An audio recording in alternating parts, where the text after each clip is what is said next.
The box office this weekend, Avatar, Fire and Ash won with a debut of $88 million.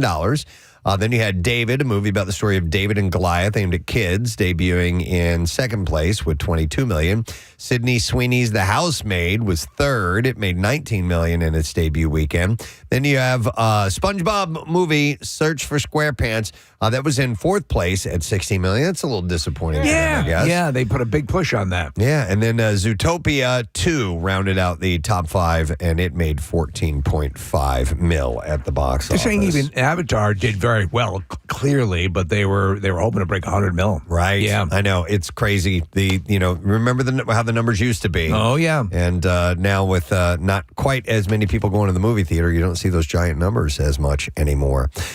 Gisele Bündchen quietly married Joaquim Valente in a small, intimate ceremony at their Surfside, Florida home on December 3rd, apparently. A source tells people that Gisele didn't feel the need to share the wedding with anyone outside of her family unit.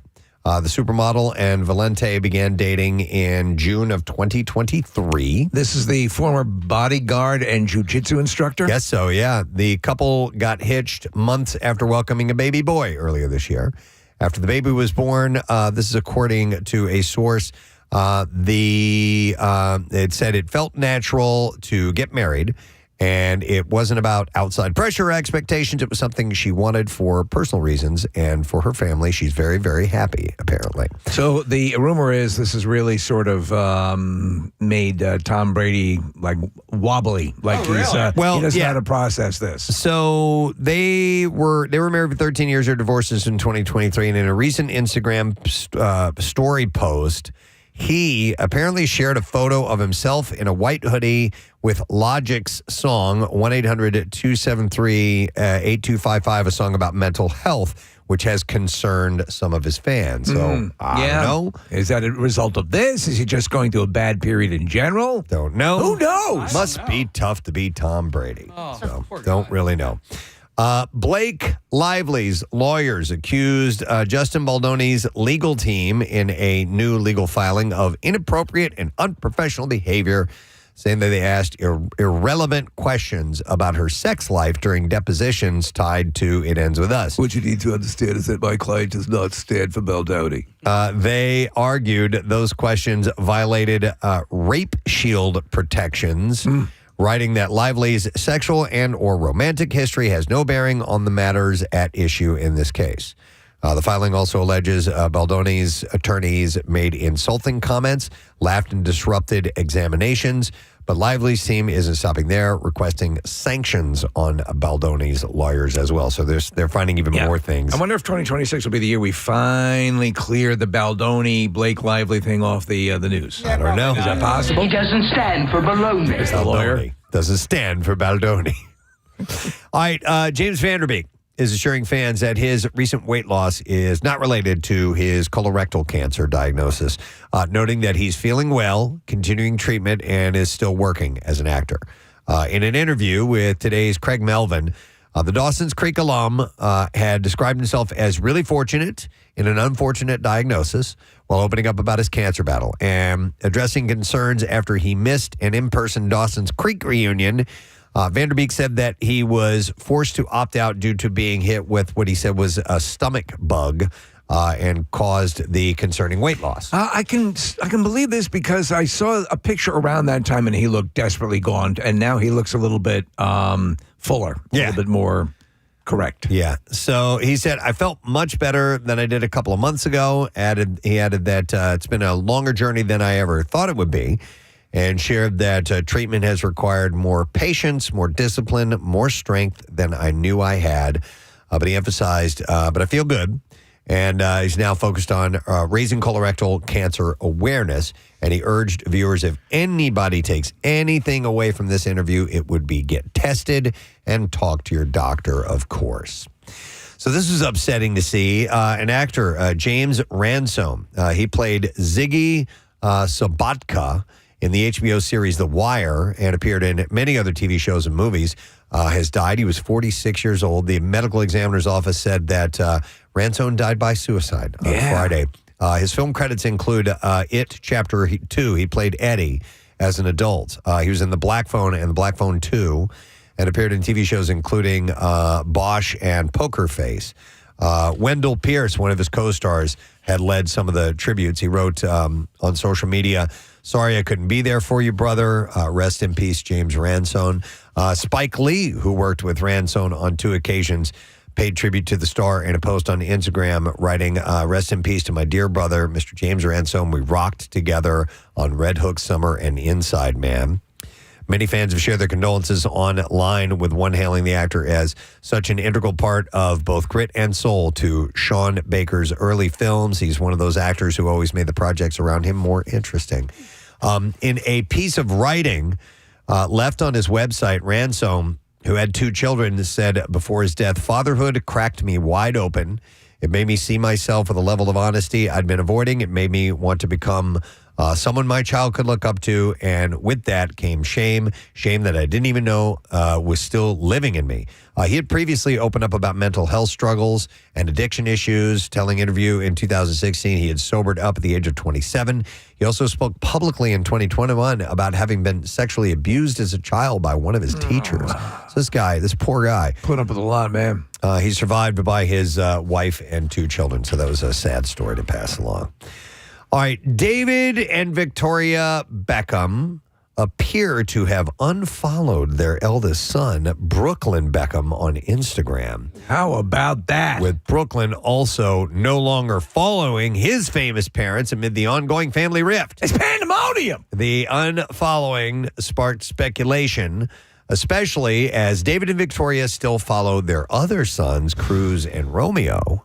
Has your dad unfollowed you on Insta? I'm lucky that he doesn't even have Insta. He doesn't even have a phone. Well, yeah. My mom is good for a comment on every post. Oh, really? Yeah. Well, I don't know what's worse. Yeah. No, they're sweet. Is your dad on social at all? Probably on her account. Okay. Yeah, that's Yeah, probably yeah. the way it works. Well, Brooklyn and his wife, Nicola Peltz Beckham, do not follow other members of the Beckham family. Cruz addressed the situation directly on Instagram stories, writing, "Not true. My mom and dad not true. would never unfollow their son. Let's get the facts right. They woke up blocked, as did I." So that's what they're saying happened. Everyone got blocked. I guess so. By Brooklyn. Yep. His wife. So the word is Victoria and his wife, Brooklyn's wife. Yes. Nicola, is that what it is? Peltz? Nicola, no, that's the other one. Wait, yeah, I'm sorry. Yes, right. no, you're right. Yeah, They Brooklyn don't and his get wife. along. So a spokesperson for Victoria later only echoed Cruz's explanation, telling people that Cruz was responding to stories that his parents had unfollowed their son, which isn't true. The social media drama Get it comes right, people. amid long-standing tension that reportedly began around Brooklyn and Nicola's 2022 wedding, with past sources noting the Beckhams adore him and still hope Brooklyn will remember who he is, because his behavior isn't him and isn't how he was raised. Better than that. So it's one of those situations where, you know, a spouse, even a girlfriend or boyfriend or whatever it is, can, you know, cause the family. They don't really like them. It's agitation, especially around the holidays where you're expected to be in each other's orbits. It's so, You're better than that. That's right. It's so uncomfortable. Your name is Brooklyn. When that you got to type of be thing tough like the borough. happens, man. Wow. All right, so we told you last week that Nikki Garcia was rumored to be linked with Cooper DeJean, right? Yes. Well, it would seem that she's shooting those stories down. While not specifically mentioning DeJean, Garcia explained that it's been a long time that she was involved with anyone. She was talking to her sister Bree and said, "It's crazy because I actually haven't been touched or done anything in so long.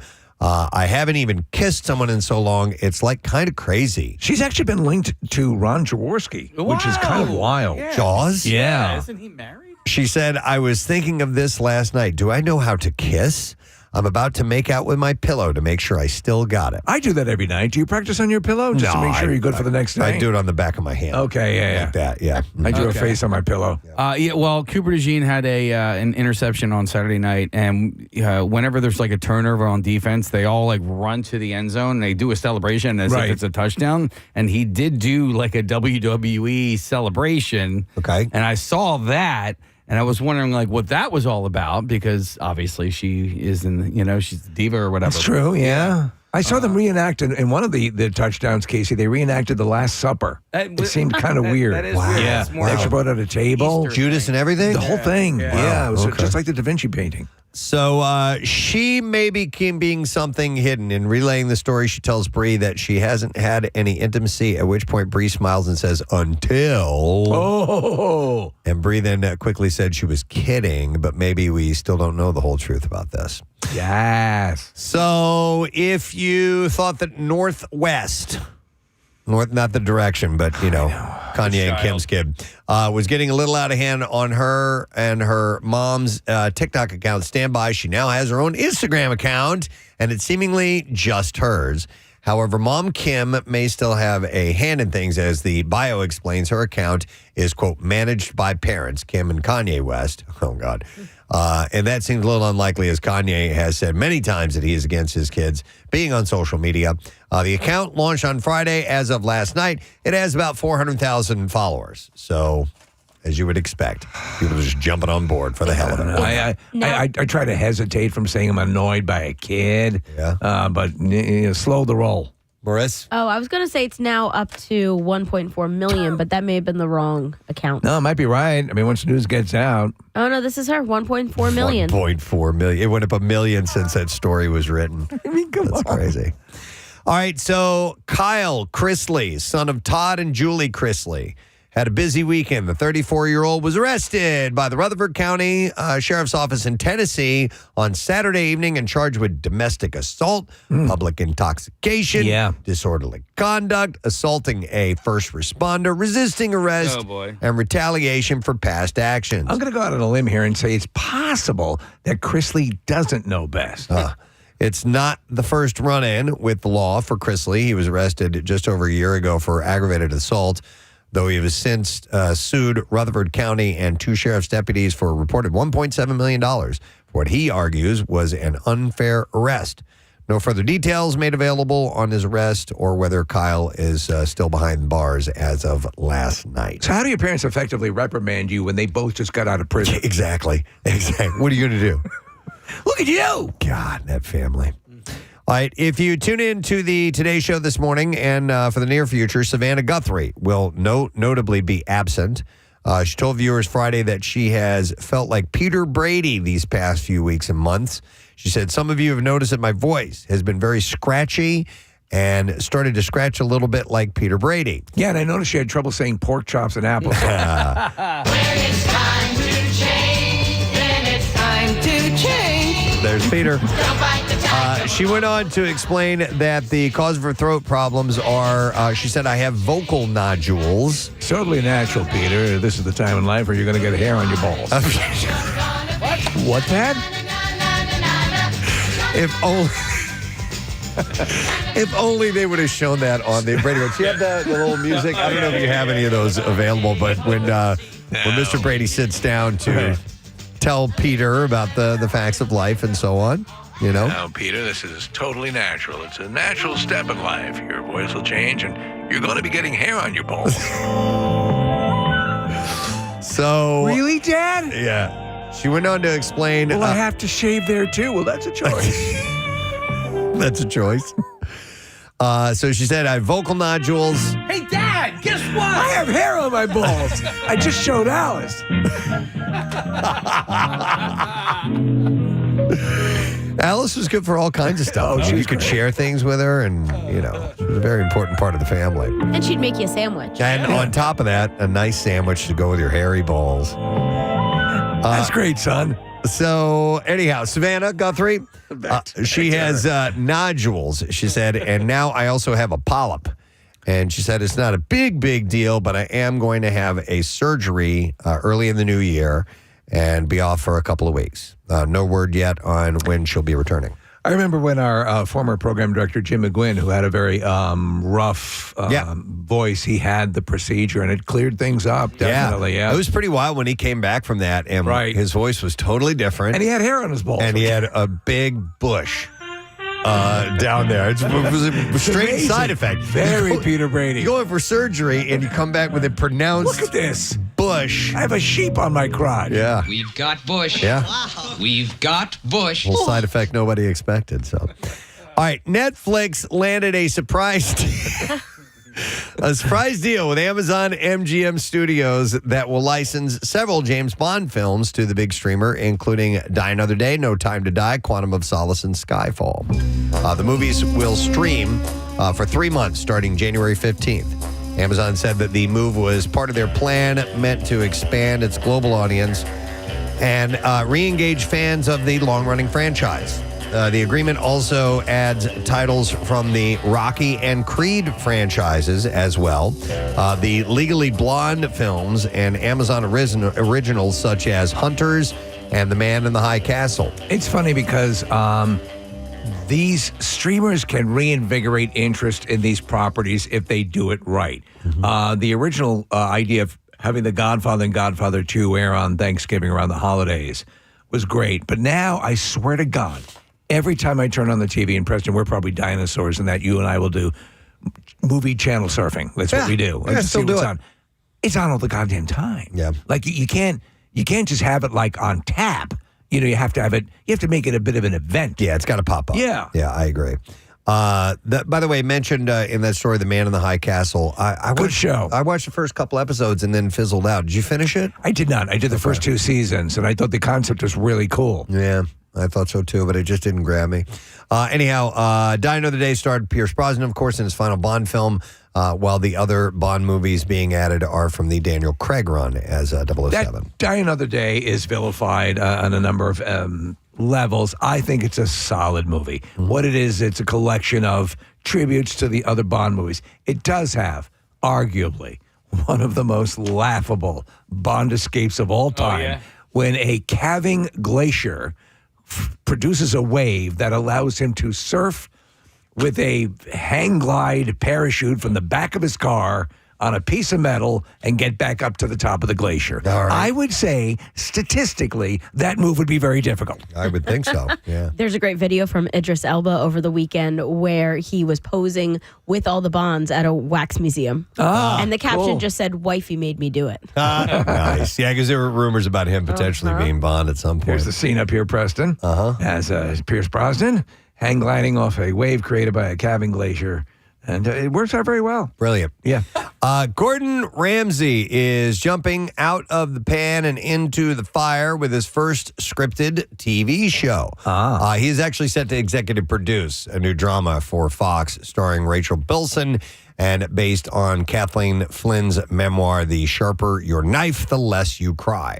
The project is based on Finn's real-life experience at the famed Paris cooking school Le Cordon Bleu. And we'll focus on a laid-off corporate woman who decides to leave it all behind and picks up the knife. I've found that movies and TV shows that focus around kitchens and this culinary world, I find them interesting. I do, too. There was only one that didn't do well, and oddly enough, it was one with Bradley Cooper. Do you remember that one a while ago? Oh, yeah. That one was based on the Anthony Bourdain book. Right. Yeah. No, I don't even remember that. Yeah, it was a couple years ago. Long time Yeah, ago. yeah. Like, Okay. mid-2012. What was the name of that, Marissa? Do you remember? I don't know, but I remember getting a press box from it, and I received the Anthony Bourdain book. Oh, there you go. Yeah. Written by Stephanie Danler, the series is framed as a story of female empowerment and self-discovery set against the intense world of professional cooking. Does Predator appear in this? Well, it doesn't say that he does or doesn't. So He would be there's the ultimate potential. food critic, wouldn't he? Yeah, he would be, You right? would never know. No. You would just see the food. Because he's just can stroll right in with no one knowing. He's invisible. He's invisible. Was it called Kitchen Confidential, It was Marissa? called Kitchen Confidential, and the star of it was Bradley Cooper, named Jack Bourdain. there Anthony you go. Bourdain, yeah. You know what cooking show both Marissa and I really, really liked was the Julia, or it was a program about a chef, but the Julia Childs series with David Hyde Pierce as her husband. I loved that. I heard that was good. It was really good, and it made you feel like there was going to be a James Beard kind of like spinoff or some info about him, but we haven't seen anything yet. That was really well done. All right, one more quick story. The first stars of The White Lotus's 4th season have been revealed, with HBO announcing that Alexander Ludwig and AJ Michalka have joined the cast. It's Mike White's hit drama, of course. The new season will film in France and will follow a new group of White Lotus hotel guests and employees over the span of a week. According to the network's HBO chief, Casey Bloys, had previously confirmed the setting, say it's going to be in France, and added that Mike White is writing and just starting. At the time, Bloys noted White was very, very early in the casting process, making Ludwig and Michalka the first confirmed guest of the upcoming season.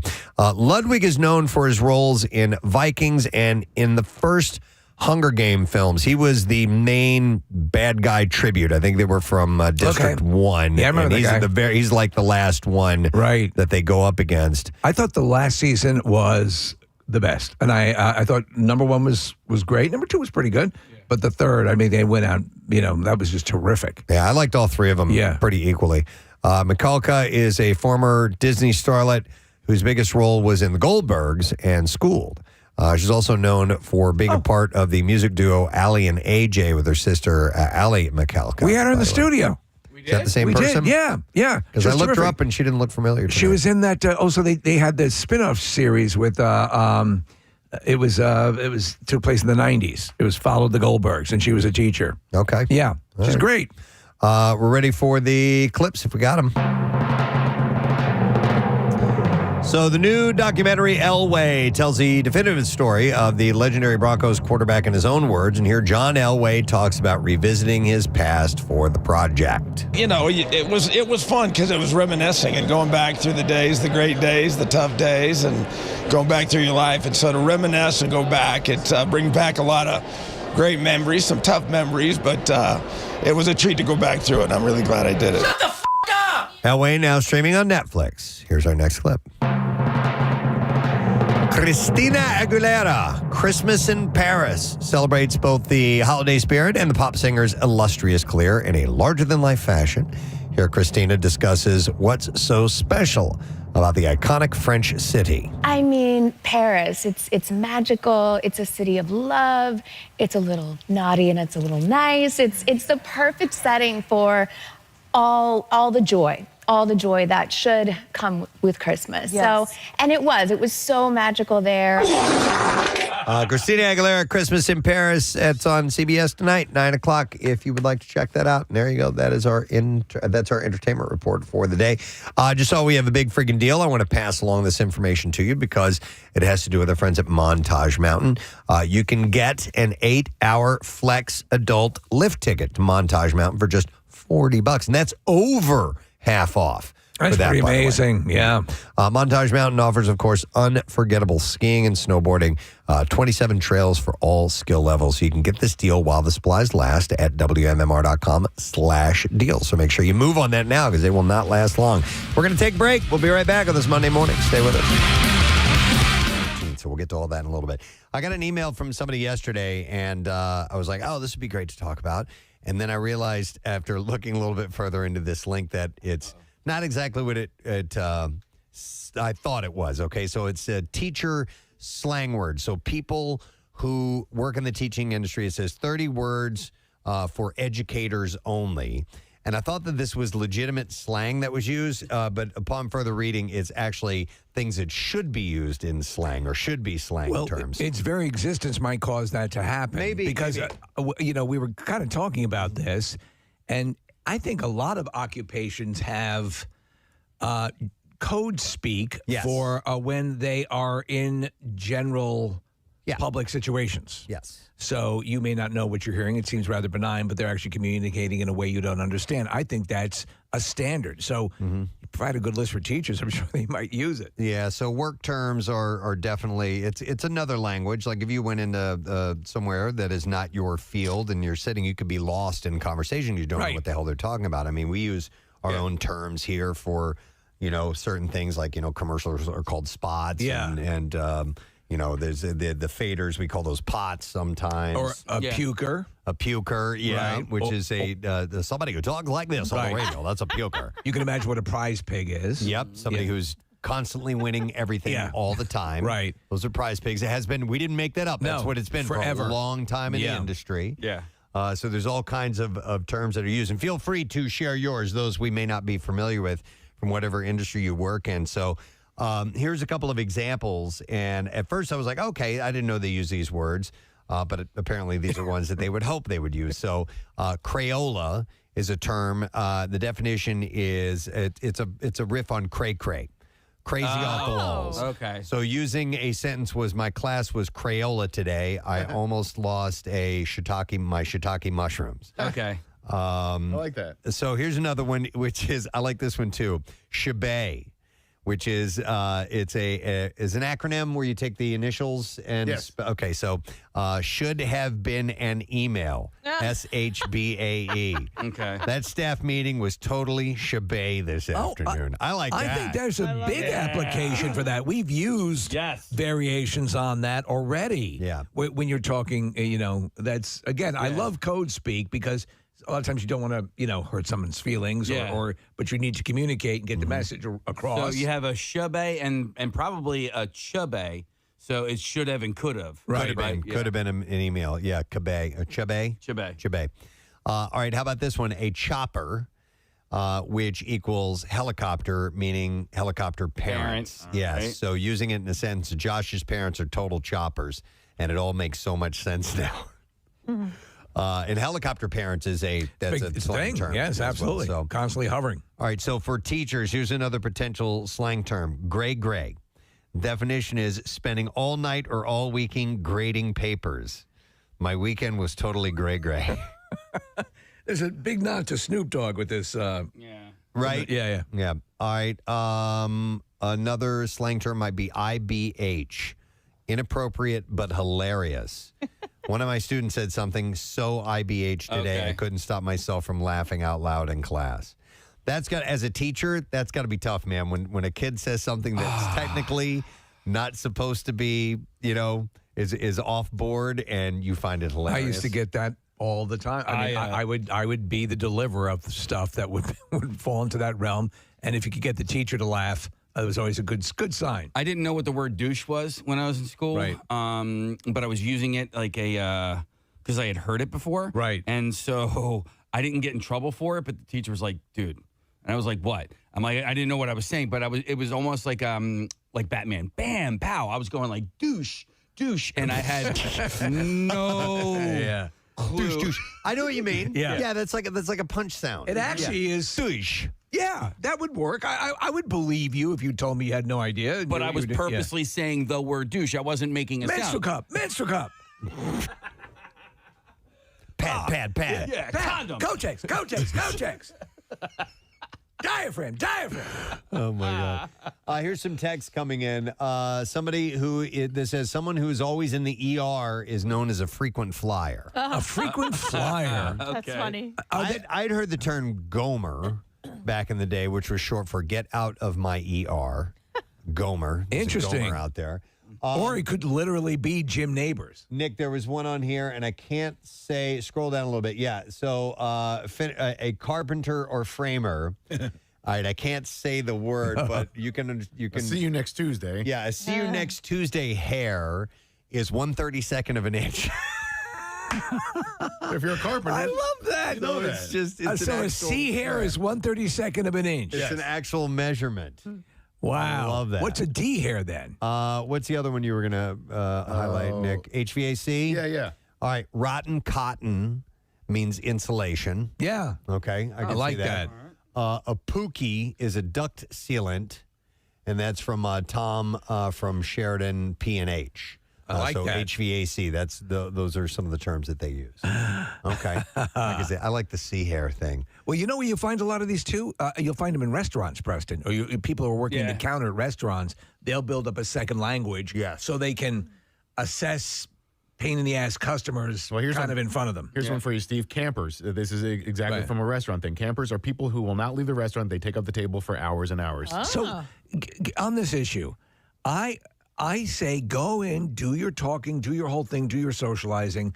But when the meal is done and you're surrounded by the refuse of your meal, I want to leave. I don't want to sit there for another hour and a half. I know. Am I a lunatic? No, for that? you're not. But also, what people also need to understand is, a lot of people are not aware of their surroundings. If you're at a restaurant and you notice that there's like a wait, for people to get in and sit down, and then you finish your meal, and then you just hang out. And you don't have to be slamming everything. Finish it. No, we're not trying. I'm not trying to rush you or anything like that. But like, if you know that there's a half hour, hour, like this happens down the shore all the time, right? So a lot of campers, as they would say. Yeah, but also they don't accept reservations at a lot of places down the shore, right? And so there's a lot of waiting. So for me personally, I'm like, okay, let's get out of here. We can go sit on the front porch. Right. All right, here's some other ones coming in.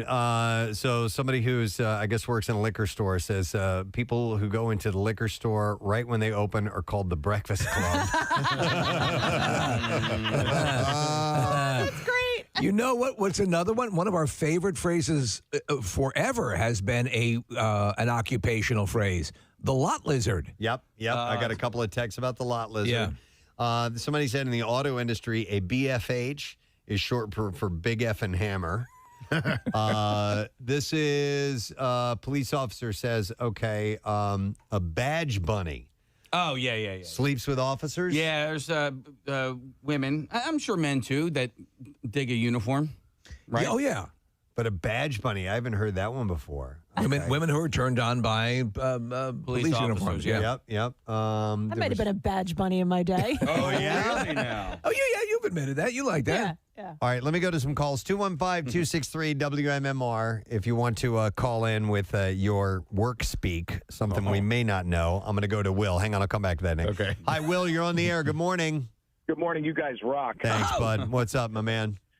So I wanted to talk about the IBH teacher thing because I'm a music teacher in Montgomery County, and so a couple years ago I had a student. I teach orchestra, and you would never think this from orchestra kids, but it happened. A couple years ago, student came in, sat down, and he says, "I have a question. What do you think the worst note on the violin is? Which is the one that is the worst note?" And I said, without hesitation, it's the high F on the E string. I said, because when it's out of tune, it's horrible. It makes me cringe and all that. And without hesitation, and he actually dropped the F-bomb, he goes, "So would you say it's F'd up?" And the class starts laughing, and all I could do was turn around because I started laughing. Oh, no. Okay. And I looked at the kid, and I said, "I'm supposed to be angry with you for dropping." I said, "But that's pretty. That's pretty funny." That's IBH. And cool. I mean, good for you for just kind of letting it slide. It was. I mean, it was like it wasn't kindergarten. They were. Yep. I just pulled the old major league. Great catch. Don't ever let that happen again. Nice. Yeah. All right, thanks, But you Will. do it again, you're suspended. Appreciate it, man. All right, so Nick has this one, and this is these are guys working on a construction site, and they call out, and I've mentioned something like this before. They'll yell out, "Caulk gun," when a sexy woman walks by. Oh, okay. So that's just a phrase. That's just Code. code. Yeah. So my uncle was a chef, and it was like table 23. Okay. Was the code when a hot girl would come in. Table 23, because they didn't have a table 23. Oh, okay. They would Table call that 23. out, and they would say that. And, So if you're- and they would look out into the restaurant. This is another one along those lines. This is for restaurant industry. Soup table 4, which means hot chick table 4. Soup Okay. table. So you do these Soup things. table. This has replaced, of course, the much and rightfully maligned wolf whistle. Right, exactly. And it's not for them to know. The wolf whistle Right. would be whistling at Right, exactly. the person and get a reaction. This is just amongst the workers there, just to take A note. discreet assessment. Of So something that's going what is the what was your like table 23. Table 23. There was whatever table didn't exist. It was Right. like one number above the actual amount of tables Gotcha. they had there. And that would cause the cooking staff to all look up and see an attractive woman walking in. All right, let me go to Dan. Hey, Dan, good morning. Hey, good morning, guys. How are you? Good, buddy. What's up, man? Hey, so I worked on golf courses my whole life, and used to be a summertime disease called brown patch that would really destroy the grass. So we would have whenever there was a hot girl playing, we'd name it Pink Patch. So we'd all have radios, and we'd say Pink Patch. Pink Patch.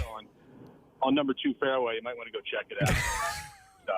Wow. All right. Well, there you look, this seems to be a common topic here. Having a code. Yeah. Yep. Pink patch. All right, thanks. And I wonder if ladies have that for a hot guy that walks in, if there's a code phrase that they will use as well.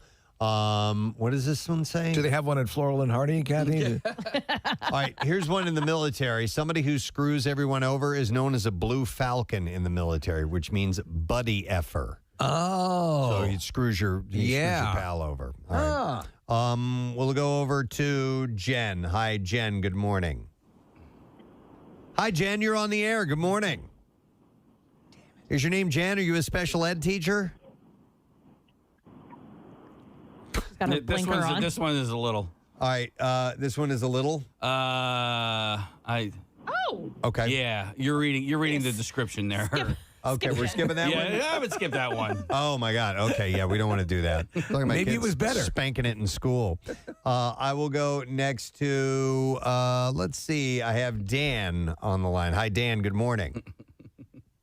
Dan R? Yes. Dan R. What's up, buddy? We have a whole list of terminology we use at work. And if you got to take a notch out of something, I'm a carpenter. It needs Ralph Macchio. That's great. Back to the sea hare thing. We had a guy on site that didn't realize it was a sea hare and thought it was a sea hare like the ocean. We laughed for like a day. And every time somebody needed a sea hare off, we'd all just start talking like pirates. Well, Dan, you have a couple others that are listed up here. Give us some more in the Ralph Macchio vein. If you got to move it a little bit, it's a smidge Pinciotti. A little shout to that 70s show. All right. You got Flib Tyler, John Travolta, if you got a bolt. Oh, my God. Travolta. I love John Travolta. That is great. I love it. You need a pack out. It's a Manny Pacquiao. The list goes on. It makes it fun. Yeah. And do they come up, just off the cuff a lot of times? Oh, all the time. All the time. I love it. All right. Thanks, Dan. Appreciate it, man. You guys rock. Have a great day. You too, man. There's a lot of code for hot women walking into certain places. Apparently. All right. So here's one for this person works at Primo's Hoagies. It says, we used to say, thank you very much, Marissa. We're going to have comedian Matthew Broussard joining us in the 9 o'clock hour. He's going to be at Helium Comedy Club coming up this weekend. So we'll chat with him a little bit later on. But yes, in preparation for Christmas morning, I have an interesting list here that I'm going to share with you. And I've got a number of lists that we'll try to get through today and tomorrow. Oh, before that, yes, that's right. Steve, you wanted to share something with us. As you know, Preston, yes. Throughout the past couple months, I've been purchasing things that appear very crappy on the TikTok shop or Instagram. Yeah. And this one caught my eye a number of times, and I say that because that's pun intended. I don't know if you've seen, maybe you guys, Casey, you're on a little bit more, the blink while you talk eyeglasses. No. What? I've not seen that. Case, have you seen these? No. I'm dying though. So these are they look like toy glasses, but they actually have bulging eyeballs that come out of them. What is supposed to happen? Here, I'm going to show you. Okay, so Steve has put these on. Oh my God.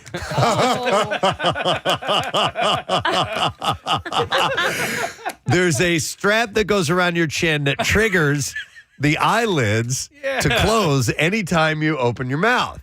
So now just talk normally. No, without. Yeah, so anyway, as I was saying, and oddly enough, this is the most successful purchase. I think so. Yeah. Did we all get one? Yes. Yay! Oh, man. The fart cup Here's was yours. You should all put them on. Yep, definitely. Marissa. Thank you. Thank you, Steve. The fart cup from a couple years ago, that was pretty And good. Ryan? What was the fart cup? It was like a travel mug, but it had a thing at the bottom where you could twist it and it made fart noises. And then you also had the whistle cup. Or maybe it was a whistle cup. That's what it was. That was it. Yeah, it was. I remember that one. Yeah, you would blow into it and it would go. I just assume everything Steve gives us is farting. Well, this was not. We did get the pooter, the one that apparently this is not that good. All right. This is but the glasses I think are pretty good. Yeah. Ooh. You got to just make sure it's strung through every part of that thing. It's a little pain in the ass to get it out. Yeah, I'm having a hard time unraveling this. I know. Well, it's packed to perfection in that wherever it is in. There we go. All right, see if you can hook them up, and then open up the glasses and make sure the string is strung through each of the slots in the. So you see how the string is there, and then you tighten it under your chin. Case. Well, I don't know. I can't see out of my right eye. There it is. That's a little bit better. I think I got to tighten this up a little bit more. All right, I'm going to put mine on. Yeah, it's supposed to fit snugly under your chin, I would assume, so that it's triggered at any point. Okay. Mine, are these open? No, they weren't open. Oh, were mine open? There we go. Mine were closed. Mine up a little bit. If you tighten it too much, then they stay closed. Yeah, just put it on the. Hang on. There's a little balancing. It's so goddamn dumb. So, you have to definitely. You have to speak at volume if you want it to open and close. So I do like these. Mine, I would have to see. I'd need a video of myself while I'm doing this to see if it's successfully How do mine works look? in it. Looks like you got crazy eyes, Steve.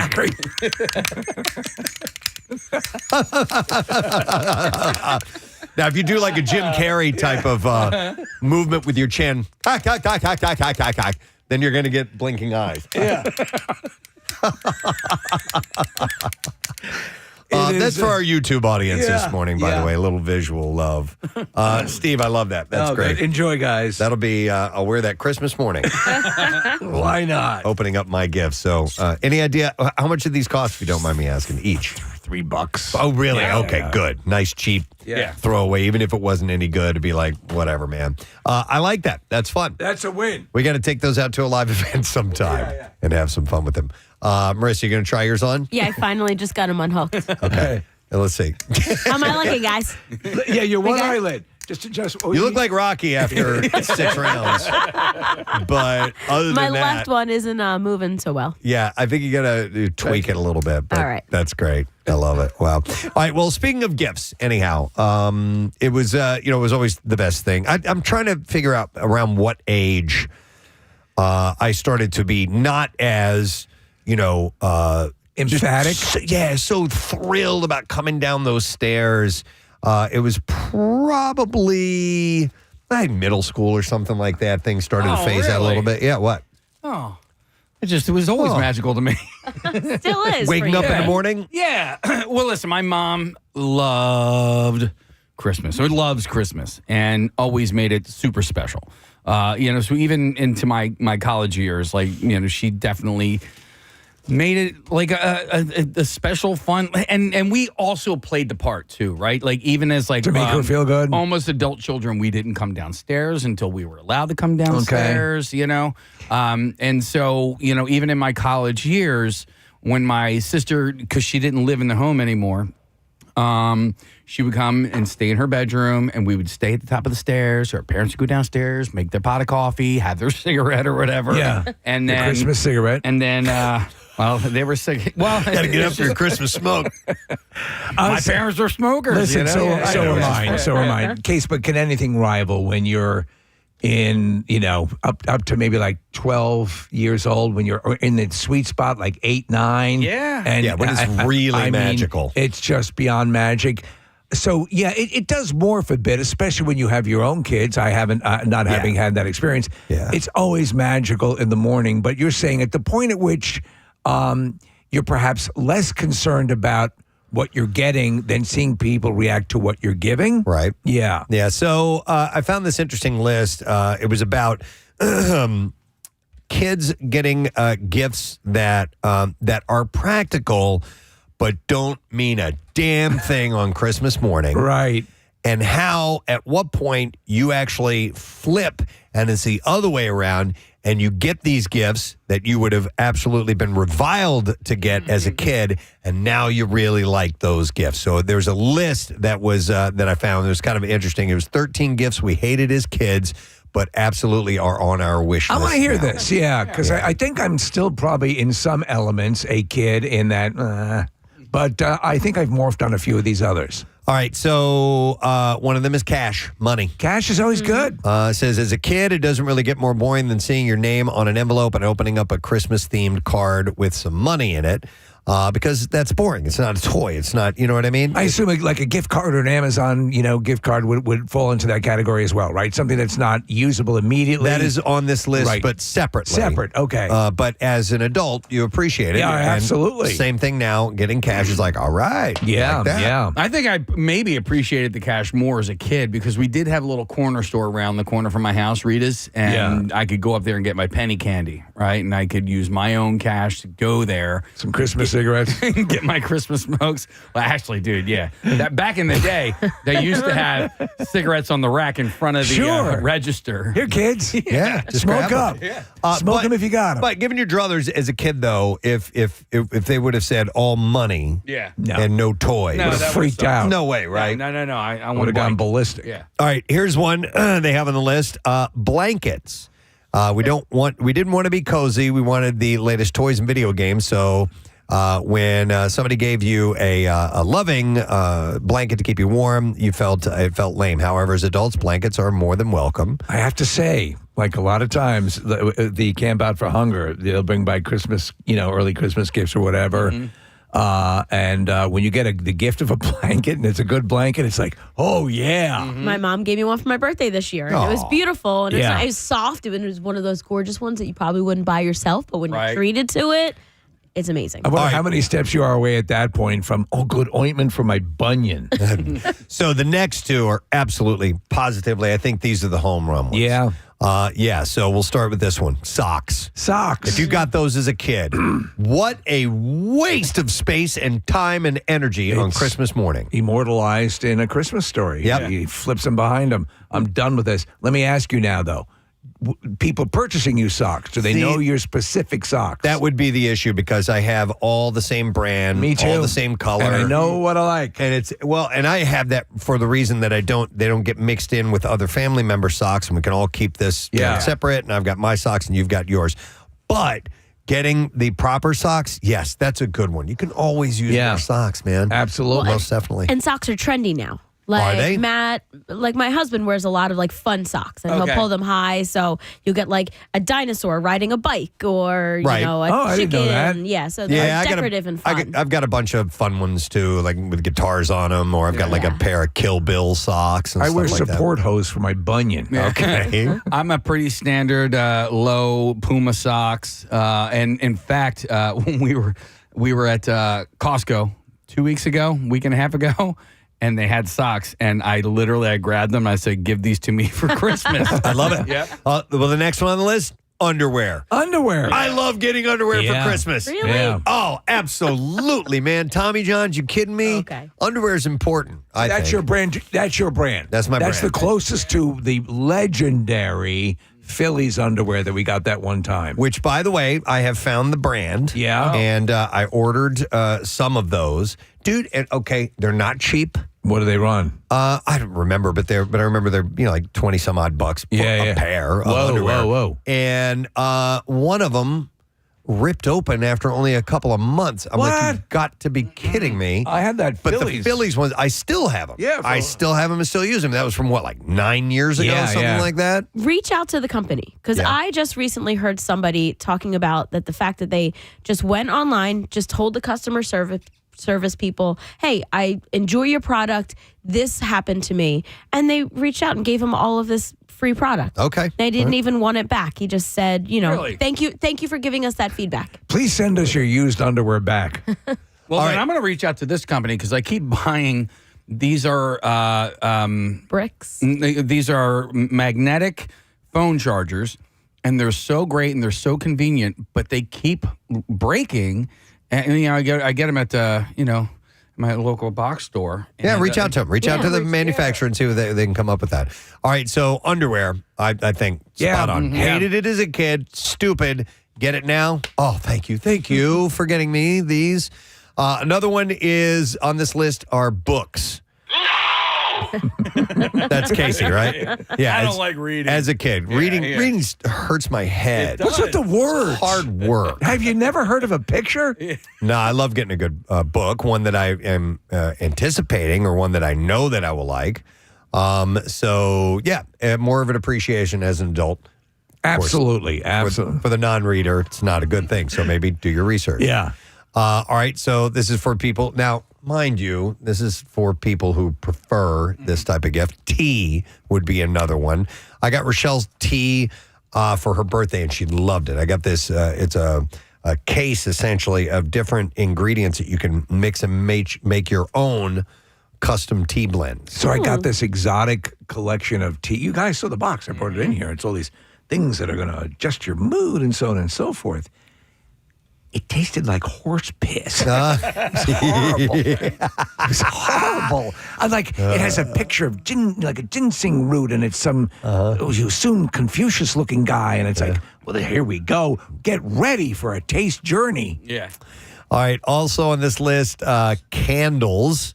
Not necessarily a big candle fan. I actually love candles. The one thing is that I realized after a while, and I've heard enough to say, if you're burning a lot of candles, it can be detrimental to your respiratory situation. Also, a lot of times it'll cause issues with the ceiling if you have, the smoke will rise up. Oh. I don't know.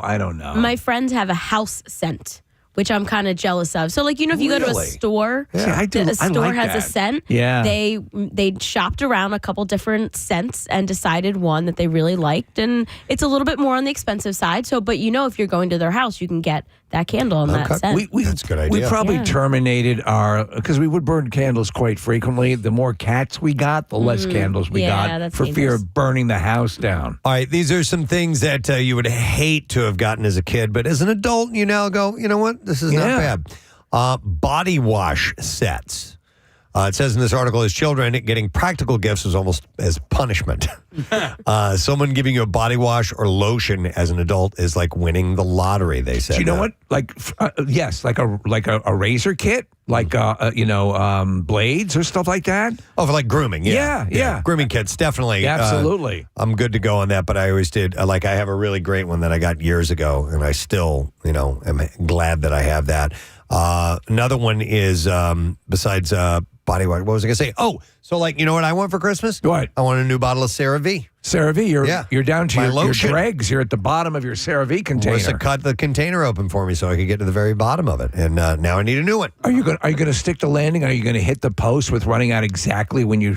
It's pretty close. Pretty close. I will have a little extra tomorrow, all right. But it'll be the grace amount. All right. Just left over in case I need some extra. All right. How about, do you guys do seasonal pajamas? No. So Rochelle would buy the family pajamas every year. And that was always nice because we would open them and we would put them on right away and spend Christmas morning in our new pajamas. Claire loves pajamas. I'm not a pajama guy. I just am not. I am, but I did this year say no more pajamas. Really? I have too many pajamas. Yeah. Too many pajamas? I have too many pajamas. Yeah, and you don't want to get rid of pajamas to bring in, they've got a lot of life left in them. Yeah, it's kind of like an issue that I have with T-shirts. It's like, man, if I get another T-shirt, that means I'm going to have to get rid of a T-shirt. And there are no T-shirts that I want to purge right now. And I'm sure you feel that way with pajamas. I do the pajama bottoms. I don't really care for sets of pajamas. And in my house, our elves would always leave on Christmas Eve and leave pajamas for everybody. Ooh. More often than not at home, I will wear, occasionally I'll get reintroduced to the pajama bottom and fall in love with it for a while and then lose it. More often than not, I'm in shorts at home, like gym shorts. I like a pajama set, but I would rather have one that I can wear year-round than a holiday one. All right. Because then it only gets a couple of wears. Okay. Also, reusable water bottles. We don't need any more of those. I mean, I love them. You have so many of them, right? Yeah. Same thing. We've reached our limit. That's like travel coffee mugs, too. I mean, we are overflowing with them. And they're great gifts because you get really good ones, but it's too many at you're this so point. right. When we just redid our kitchen, all right, the purge of travel coffee mugs and water bottles, I went to Goodwill 4 times just for those friggin' things. Yeah, I believe it. But apparently, if they need one, it's a good gift to give to an adult as opposed to a kid. Yeah. Who's not going to really go. They're going to open up a water bottle and go, really? You got to be kidding me. No. I'm going to kill you. And gift cards also, as we had mentioned earlier. But Case, you saw an interesting video that was worth passing along kind of in tandem to this. It was awesome. It was on TikTok, and this woman made a TikTok reel. What do they call when they're in TikTok? It's not a reel, but a video. A TikTok yeah. video of her father's Christmas gift to her. And it was a Costco run. And this thing got millions and millions of views and then thousands and thousands of comments on it.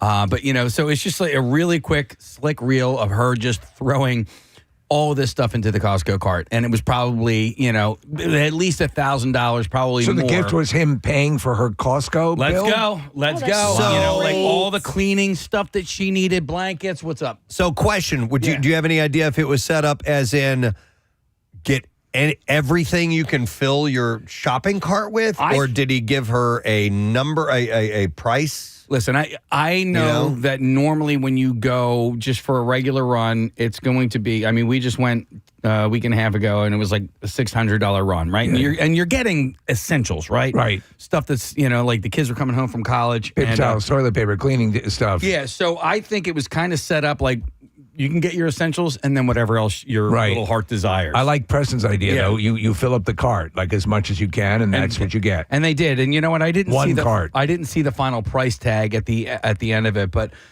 it was it was a substantial Costco run. And it like I said, it had essentials, and then it had like fun little things in there as well. I'll wait till I get to the end of it. Oh, yeah. Oh, because they're buying Sarah V. We're watching the video.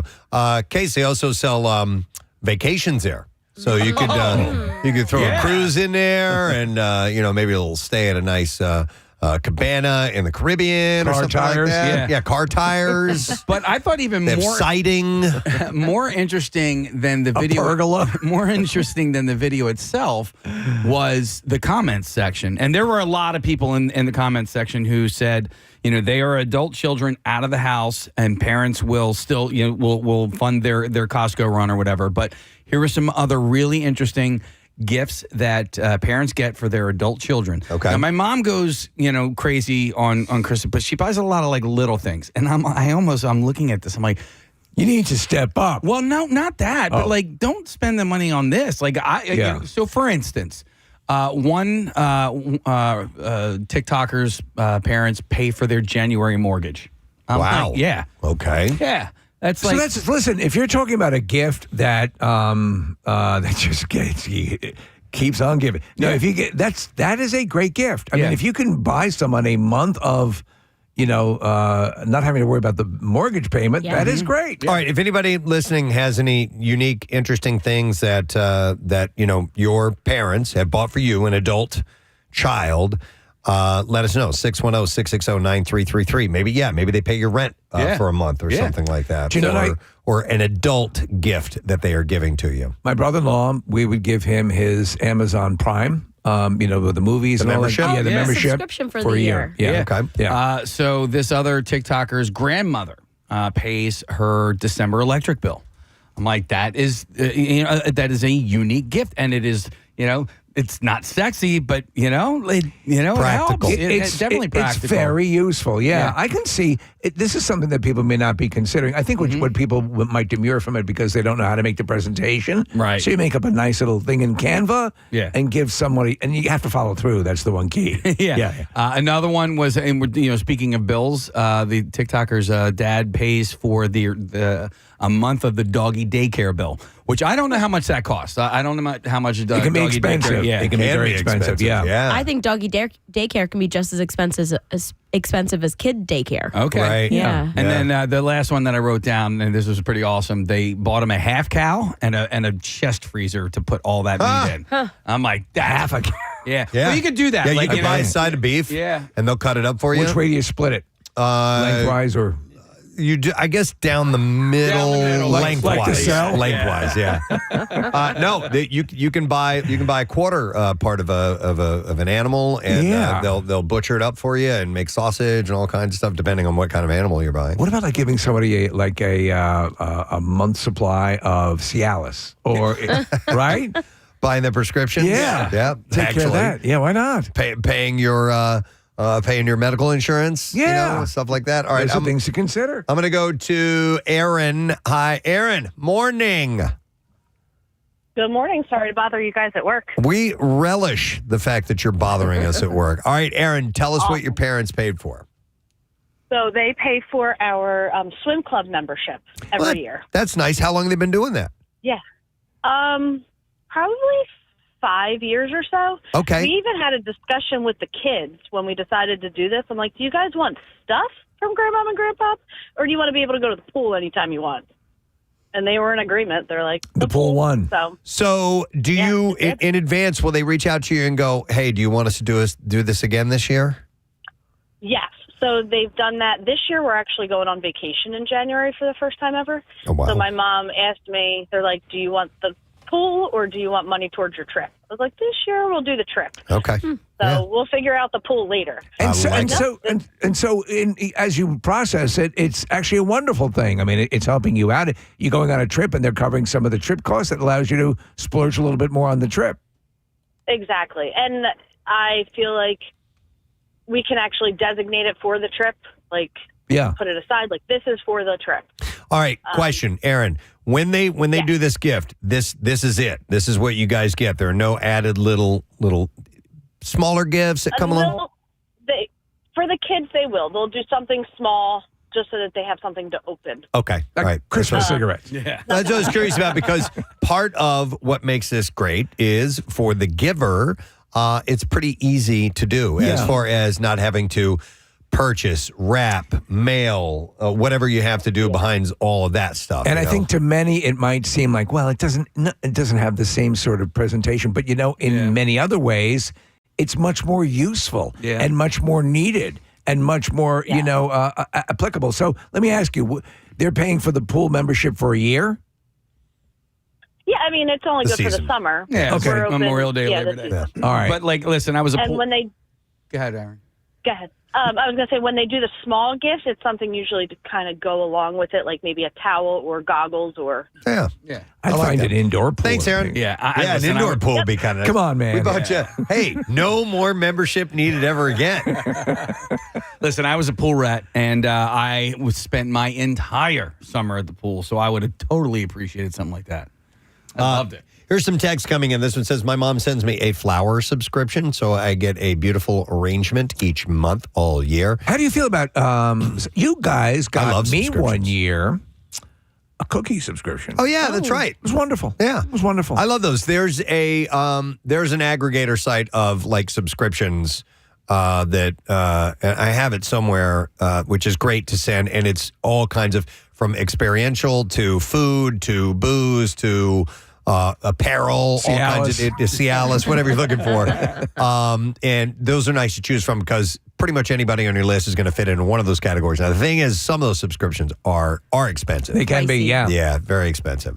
And in fact, I jokingly one year got Casey the Jelly of the Month subscription. What did that run? It was like $300, $400, something ridiculous like that. Yeah. It was not cheap. It was delicious. At all. I'm sure it was delicious. I got, my wife loves puzzles. And so I enrolled her in a Puzzle of the Month club, and they send these puzzles. It can be costly, but she loved it. So there you go. Oh, here's a good one. This says, good morning, I'm 38. My mom is buying me a year's worth of house cleaning for Christmas. She gets like a house cleaning service. That's a great idea. Yeah. Here's one that says, my in-laws pay for our yearly AAA membership. Another person checked in. Jason says, my in-laws pay for our family cell phone bills for the year. Very helpful. What if you spend a lot on escorts? What if the parents came in and were able to take care of that? Hopefully they're open-minded and see the value of having an escort series throughout the year. Let me go to Roman. Hi, Roman. Good morning. Good morning. How are you? Good, buddy. What's up, man? Not much. So, actually, last Wednesday, didn't know what to do for Christmas, and my parents actually paid for my first tattoo ever. So, yeah, it was very exciting. Probably should have got a mom or dad tattoo. Well, Roman, had you been talking about it for a while, about getting one? Oh, yeah, this was something, like, I'm turning 25 in January, but this is something I've wanted since high school. So I actually got the best band ever, Avenged Sevenfold, of course, on my inner forearm. So was it your idea or their idea? It was my idea, but they actually caved in because they're not that they're against tattoos, but they get a little bit worried about it, and then after, I guess, years and years of saying, I want to do this, they finally caved in and said, That's very cool because, all right, well, here you go. That's a good one. They didn't want it Thanks, because Roman. they're big Tool fans. Yeah. So, yeah. That was the big issue. Yeah, that's the big issue. Let's go to Kathy. Hi, Kathy. You're on the air. Good morning. Good morning, guys. Hey, what's up, Kath? Sorry, I dropped my phone and I'm driving. Oh, careful. Yeah. Cell phone bill. Say that I again? pay my daughter's cell phone bill. Oh, okay. I pay my daughter's cell phone bill. Nice. And have you been and then doing I buy that? her sneakers and she. You've been doing that for a number of years, or is this a new thing? No, it's just kind of a new thing until she finds another job. Okay. So do you set a dollar amount, or does she just say, I'm going to cover your bill up to this point, or do you just take the bill as I is? just pay it monthly. All right. I just pay it monthly for her, yeah. All right. And then I buy her sneakers, and she resells them on Facebook. So she resells them on Facebook, the ones that you buy for her. Yeah, Okay. she resells them. Sounds like you guys have an interesting arrangement. What else does she fence for you? Yeah. She gives plasma. She donates. There you go. All right. Thank you, Kathy. No, I like the cell phone bill that's an easy go-to, and I think somebody would definitely appreciate that. Or subscriptions or streaming services, things like that. For my birthdays, a couple of times I got subscriptions to Famous Monsters of Filmland, Monster Time, Starlog, Preston. Here are a couple texts coming in that says, in-laws pay our family synagogue membership dues, which are not cheap, they said. Another one says, my dad got me 2 cords of firewood, and it's the best gift ever. Yeah. That's interesting. Stop and think about that. And then if they're paying for delivery as well. This one says, I just bought a subscription to Highlights Magazine for my 5-year-old. Yeah. All right, so that's for the kid. This one says, my siblings and I give our nieces and nephews Maury's Piers season passes every year for Christmas. Perfect. In return, my dad gives us the money back to pay for them, so he's essentially buying us the gift to give to them. That's great. Interesting arrangement. And then another one says, my mother filled my oil tank one year. With for housekeeping. sand. I guess they bought sand. It was a big mess, but the idea was nice. All right, we got to take a break here in just a second. I'm going to go to Pat. Hey, Pat, good morning. Good morning. How are you? Good, man. So we're talking about something that you as an adult receive from your parents as a cool and interesting gift. Yeah, so for years, my mom, I lived out of state, and when I'd come home, she would plan and pay for a day trip for my brother, my wife, and I to all go on with her together for the day. So I think we did a show down at the Keswick one year, New York City to see the Rockettes. I love it. Guggenheim. That's awesome. You know, those are wonderful things that people sometimes don't think of, but tickets to something, I think what happens is a lot of people want something physical to open up and start running and gunning with on Christmas morning. But, it's cool to have that. Yep. Because you're like, it's a gift that keeps on giving all year. I like this idea, Pat, though, because she planned it all out. Yeah. It's not just, here's some tickets. You get to go to the event. But, yeah, she gets to be a part of it. That's a cool one. Thanks, man. So if you have the means and the capability to set something up like that, then you've curated an event, which I think is really cool. So these are some outside-of-the-box ideas. I like that, mainly for the adults on your list. Yeah. I just saw a text come over, and it didn't even dawn on me until I saw the text, but they wrote a synagogue membership for Christmas? Well, maybe they're just saying, I was thinking the same thing. Listen, it's like a Whitman sampler. Yeah. For your Catholic friends, give them a synagogue membership. Let's see how they react to that. Yeah. All right. Anyhow, thank you for sharing. We do appreciate it. And obviously, there's some people that haven't made up their minds as of yet, and that might give you some ideas on where to go with your gifts this year. All right. We do need to take a break. When we come back, we'll dive into Bizarre File stories. A little bit later on this morning, Matthew Broussard is going to be at the Helium Comedy Club. Will be joining us. We'll be back in a moment. Stay with us. Can you check the chicken? When a good-looking woman would walk in. I wonder how many times people actually checked the chicken before they realized what was going on. There's no chicken. Let's see. I will go to, let's go to Rob next. Hey, Rob, good morning. Good morning, bitches. Good morning, bitch. What's up, man?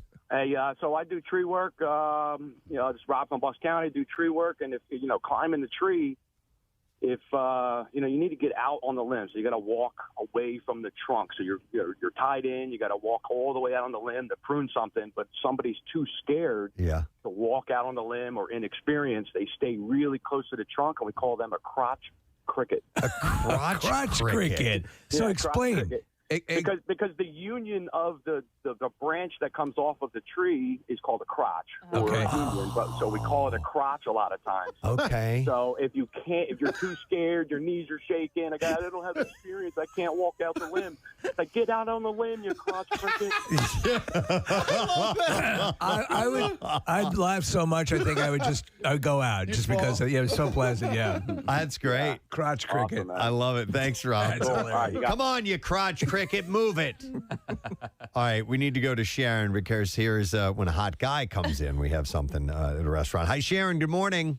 Hi. Hi, Sharon. Okay, what type of work do you do?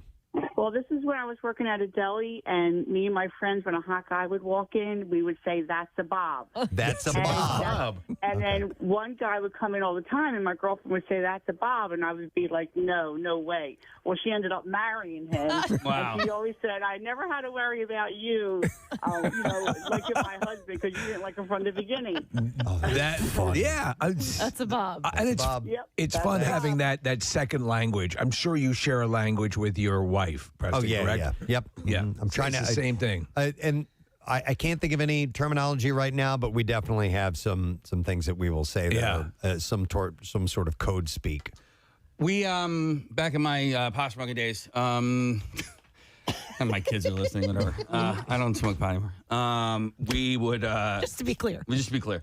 But when we were like on the phone, we'd be like, "Yo, is Bob coming over?" And Bob was the hey, you hanging out with Bob tonight? Are you bringing Bob with you? Oh, Yeah, so but pot you probably shouldn't smoke, right? yeah. The more you know. The more you know. See, I stepped in with that PSA But there. dude, I did have a friend who was like totally not even discreet about it. He'd be like, because you would just try and use it in hey, is Bob coming over? Hey, bring Bob with you. Like, hey, but he'd be like, hey, is Bob going to be you're there? making it sound suspicious anyway. And when I say Bob, I mean Pod. Yeah. If you're young, best to stay away from that stuff. I was an adult. All right, here's text says, at summer camp, we'd call hot sisters or moms Stanley, and hot brothers or dads were Stacy's.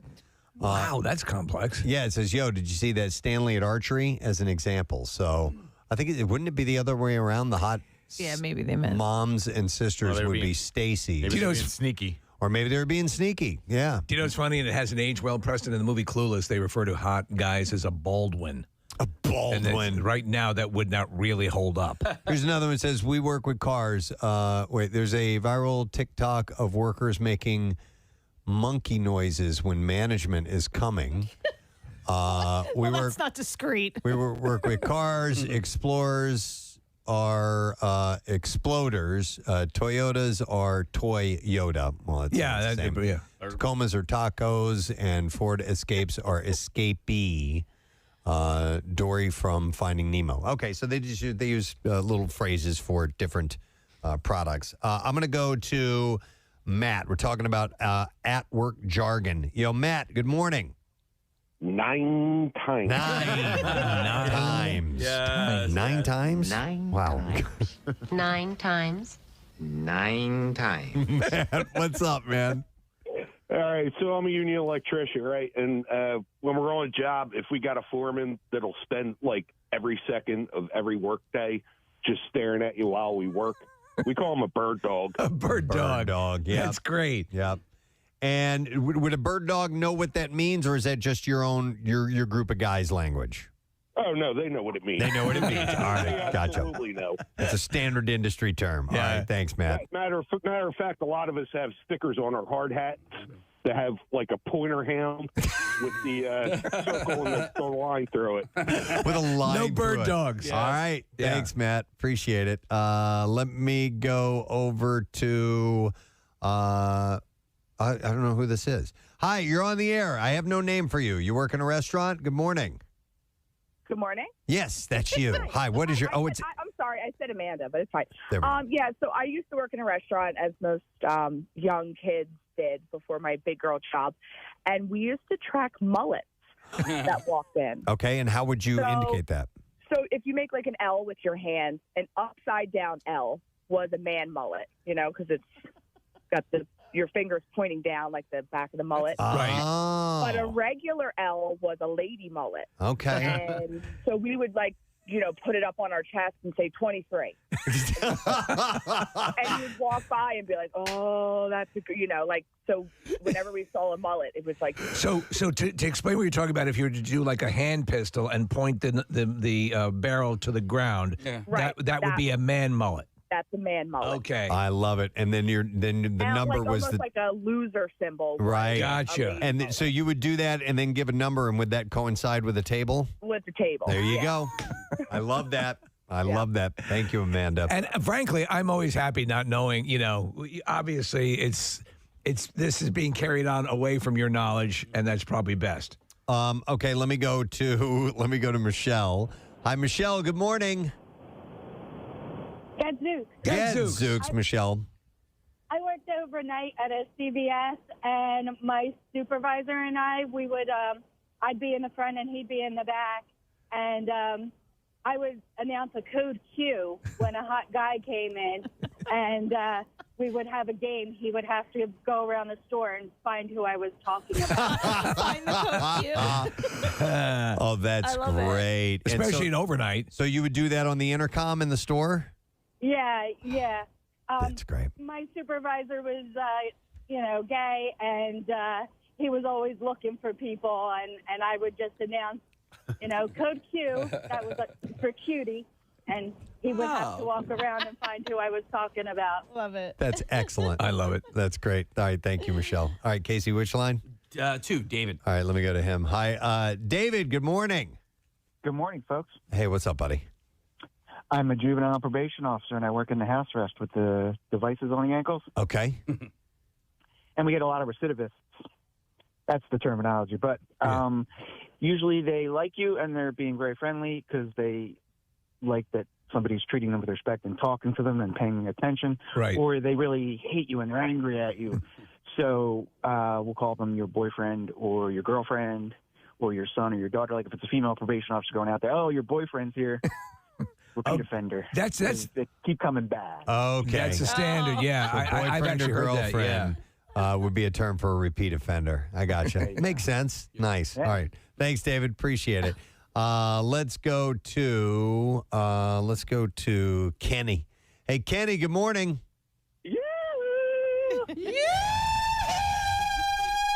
That's what we do when an attractive person comes into the office. We're really discreet. Yeah, very about discreet it. about it. What's up, Kenny? How's everybody? Yeah, Good. I used to work at a big logistics plant, warehouse type of deal. It was a 100,000 square foot building. Wow. And a lot of guys working, packing boxes. And the bosses were tough. They wanted to make sure you're working 1,000,000 miles a minute. And they would walk around at each department. And we had a code. It was 10, like the number 10 when they were coming. All right. And we were getting close because the head manager was a tall, slender guy. And the owner was a short, fat guy. So next to each other, they looked like the number 10. So that was our code. That's excellent. That's excellent, yes. Oh, my God. It's like hot dog and hamburger, right? Totally. And you call it out, and they would know they'd be on the way. Nice. All right. How about military jargon? We're going to go to Jeremy. Hey, Jeremy, good morning. Hey, good morning, Gadzooks. Gadzooks, buddy. I'm listener, first-time caller. Excellent. Appreciate it, man. All right. You were military, Jeremy? Yeah, so I was in the military for 6 years, and whenever we did guard duty, we would, somebody who just didn't have any of their stuff together, we'd be like, oh, that's an ID-10 tango right there. ID-10 tango, and what does that mean? So that's idiots in the phonetical alphabet. Yeah, because when you write it out. Yeah, ID-10 tango. Yeah, I got it. I think I might use that one. That's great. It sounds so official. Yeah. ID-10 Tango. Nice. All right. Thanks, That's Jeremy. great. Appreciate it, man. Let's go over here to Justin. Hi, Justin. Good morning. Hey, good morning, Gadzooks. Gadzooks, buddy. All right. So we're talking about at work speak jargon, and what would you guys use, and what did you do? Well, basically, whenever any good-looking girl or whatever came in, we'd say, so-and-so, whatever the name is that was working next to me. Yep. We'd say line 6. Line 6. Line 6. We didn't have a line 6 on the phone or anything, so we kind of knew, you know what I mean? Yep. Yeah, so and where was this you were working, Justin? I'm What an type auto of work? technician. Auto technician. Auto technician? Auto Okay, technician. all right, I Okay, got you. So, Yep. So line 6, and that was the phrase, and everybody knew it. Yes, sir. That seems to generate, obviously, identifying attractive people is definitely a large part of code speak. Yep. We'll go over to Don next. Hey, Don, good morning. Good morning. What's up, buddy? Hey, so I used to work at Victoria's Secret, and around the holiday time, we would have a lot of people trying to steal stuff. So the code word, if someone was trying to steal something, was, I think we got a Susie. A Susie. A Susie. Now, what was that based on? Just a random selection of a name, or does it have any meaning beyond that? Just a Susie is just like someone that's probably going to steal something. Like around the holiday time, it's really big. Like a lot of people steal perfumes and bras. I don't know. You're right. So in malls, if you ever had a mall job or a store job, where there's a lot of inventory, a lot of people coming in and out. There are a lot of code words for people they believe are shoplifting. So yeah, that makes sense. Yep, I like Susie. Thank you very much. Let me get one more. This is Dave. This should be interesting. Hey, Dave. I want to take his out back and punch his. All he is. Right now, I'll take his physically. That's very well done. Get away from me. So, I used to work at a theme park, Sesame Place in the area. All right. And I was in the parks department where we would clean up all the spills, and bathroom accidents. Well, any incident that had a correlation to one of the characters, we use that color. So if there was a blood incident, you have a code Elmo. Oh, my God. If there was a pee incident, it'd be a code Big Bird. And the greatest one that I still use to this day is if there was a brown incident, it would be called a code Snuffy. Snuffy. Snuffleupagus. Was this like all the employees knew this, or this was just you and the guys you worked with? Then this was the actual codes that would go over the radio. Oh, my And God, that's really my funny. Aunt Chris, who works at a hospital in the area, actually found them so hilarious that she took the codes into her hospital, and her staff now use those throughout the hospital. as So well. P Aunt Big Chris, I love you very much. P is Big Bird, blood is Elmo, and Snuffleupagus is poop crap. Yeah. Yeah. I love And if that, there was a Dave. Throw up would be Oscar. Oscar, I knew it. Yep. Well done. Excellent. Oh, All it's right, so thanks, magical Dave. here. They keep making announcements. WMMR presents Preston and Steve's Bizarre File. And this morning it is brought to you by United Tire and Service. Before you drive into the holiday shopping traffic and parking lot chaos, just swing by United Tire and Service with the best tire prices, honest service, and same-day appointments. And they're going to help you check off safety before stockings. So in Washington state, health officials warned residents that heavy rain and floodwaters could sweep rats into the sewer system and up into their toilets. Awesome. The Seattle and King County Public Health Department issued a warning in a Facebook post on Thursday. They said the heavy rain and floodwaters may sweep rodents into the sewer systems. If a rat visits your toilet, take a deep breath and follow these tips. And it added along with infographics outlining what to do if a rat appears in your toilet. Hi. The infographics instruct residents to stay calm, close the toilet lid, and flush. If the rat is still there, you should pour dish soap into the toilet and flush the toilet again until the rat is gone. So you just keep flushing until the rat is gone. The notion of a rat making it up through the pipe that way is amazing. It is. Yeah, because that is a small hole, and rats are pretty big. Yeah, well, so I'm assuming that the dish soap is so that they will slide easier through the pipes. The warning comes after Washington State faced a deluge of historic flooding this month, which caused extensive damage of roads and other infrastructure. I'll just take a dump outside before I forget that. Now you got rats coming up through your toilet. Rat head poking up through the crapper. All right, so here's a story out of California. If you should check your bank statement, if you happen to have bought gas at a 7-Eleven in the past week, a computer glitch has led customers to being overcharged 100 times what they should have been paid. So a $40 fill-up for one guy turned into a $4,000 charge. Wow. The company says it has happened to about 200 customers. Nageer McLaren used her debit card, and she went inside to buy a Powerball ticket, but her card got declined, so she used her cell phone to check her bank account right there in the store. And she said, and that's when I got the shock of my life. McLaren said, the tank of gas that I put in was $79.34, like I thought, but it was $7,934 in her debit card. That's a nightmarish situation. 7-Eleven charged her 100 times what the amount should have been. The clerks were not helpful, and while she stood there arguing, another customer complained that he had also been overcharged. After many calls and emails, 7-Eleven finally refunded her $7,900 and gave her an extra $500 for her trouble, so at least there's that. And a fribble. A Slurpee. Unfortunately, at this point, she said, it's kind of a gesture because 7 days later, I'm still trying to reconcile my account. Who got paid? Who didn't get paid? How many fees am I now having to pay out as well? Because once you fall into that abyss like that, it's a nightmare.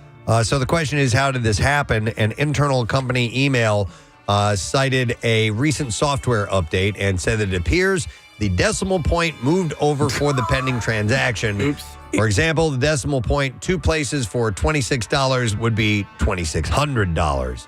7-Eleven's corporate office in Irving, Texas, said that a payment processor error had affected 6 stores. It's amazing there was no concurrent program to catch a glitch that would account for a $2,600 gas tank fill-up.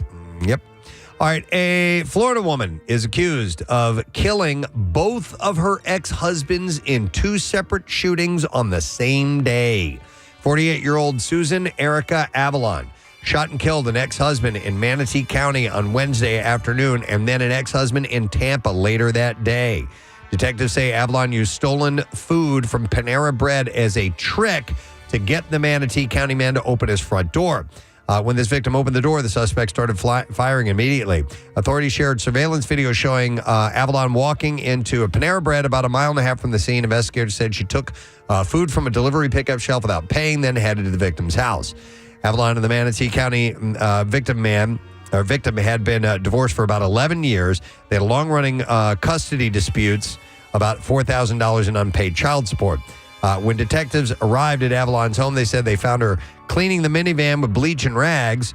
During questioning, when asked to discuss her ex-husband, Avalon replied, "Which one?" And that answer led investigators to ask Tampa police to conduct a welfare check on a residence Wednesday night.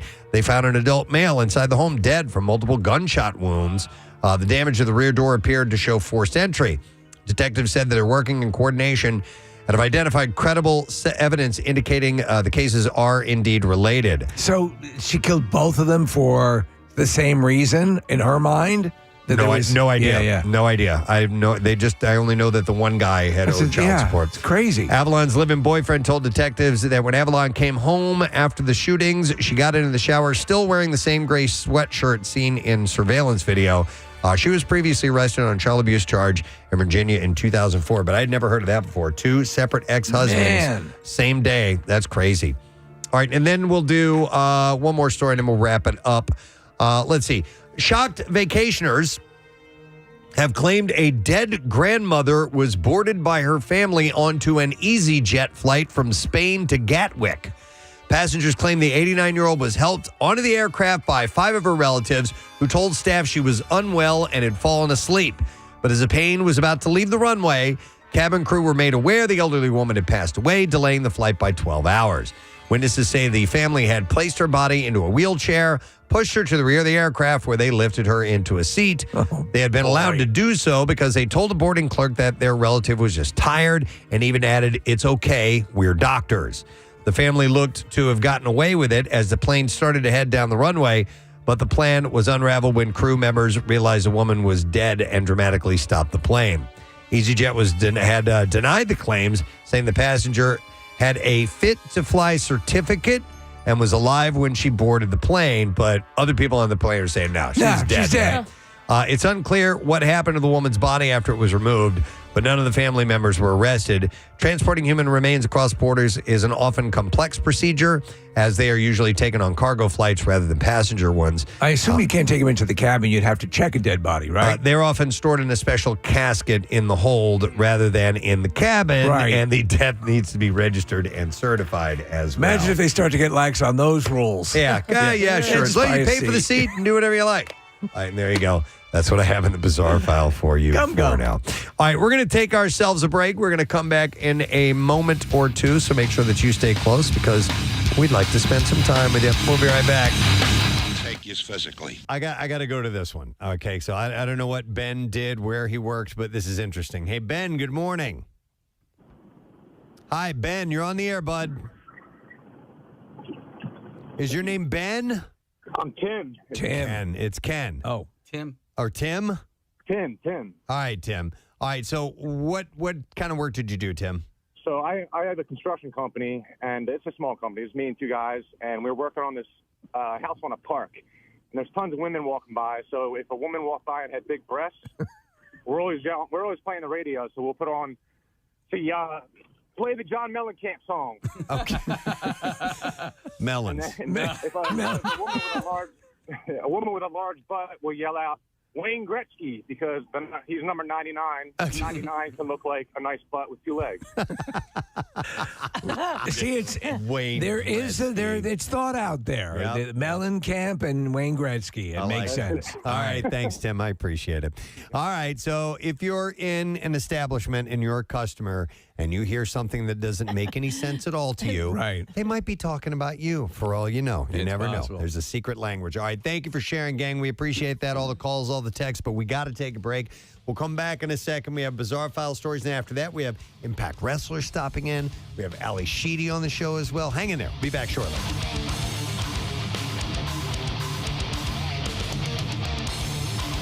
Preston and Steve. Rochelle, my wife, watches shows that I don't watch. She watches like 90 Day Fiance and Love is Blind and things like this. So she started watching this show over the weekend on Netflix, and it's called The Circle. And apparently it's been out. It's had several seasons. It's the third season. And in the first season, there's a couple people. There's a dude from Conchi. Oh, yeah. That's on the show. Really? Yeah. A guy from Conchi and his mom. And yes. I ran into his mom a couple of times. I believe she's a realtor in... she's a character. In Conshohocken. Yes, and she was also a character when I saw her in person. But she listens to the show, and she was like... Yes. And there's a gal from Delco on it. What's the premise of the show? She went to Cabrini. Okay, so it's... They put these people in this... I don't know, apartments or whatever. They give them a place to stay. Everybody's sequestered. They're on their own. You have no outside sources. You don't have a phone or anything like that, okay? And you communicate via text only. There's like a message board of sorts. Okay, so you never see each other. You never see each other. You have a picture of you, or you might be catfishing. You might be pretending to be someone else. All right. Now, listen, I don't watch this, so I've been told that this is how the show goes. So anyhow, they all communicate via text or sending messages back and forth to each other. I don't know what the nature of these conversations are or how they get started, but nonetheless, there's a voting system. The people that are considered, you get to vote for other people who you think is your favorite, I guess, or something like that. And whoever the top two that get the most votes are then able to vote people out. But they keep rotating. Like this, if they vote you out, then they bring new people in. Hence the circle. And the circle, and it keeps going. I don't know what the point of the show is. I don't know if there's a prize. All I know is that my wife and daughter are now on board, and I hear them laughing hysterically while they're watching the show, and they're talking about so-and-so and this person and that person and doing this and this, and they find it hilarious.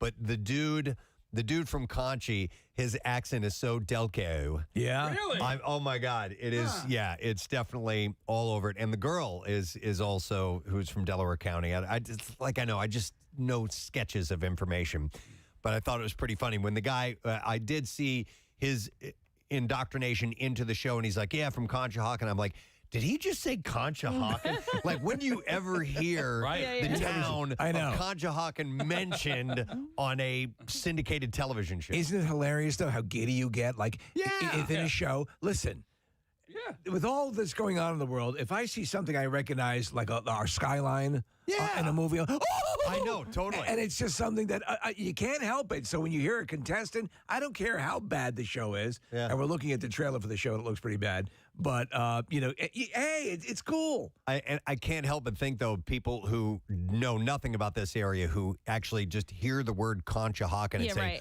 what in the hell is that? Well, I told you, I've bemoaned the fact for years that anytime someone is from Long Island, New York, which is where I spent most of my earlier formative years, they're a raving moron. And that's the way it's constantly the way it is. This kind of guy. And so there's a lot more people on Long Island, but that's the impression you would get all the time. Okay, so the guy's name is Ed. Somebody's texting in about him, and he was on The Challenge, I guess, which was on MTV. It used to be the Road Rules versus Real World Challenge, and now it's just called The Challenge. Oh, really? So does this have a vibe like that, like an MTV Real World? Not. I didn't get Real World from you're it. Not watching it, but it's definitely got that MTV sensibility, and they're really playing it up for the camera and everything. All I know is Rochelle and Caroline are laughing their asses off while watching the show. So good for them. I'm glad they found the show. Sure. Now there's another show on Netflix, and I've not seen this. Steve has, though, that has a tie to our area. And it's on Netflix, and it's The Worst Roommate Ever. Yeah. Casey had mentioned it last week as well. You watched one of the episodes. I think this might have been the premiere. I watched that one as well with an older woman. So this is, as you would imagine, these are sociopaths who end up being, living in proximity to you or whatever. And then this story arose, Preston, that you're going to talk about. Yeah, some dude who ended up... the people ended up dead in this particular story. That's kind of an underlying theme to all of these, Preston? Yeah, the first two episodes I watched, and people were dead. So this was in Montco. So in 2017, it's the saga of a serial squatter, and it ended in 2 shocking deaths in Montgomery County. The story is available for streaming on the Netflix series, and it's based on New York Magazine's viral 2018 article, The Worst Roommate Ever. The series of the same title tells the story of Jameson Bachman, or as his Chestnut Hill roommate Alex Miller came to know him as Jed Creek. So his name is Jameson Bachman, but he went by Jed Creek, a name that he had used to respond to a fateful Craigslist ad that Miller had posted seeking a roommate. And that exchange would serve as the beginning of an increasingly nightmarish string of events. So you can watch this episode, but I'm gonna reveal what happened here if you don't mind. Spoiler alert. Yeah, so as Jed Bachman contacted Miller about the room, saying that he was a lawyer from New York who had grown up outside of Philly and that he needed a place to stay in the area to deal with some family issues. And after meeting up, the two became roommates. Bachman wrote a check for Miller immediately and then moved in the same evening. And it started to get weird almost immediately, according to this article. Bachman showed up with 6 plastic bins, which contained all of his worldly possessions, as well as a cat, which Miller was allergic to and unaware that Bachman had. Bachman removed light bulbs from shared living spaces, took kitchen chairs to build a desk in his room, moved Miller's personal items around, and then refused to pay his portion of the utility bills. And after finding a cigarette butt in the toilet bowl, Bachman refused to pay the next month's rent, insinuating that Miller had broken the, quote, warranty of habitability. There you go. Yeah. A warranty of habitability and covenant of quiet enjoyment. That's what he called these. He said, according to Miller, he said, we agreed that he would share the cost of paying the bills. And he said later Jed would laugh at me when I asked him to pay the bills. It's not a good sign. And he said when he laughed at me, it was sinister. It was demeaning. It was patronizing, like I was stupid. Miller's mother ran a search on Bachman's phone number, revealing that he wasn't Jed Creek at all. Instead, they found out that his true identity was Bachman and that he was a serial squatter who had terrorized roommates up and down the East Coast. When you're locked into an effing nightmare like that, it just seems like there's no way out.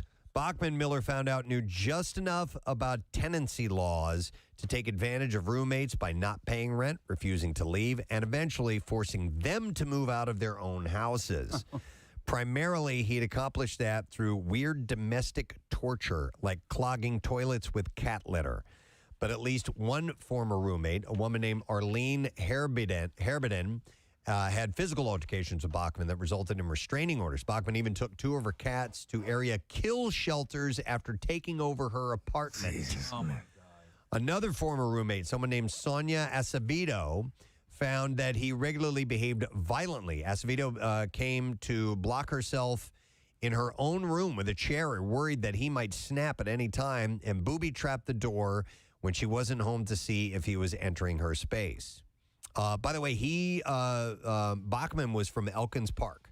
He graduated from Cheltenham High School in 1974. Yay. Friends interviewed in the series described him as smart, charming, and good-looking, and said most people thought that he had a bright future despite a tumultuous family background. He attended Tulane University in New Orleans, but it was there that one friend, identified as Bob F., says Bachman witnessed a brutal murder and that changed him forever. So a guy named Ken Gutsit, a friend of Bachman's, was murdered at a frat house following an argument at the school's library. Gutsit bled to death from a slashed neck.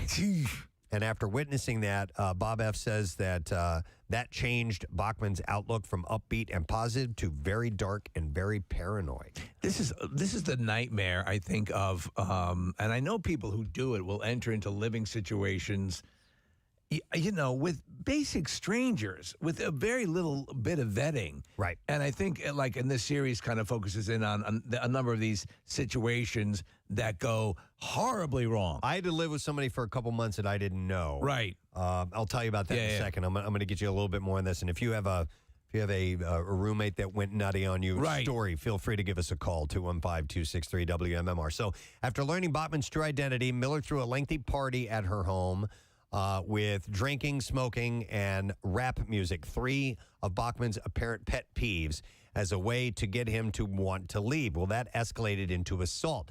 Bachman choked Miller, slamming her leg in a door, slashing at her with a knife. He was arrested, and Miller filed for a protection from abuse order that included Bachman's eviction. Bachman's brother, Harry, ended up bailing him out of jail twice, which ultimately would result in both of their deaths.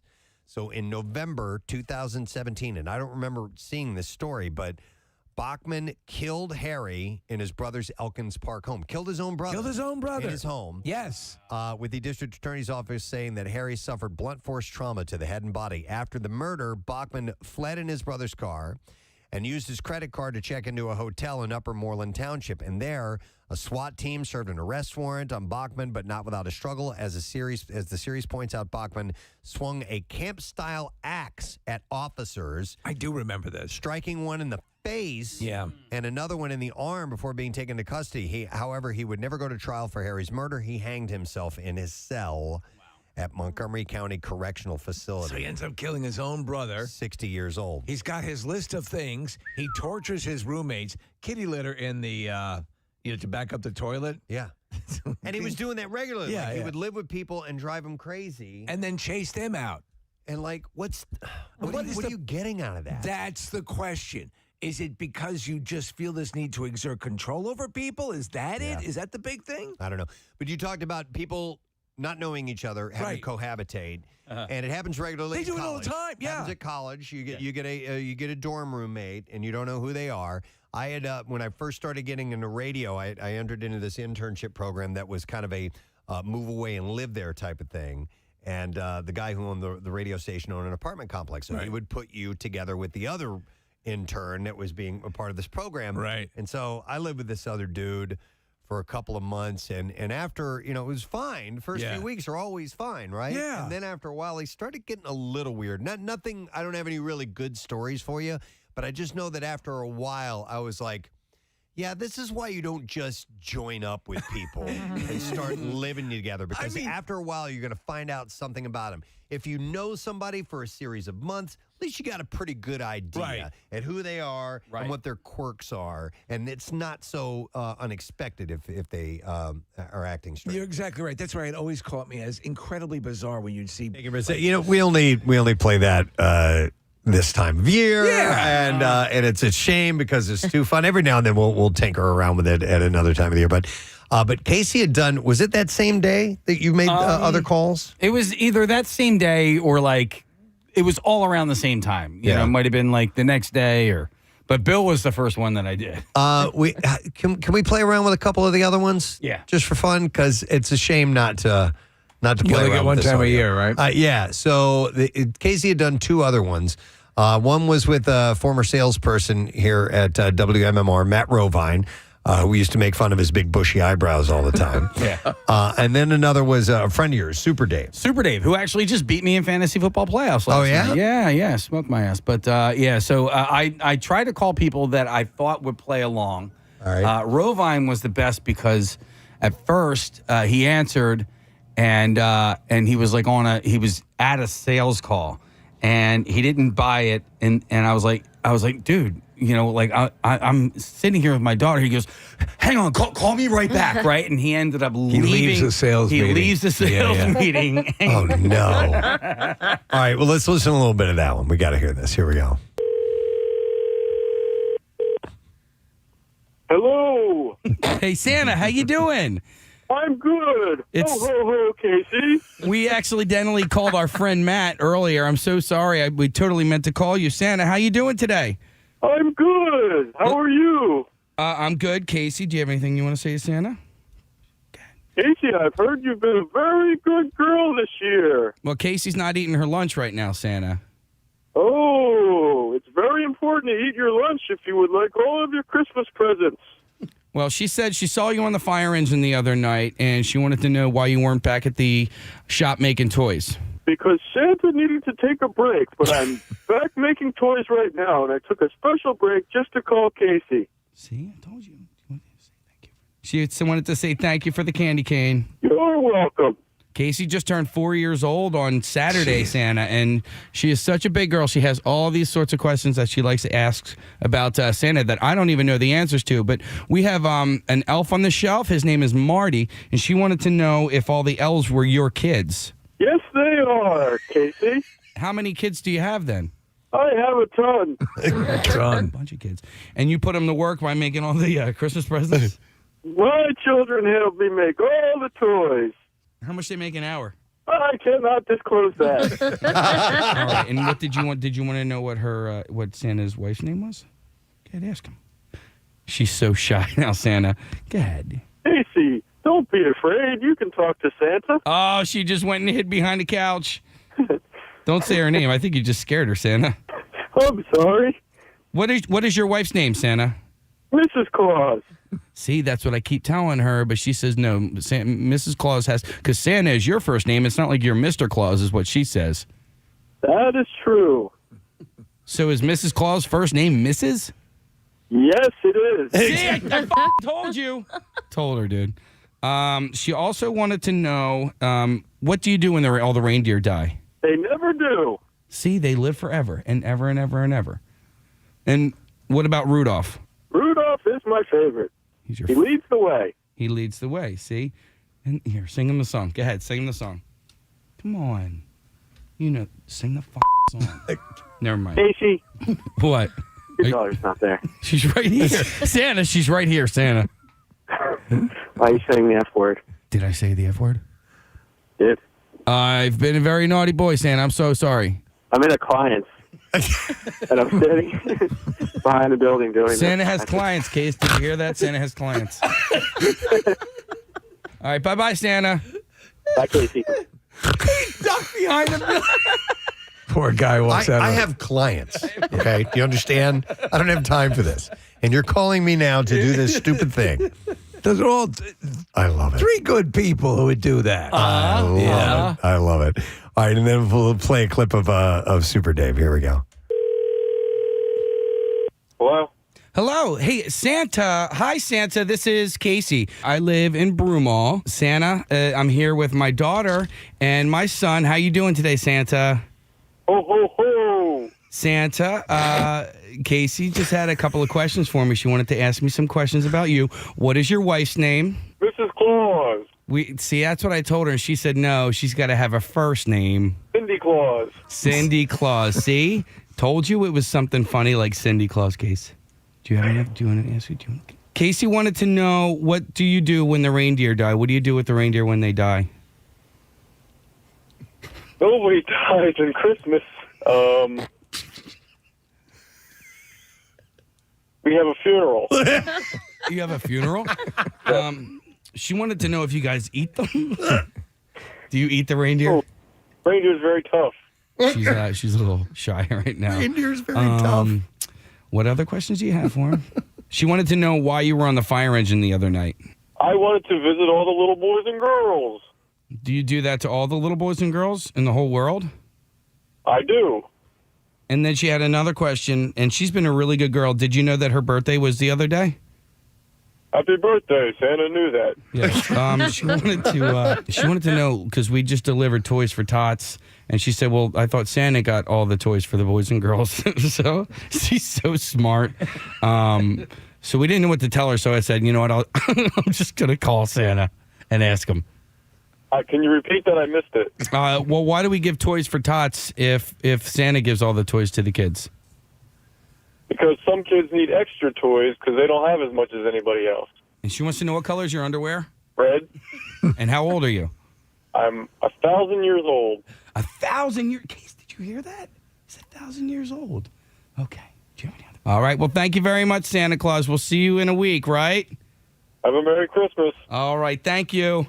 Bye. Bye-bye, Santa. All right, so you didn't ruin it for him. No, I didn't. When did you call him later? I don't even remember. I have no idea. I have no clue, but I love how people automatically go right into that same voice. Oh, ho, ho, ho. Of course, yes. But he's waving in and out. He goes, yeah.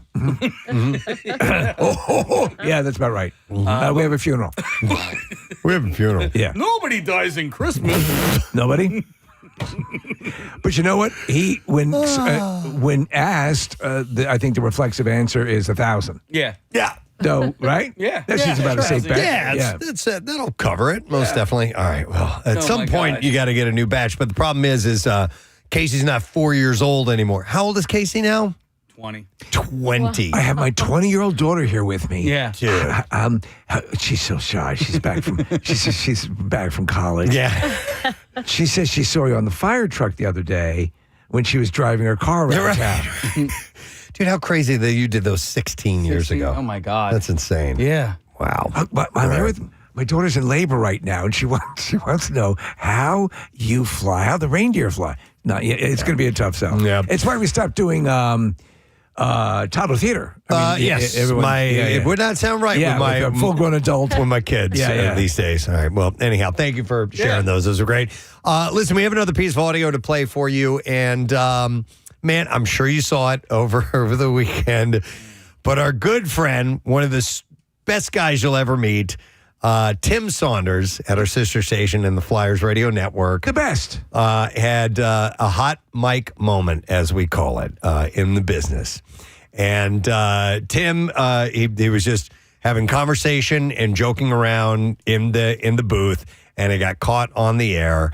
We've edited it. I'll play a little clip of it here for you because I'm going to come to Tim's defense on this. As am I. So here we go. Now they're going to take the TV timeout. We'll take it as well. 7 gone in the third. It's 3-2 Buffalo on the Philadelphia Flyers Broadcast Network.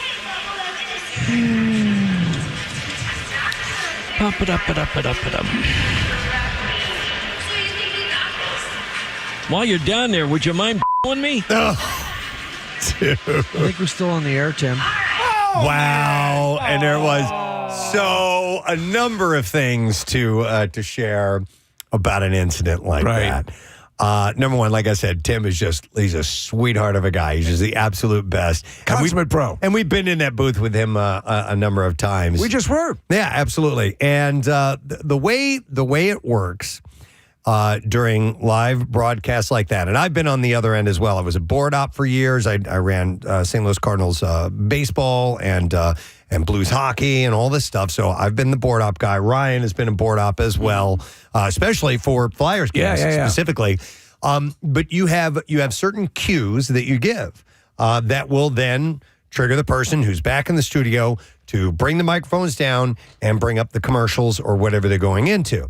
And so he gives a cue. This is the Flyers radio network. That's the cue. Once that's said, it's someone else's job to move along and do the next steps and take them to where they need to be. What I don't know is if where Tim is, whether he would hear those commercials or not. I don't know. Ryan, do you happen to know offhand? He should be hearing those commercials. Should be hearing the commercials. Correct. Yeah. So there are people that have specific jobs, and there are a number of things that are supposed to happen during that. And Tim obviously gave the cue, and you can hear him. He moves along. He's like, he's probably shuffling papers around, seeing what he's going to be doing next. And I'm guessing, because I didn't reach out to him, I knew he was going to be overwhelmed and everything, that somebody bent over or whatever, or was reaching down beneath the desk. That's exactly what happened. And you know the old joke, hey, while you're down there, it's a joke. We've all said it. It's just an absolute joke. And he said it, and he didn't know the mics were on, and it should have been, or two things should have happened. He should have known that he was off air, and of course the board op should have known to take them off air. And maybe they stepped away for a moment. I don't know the specifics behind it, but when you're running a board for a live event, you're not supposed to leave. Right. You're definitely not supposed to leave, as far as I know. Yep. Or if you do, you have someone step in and watch things for you that knows what they're doing. Yeah, and when we do live, and we were just live in Phoenixville on Friday, we wait for Jason to say, because you'll hear what's called like a sweeper, Preston Steve, and then it goes into commercials, and we wait for Jason to say, all right, you're clear. In fact, Marissa, you spoke on a hot mic. Yeah. We were at the end, and we we'll be right back on 93.3 WMMR. And then we hear in our headphones the music bed rise up, and then we hear what Casey called the sweeper. It's this imaging piece of production that goes, Preston and Steve, 93.3 WMMR. And then we will wait for Jason to say, you guys are clear. Marissa started to talk about what we were going to be doing in our next segment, and I hold up my hand. I'm like, hold on. Yeah, we haven't got and then our headphones, we hear, we're clear. So that part went on the air, whatever you said it was. Yep. So it's very easy to do it. Also, what you're doing is a lot of times you're getting a bit of the ambiance of the live situation. And it's funny because, broadcasting, it's not rocket science, but it's also a very creative, tough job. And I remember the years that I was a broadcaster, a lot of people would say that they don't like saying you're hot because it might trigger somebody into it throws them off by saying you're hot. I don't know. Have you guys ever had that before? No. I've had people use that as a term, as meaning the microphone is hot. Yeah. You're hot. It doesn't. I don't care. It's whatever. You're hot, or you're on, or you're live. In any one of those things work. I know what you mean, so it doesn't trigger me for anything. Meaning that they might think like I'm hot and sexy. Yeah, it wasn't. Really? I forget who it was, but I was running the board for someone, and they're like, "Hey, can you not say that?" And I was like, oh, okay. Okie dokie. Yeah, all right. All right, that's your thing, whatever. Yeah, everyone's a little different, right? What you're saying is the mic is hot. Yes. That's exactly. So if you're getting offended by that, maybe broadcasting's not for you.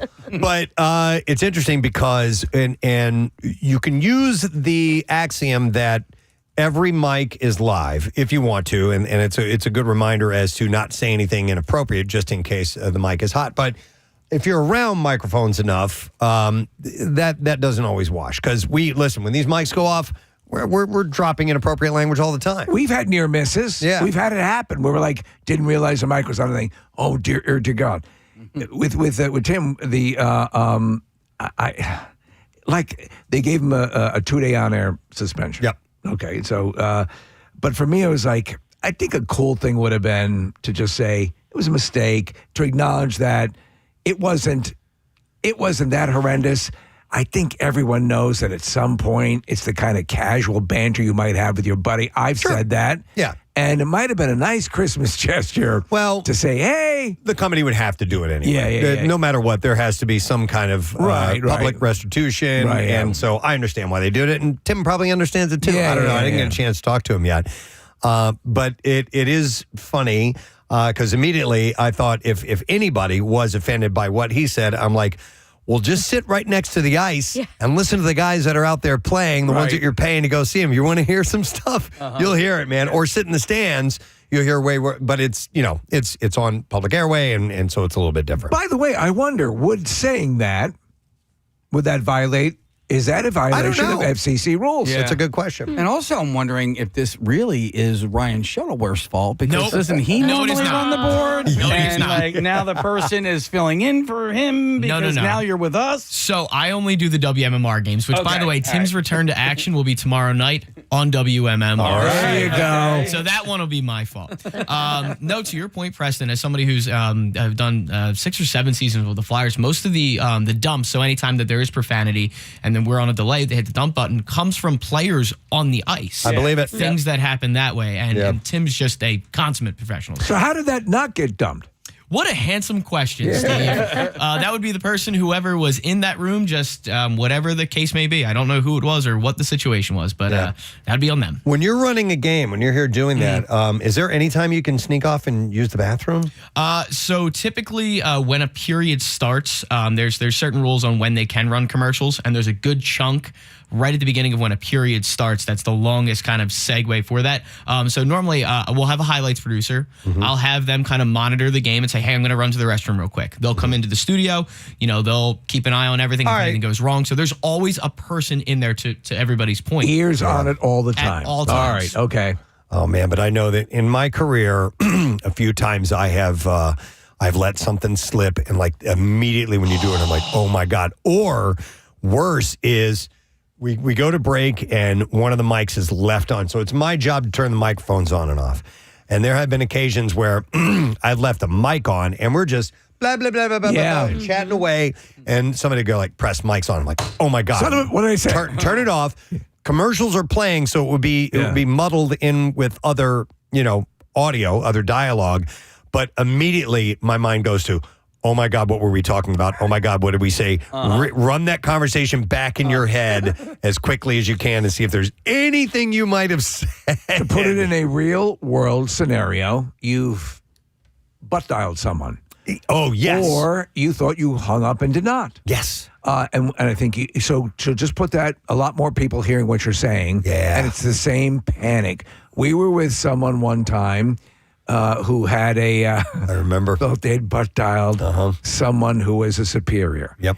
And we were talking about said person, and I never saw that shade of white in my life. It was just astonishing. Yeah. It turned out it was fine. Yeah. But that sense of panic, there's nothing like it. No. We used to joke, Preston, about, like you'd see in stop motion animation, the windows of the radio station getting bricked up, them deconstructing the antenna because it's over. It's over. Yeah, well, it just happened last week. There was that principal who was leaving a voicemail for somebody, thought they had hung up, and then ended up having a candid conversation with a colleague and used anti-Semitic. And their job is done. Done. And then the person that was on the receiving end of that conversation hasn't lost their job, but they're under administrative leave for the time being. Stop and think, stop and think about it. That's why the rule is, and it's, as you said, you get into a professional muscle memory kind of state, treat every microphone, every phone, everything as on. It's hard though. It's easy to forget it. And we do it all the time. And you know what? This incident with Tim, which, by the way, if I was just casually listening on the radio, that would have been hilarious I to would hear. have busted out laughing. I would have died laughing. Yeah. As I just out of nowhere. Most people would. Oh. Yeah. But I started thinking about that's something that I forget about. So when we're doing something like the Camp Out for Hunger, that's a week long of us sitting in front of open microphones. When we go off the air, when we stop and a segment is done, and those mics are no longer live on the radio, it's so loud in the Camp Out for Hunger tent that we put our headphones on and we talk to each other. It's the only way we can hear each other is through this microphone, because when the radio station comes back on, we still hear it as if we can just talk through these mics. They're live, and that way we communicate with each other. So if you ever come out to the event, you see us with our headphones on, and you see us talking to the mics, and you don't hear anything other than like commercials coming out of the speakers, that's because we're communicating with each other. It's so loud in there. And I've realized that over the years, So Jason Fayon has been the main board op for the Camp Out for Hunger for years. And I will sometimes totally 100% forget that Jason is back here listening to everything we're saying. And I will guarantee you, I've said some things that I probably didn't want Jason to hear. And I'm curious as to what he could tell me. And listen, like any office, we'll talk about other people that we work with and maybe in a joking manner, or maybe somebody's pissed you off because they didn't do this job or whatever. And I don't know if I've said stuff Not before. only that, you forget that a lot of times we'll go to the RV and there's a Mackie mixer that is up as well often in there with a microphone. You're being monitored all over. I'm sure that, right? So I found this out last year that the at the camp out, that kind of broadcast kind of complex where all the Neumann University students are. Yeah, they hear that feed as well, because I started talking about when Pierre and I were there last year. I was talking about I have this at my family's restaurant, or I'm gonna have. I remember specifically there was a drink that I wanted to have, and somebody came out. It's like, oh, are you gonna go have that drink now? I'm like, what are you talking about? Like, oh yeah, we heard you talk. I'm like, you can hear that? I know. So there's that info. I've never really thought about that. All those young minds hearing all the conversation, but it's just what you do, you forget that those mics are sitting right there. Well, and again, to put it into real life, like people do this all the time. If you're on Zoom or Teams and you just forget that you're on video, if you pick your nose or if you're changing your shirt, or you thought you muted the mic and you didn't. I was just on a client call a week and a half ago, just driving in my car, just listening. Right? It's like, oh, this. It's a coaching session on, how they want, it's a client, how they want their product presented on the air. And I'm just driving. And then I just was like, I farted. And I was like, oh, crap, my mic's hot. So they don't know. There's probably 5, 6, maybe 7 other, DJs that are on. So they don't know who did it. Farted, Except when the sound comes from your screen, it puts you up front. Yeah, so it would identify you as the culprit. Maybe. Oh my God. There was a time I was at WDRE, and this guy who was a regular request line caller, and this was off air. He would call, and he was a strange dude. Right. Really strange guy. Would say some strange things. But, like anybody, I love talking to people on the request line. And one time he had called in, and you have a way of turning off the mic in the studio while you're talking, because we talk on the request lines through our actual microphone. And somebody came in and they were like, who is this guy? And I thought I'd turn it off. I didn't. I'm like, oh, he's just some psycho that calls in all the time. And the guy's like, what did you just say? Oh, Jesus. Jesus. And I'm thinking, he's going to kill me. Yeah. This dude is going to murder me. It was sounded like that, but I was like, oh, I was just joking around, man. You're a psycho, blah, blah, blah. Hang on, I'm going to go to this call. I have Henry on the line. Hi, Henry, good morning. Hey, you guys are bothering me at work here. Oh, sorry about that. Sorry, Henry. brother. What's up, man? That's okay. Real quick, super hot Mike, Jesus. Super hot take with Pierre that you guys had a couple while back when he's describing something that he's doing on air, keeping it cool, and then goes the mic off and set. That's one of my favorite Rush videos. I watch that constantly. He says what he says on air on your show. Yeah. But so I used to be a wedding DJ. And we normally have guys with us that are, our helpers and whatnot. And I am bringing up the father-daughter dance, and then we bring up the mother-son dance. And my partner that's with me says, the groom's mom is kind of hot. And I didn't feel the same way. Yeah. I am holding the mic as I'm about to bring them up, and I lean over to say to him, I don't know, she's a bit of a dog. And the mic was on, and it went over the speakers. Oh my God. Jesus. And I didn't get the remainder of what they owed for the wedding at the end of the night. You didn't get, they stiffed you for the rest of the payment. Oh my God. Yes. And you weren't going to argue, right? Yeah. No. I pay me, you dog. Oh my God. Yeah, that's not going to fly. And how much listen, do I owe you? And Henry, like I've had moments like that before. I mean, and it feels like the blood rush from my head. Did you have that sensation? Oh my God. Because we have a monitor facing us, so I hear it instantly very loud. And you look up with the deadpan, and just everybody's looking at you, so they heard it. Yep. What I meant is she's unattractive. I didn't mean that she's physically a dog, but she has features that would make her dog-like. Oh my God. Jeez. That's nice. Thanks, Henry. Appreciate it, man. But I'm sure that the moment that Fridge says to Tim, we're on the air, buddy. Yeah. He's like, oh my God. The blood goes down. Yeah, I'm still on the air, Tim. Oh, man. And I've had that. I've absolutely had that where it's like all of a sudden you just feel like you're going to pass out. By the way, that's one of my favorite. While you're down there, could you? Totally. Yeah. Hey, while you're down there. And how do you go on after that? Like, you gotta soldier through. Oh, man. And I guess, I don't know if he made a quick apology. Sometimes that's the nature. You remember that one guy said some horribly homophobic things. He was a sportscaster. Just really bad stuff. And he came back like a break later and said, I apologize. I did not know the mic was on. He's like, this will probably be my last game. Oh, I remember that. Yeah. And it was. It was real bad.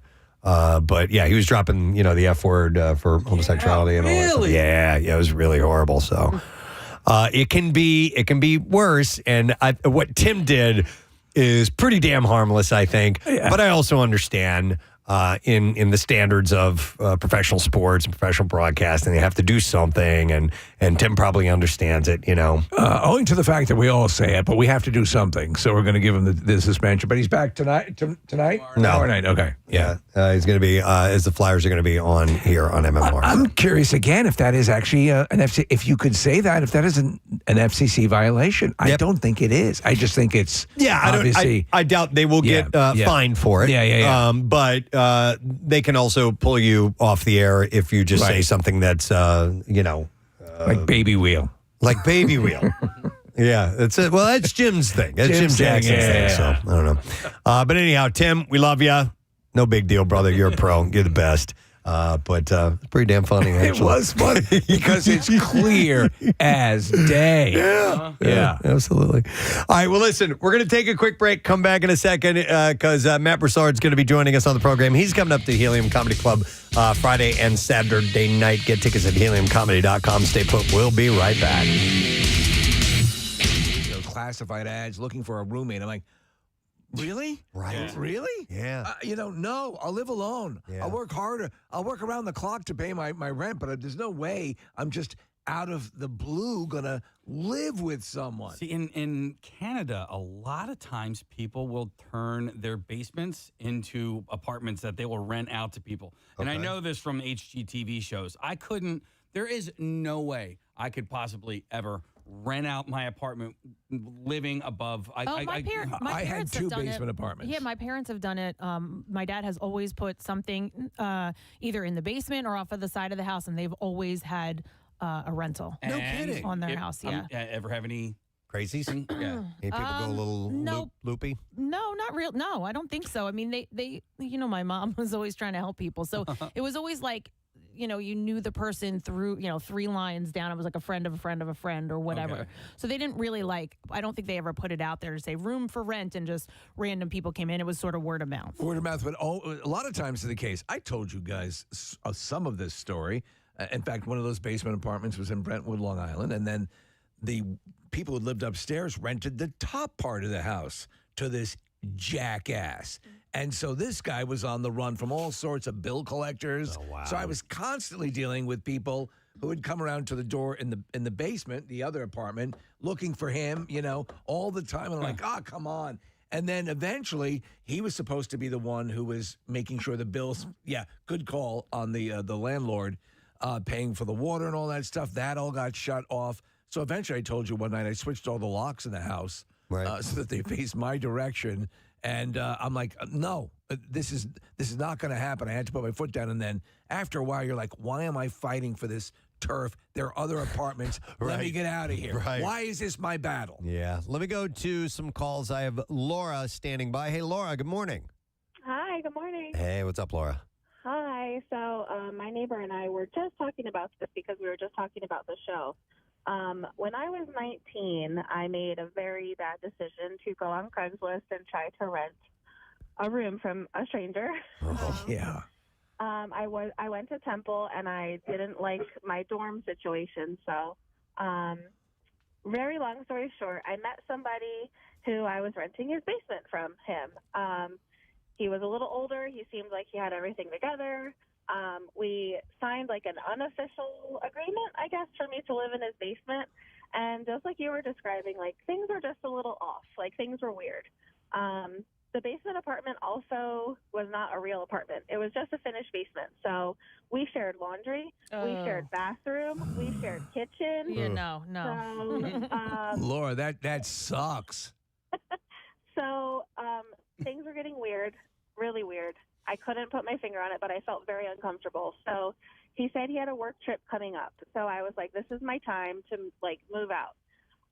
I don't know if he didn't go on a work trip or whatever, but he showed up and saw that I was boxing things up and literally locked all of my stuff in the basement, and I could not get into the house anymore. He like locked me out of the house. And this is on 18th and Federal in North Philadelphia. Oh God. Okay, so you show up and it's locked. What do you do? I called my dad. Okay. Yeah. And I said, you need to come help me. Bring your gun. Yeah. Yeah. So he came down. It was in the middle of the night, which adds another creepy layer to it. I was working at a coffee shop and, closing down the store, so I was coming home late. And, so I called my dad, and my dad basically was pounding on the door and threatening to call the cops and said, you need to let my daughter get all of her stuff out. And he kept demanding money. It was well, let me ask you. So bizarre. Let me ask you something. So had you informed him you were leaving, or were you beating a hasty retreat without his knowledge? So I had my boyfriend at the time was staying with me too. And I was like, we got to pack up and get out while he's like on this business trip. Because it was just too creepy. Right. So, and when you say came home and when you say creepy, was he being like sexually creepy? Was he being just psycho creepy? What level of creepiness? I literally can't even put my finger on it, and I honestly don't even remember his name. It was like I blacked this whole experience Okay. out. All right. Yeah. I get it. No, absolutely. But maybe little things said, little glances, stuff like that. Yeah, I would find things in the shared bathroom. I could not do that. Like I probably can't say, but like it was just gross and weird and uncomfortable. No. Dear God, sharing a bathroom with a stranger, sharing a kitchen with a stranger, no effing way. I mean, I understand it might have been something you had to because of the situation, but you'd have to hold a gun on me to do that. Oh, well, now I'm a mom and I'm an adult, and I'm like, my kids can never, ever, ever do what I did. Yeah. And, and it was so, I felt like it was out of desperation almost because I couldn't afford rent by myself. So I really wanted to be on my own, living in Philadelphia. Like I just wanted that life. And, never. No, I think a lot of people are in that same boat. Thanks, Laura. It's a common thing, yeah. I think most of these stories are going to start with, so I went on Craigslist. Yes. Right? And by the way, which I shudder to think about. Never once did I ever use Craigslist, but I have heard nothing but horror stories. Yeah, right? It's never good. Especially when it comes to meeting up with people or... Unless you say you're putting an armoire on the curb, come pick it up. I had friends that there was 3 roommates together, and one had gotten another job somewhere else. They had just signed the lease for the next year. This person found a job and they had to move out, and they put their room up on the city paper. The personals there, but without the other 2 roommates' knowledge, and there was a huge fight about that. Sure. Gigantic fight. And it's like, listen, man, I'm sorry but we just signed a lease, right? You don't get to try and figure this out on your own. Like, we should have a say on who is going to move into our house. And luckily it didn't end up turning into anything. Right. But I mean, it ended in the friendships are over. But yeah. I had a friend whose roommate in college would leave kiss marks on her bra. Oh my God.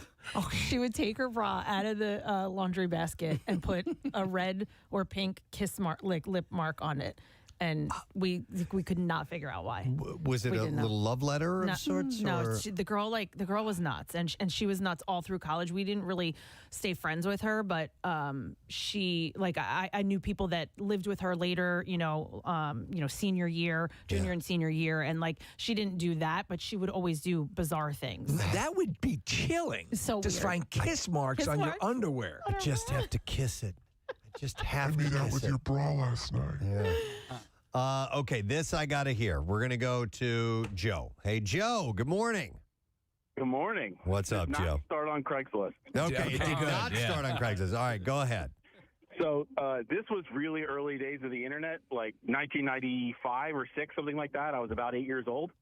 My sister, who was much older than me, met a random guy through a chat room, and he lived several states away. And one summer, while we were out of school, he showed up at our house. Oh, my Just God. You're totally 8 unannounced. years old? I was 8. How old is your sister at that time? She was just graduated high school. All right, so 18. Okay, so dude shows up at your house? Yeah, so he shows up at our house with another girl. Okay. And it was really random, and we didn't, I was 8, so I'm sure I didn't get the whole story, but I didn't really figure out why at first. But the intention was my sister wanted to date this guy, which was probably obvious, and then he ended up living with us for the entire summer, him and the other girl. No. Wait, what? And Where were your parents in all this? Seriously. He moved in? He and his girlfriend moved in? He lived in our basement on the couch. Okay, we had hold a on. pull-out couch that they just lived on. Joe, hang on. Several questions. Okay. Yeah. He was a full-grown adult? Yes. Okay. Yeah, I think he was probably early 20s. Your parents? What happened there? I have no idea. Why would they let this guy, this complete stranger, come in and live at your house? This is my boyfriend and my boyfriend's girlfriend. Right. My parents are way too nice most of the time. That's almost naive. negligent. Yeah, naive. So Yeah. All right, so we're going to glance over that. yeah, we'll glance over the parent thing. They're I living can there. explain it. What happens? So at the end of the summer, they just randomly disappeared, and they left a whole bunch of stuff at our house. Okay. And when they left, the girl that had left her ID at our house. Yeah. And when we found the ID, we noticed that she was using a false name the entire time she was living with us. Okay. The old false name. Yeah. Yeah. So when we looked her up online, we found out where she was from and all that kind of stuff. And it turned out that this guy had kidnapped that girl. Oh my God. So you had a kidnapper living in your house with the kidnappee.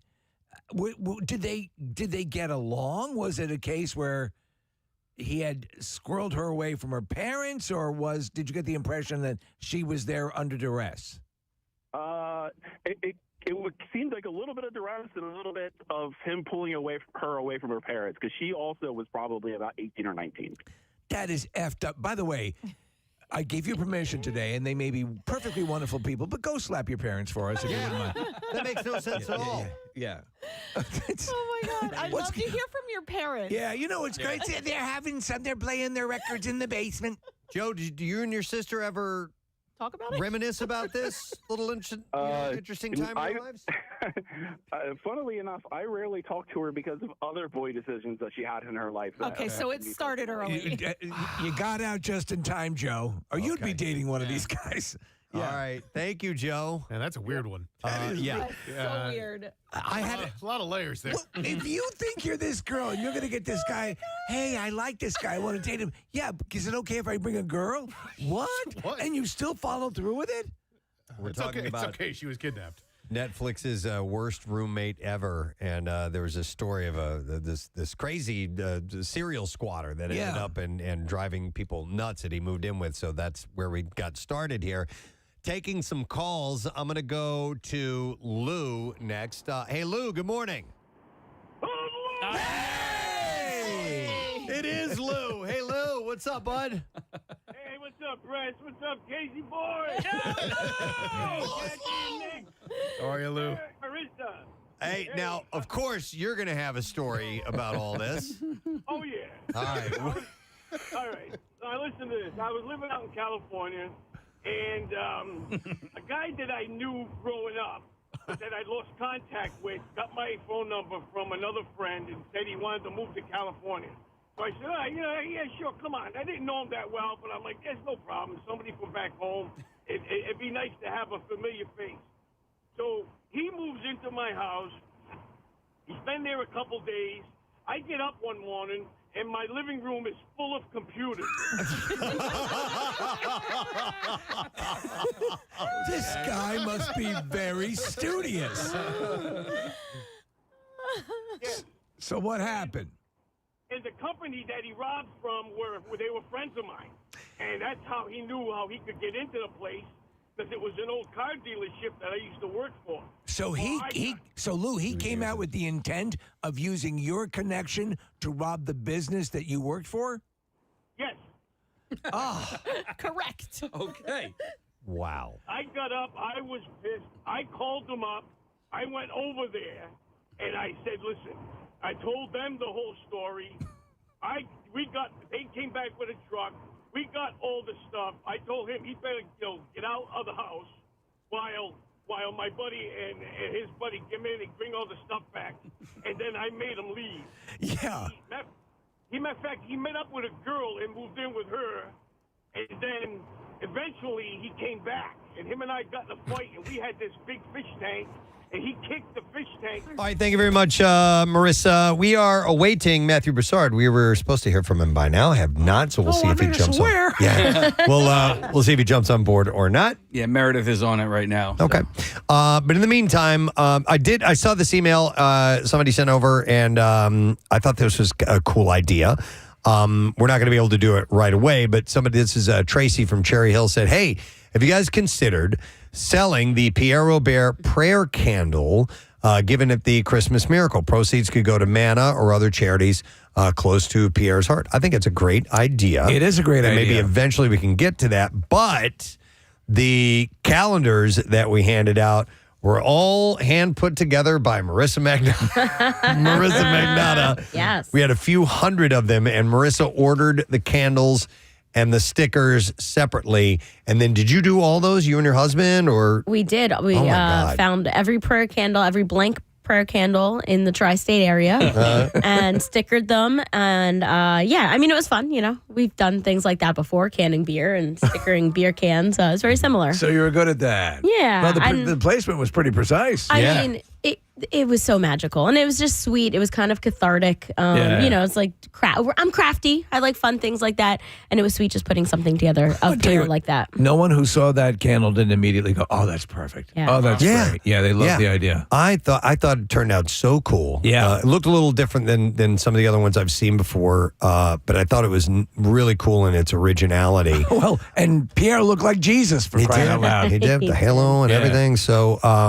I think that maybe down the road that could be a cool item and have the proceeds go to charity. Yeah. There's still so much left in the tank, so to speak, for what, you don't take someone who is that prominent, and obviously even surprisingly so to us, and we thought we had a good beat on how Pierre was received in the area, that huge and not carried on through a while, because we have many events and milestones that we're going to hit throughout the year, and Pierre has to be a part of all of them in perpetuity. I want to thank Paul Trigiani, who is husband of our coworker Kristen Herman, and he helped me with the artwork. Oh, cool! That Pierre thing. He's crafty in that way, and there you go. That's why you have to come on out to our broadcasts, because you never know, what we're going to be giving away. We're trying to make it special for everybody. I'm wearing the official shirt. I love this that we gave away and it's a little more subtle. You have to look closely to see that it is a Preston and Steve shirt, but it's the street shot of the Colonial Theater with our name on the marquee. Ooh, How so cool! glad you like that. How much fun is Mayor Pete out there, man? Oh my God, he's so great. He hung out for the whole show. Yep. And afterwards, he was coming over, giving everyone hugs. We do love the Union as well. I mean, the theater.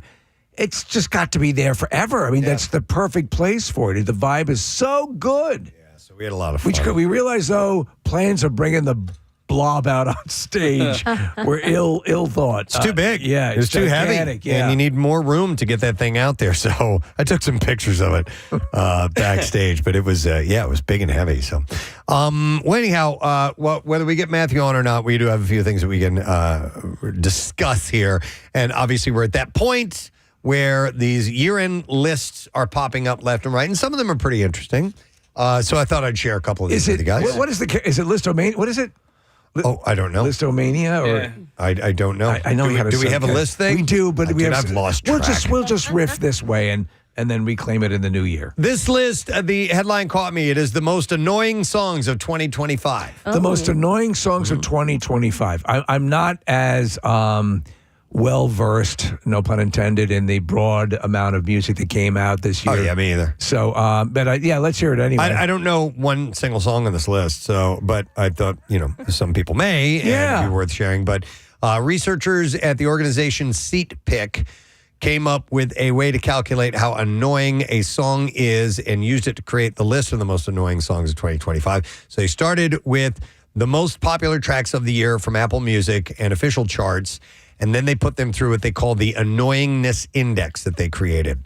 And that is songs being scored on 4 main factors: repetition in how often hooks and lyrics loop, brightness and shrillness, those high frequencies that make your brain feel itchy. That's what it says here. Harmonic dullness, which are songs that go nowhere, literally. And then lyrical filler, singing yeah, or la on repeat. Is there a particular song that comes to mind when the notion of an excruciatingly annoying song is brought up? Does a song leap into your head? I can tell you what type of music, the droning sort of Drake, just, it's almost like Zubba Zubba Zane. Zubba Zane, but for real, I can't stand music like that. Yeah, no titles are coming to mind. So I've tried to rid myself of annoying music. Yeah, why would you listen to it? Yeah, exactly. And so, Steve, nothing's really popping to mind right now as far as the song is just annoying. There's a guy who comes by every day. It comes down East Mount Airy, where, the street, and he has got something. It is a droning rap song. Yeah. It seems to be the same song. It's probably different, but it sounds like the same. He's got the bass so goddamn loud, or so whatever.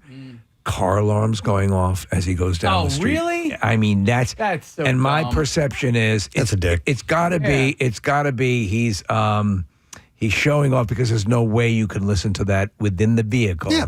There's no way. All of that. It's a flex. All of that, it's a flex. It's just, I'm loud. Yeah. Look at me. Look over here. I'm making a lot of noise. This is noisier than what you have. Right. That's typical what it is.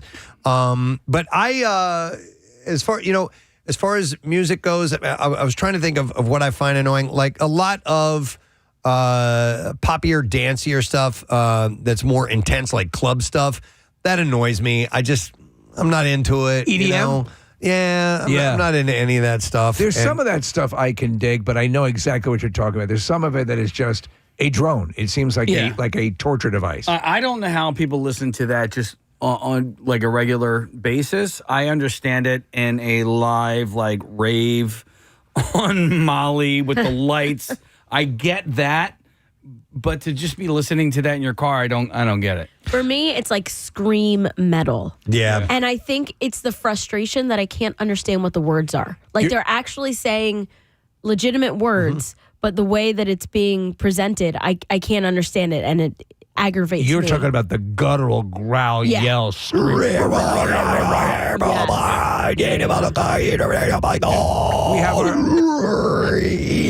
our Christmas What did song. you say? Oh, I was just making stuff up. Merry Christmas, Marissa. I said Merry Christmas, Marissa. I heard that one. Yeah. But believe it or not, there are people that follow along with that. Yeah. And I just, that's annoying to me. But that's all. Those are genres. Those are types. genres. Particular songs. Nothing's coming to mind. There are songs that I hate. Around the holidays, I hate Grandma Got Run Over by a Reindeer. I can't stand that. Here you go, song. Press. Because I was afraid to speak when I was just a lad. Before the gave me those and tweak and told me I was bad. They were dead, I loved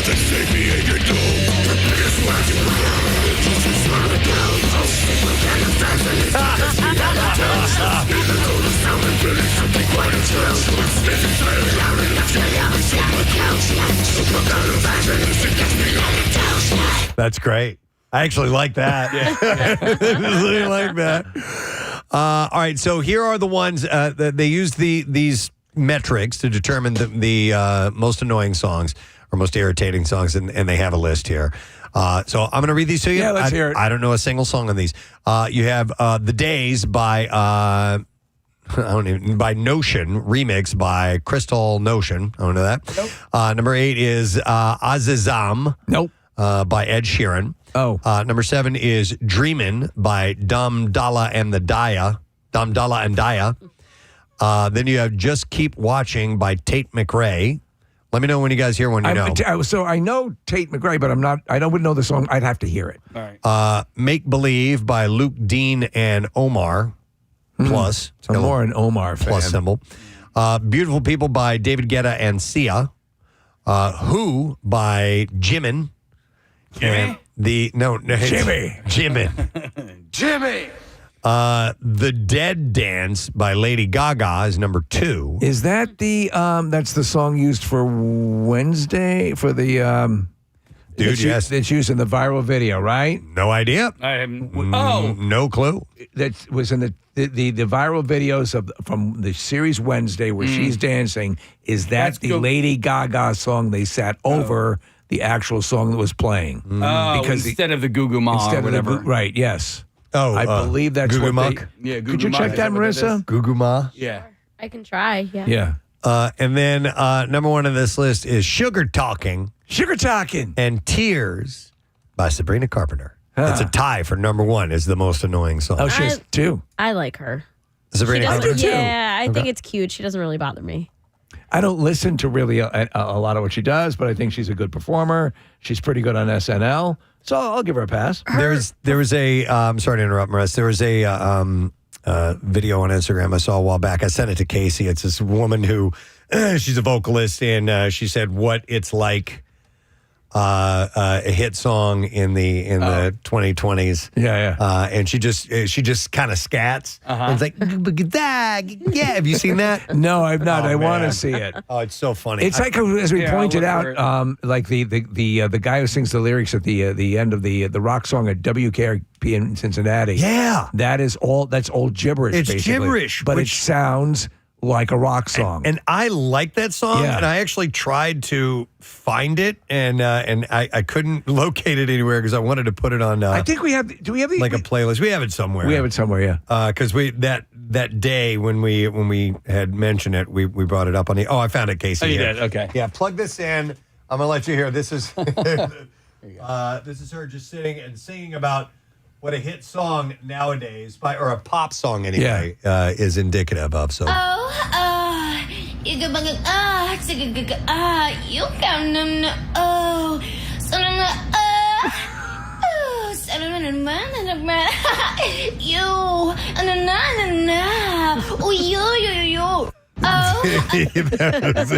It's not too far off. That's what you need. Yeah. You know, but then she'd made some other ones of different prior decades that had their own flavor, whatever's hot at the time, whatever type of breathy or more powerful vocal. To quote the great Pierre Robert, unless it's the Pina Colada song, all music is enjoyable and means something to somebody at some level. Yeah. If you find joy in it, that's terrific.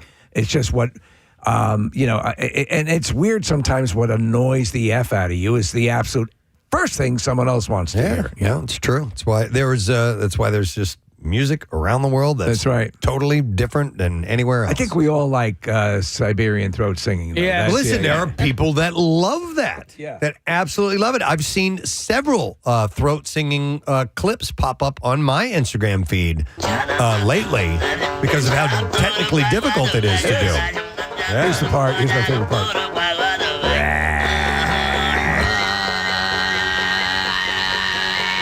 He's the Ed Sheeran of throat singing. By the way, we have 2 minutes of that. There's also this notion of like the way that we're consuming music now. So we get so much of it on like TikTok and Instagram, and you're getting a hook and you're just hearing it over and over. I saw a funny video that was making fun of that trend that uses the Billy Joel song, Right. where it's like you say, you put a caption that says, there'll be a point in your life where someone will offer you a coffee. Take that coffee. It'll change your life. And it would just be Billy Joel over and over. And it was like, and probably will be for, and probably will be. And probably, really? yeah, it was just over and you know, over and yeah, over. you know just a snippet, but Yeah. you don't know. I actually, this, in the past couple months, I've been introduced to rock songs from artists that, and there's a couple that are, in our rotation that are like, oh, okay, I'm discovering some newer stuff. Yeah, it's really cool how it hits your algorithm, hits your feed. I just Right. wish they wouldn't do the same song over and over, back to back. Exactly. Because then it becomes a drone. Give me some separation. That's Yeah. why we have people scheduling our music, A couple of people were texting in, Steve. The song from Wednesday is Bloody Mary from Lady Gaga. Oh, is that okay? That might be it. Okay. Well, we'll see if that's legit or not. What is this And case? this is that Sabrina Carpenter song, Sugar Talking. Okay.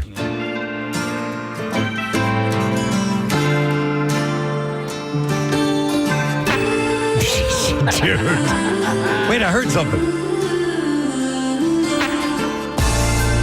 Put your love in where your mouth is. Your sugar talking isn't working tonight. Put your love in where your mouth is. Yeah, your paragraphs mean to me. Get your sorry ass to mine. Oops. That's the remix. It's by the way, if the Rick Beto YouTube page is great if you're a musician or have any interest in how music is constructed or an appreciation of music, and he breaks down Sabrina Carpenter and a lot of the artists that you listen to. There's probably a collective of about 5 or 6 super reliable songwriters, and they all put their songs kind of into a pool. And they all sort of bid on them or a beat or they purchase them. Yeah. And that song could have just as easily ended up with Taylor Swift or countless others. Yeah. And it ended up. And so what happens is, not to diminish, but Sabrina Carpenter will say, I want it to be on a Wednesday in the lyric instead of a Tuesday. And she gets a songwriting credit for that. Oh, no kidding. Yeah. Wow, that's interesting. Just changing it a tiny bit. Now, again, not saying she's not talented, but it is more of a machined process than even you would imagine at this point. Mm-hmm. Yeah, most definitely. Hang on, I'm going to go to Rich. Rich, good morning. Good morning. Happy holidays. Happy holidays, buddy. What's going on? Yeah, my son drags me to the metal concerts, and it's horrible. It sounds like someone's throwing up and trying to talk at the same time. Rich, how old's your son? He's 25. I go with him because he really don't have no friends. He's not social. Aww. He really wants to go, so I go with him so he can go to these concerts. But like, I had to bring my earbuds. Yeah. And listen to something else, and I still can hear it. I hear. Yeah, it doesn't matter what kind of ear protection you're using at a certain point, it's going to get through. And Rich, none of this is rubbed off on you? No. I can't stand that. It's like it's like a drunk guy trying to sing or something. You're a good dad, Rich. Yeah. That's really cool of you to do that, man.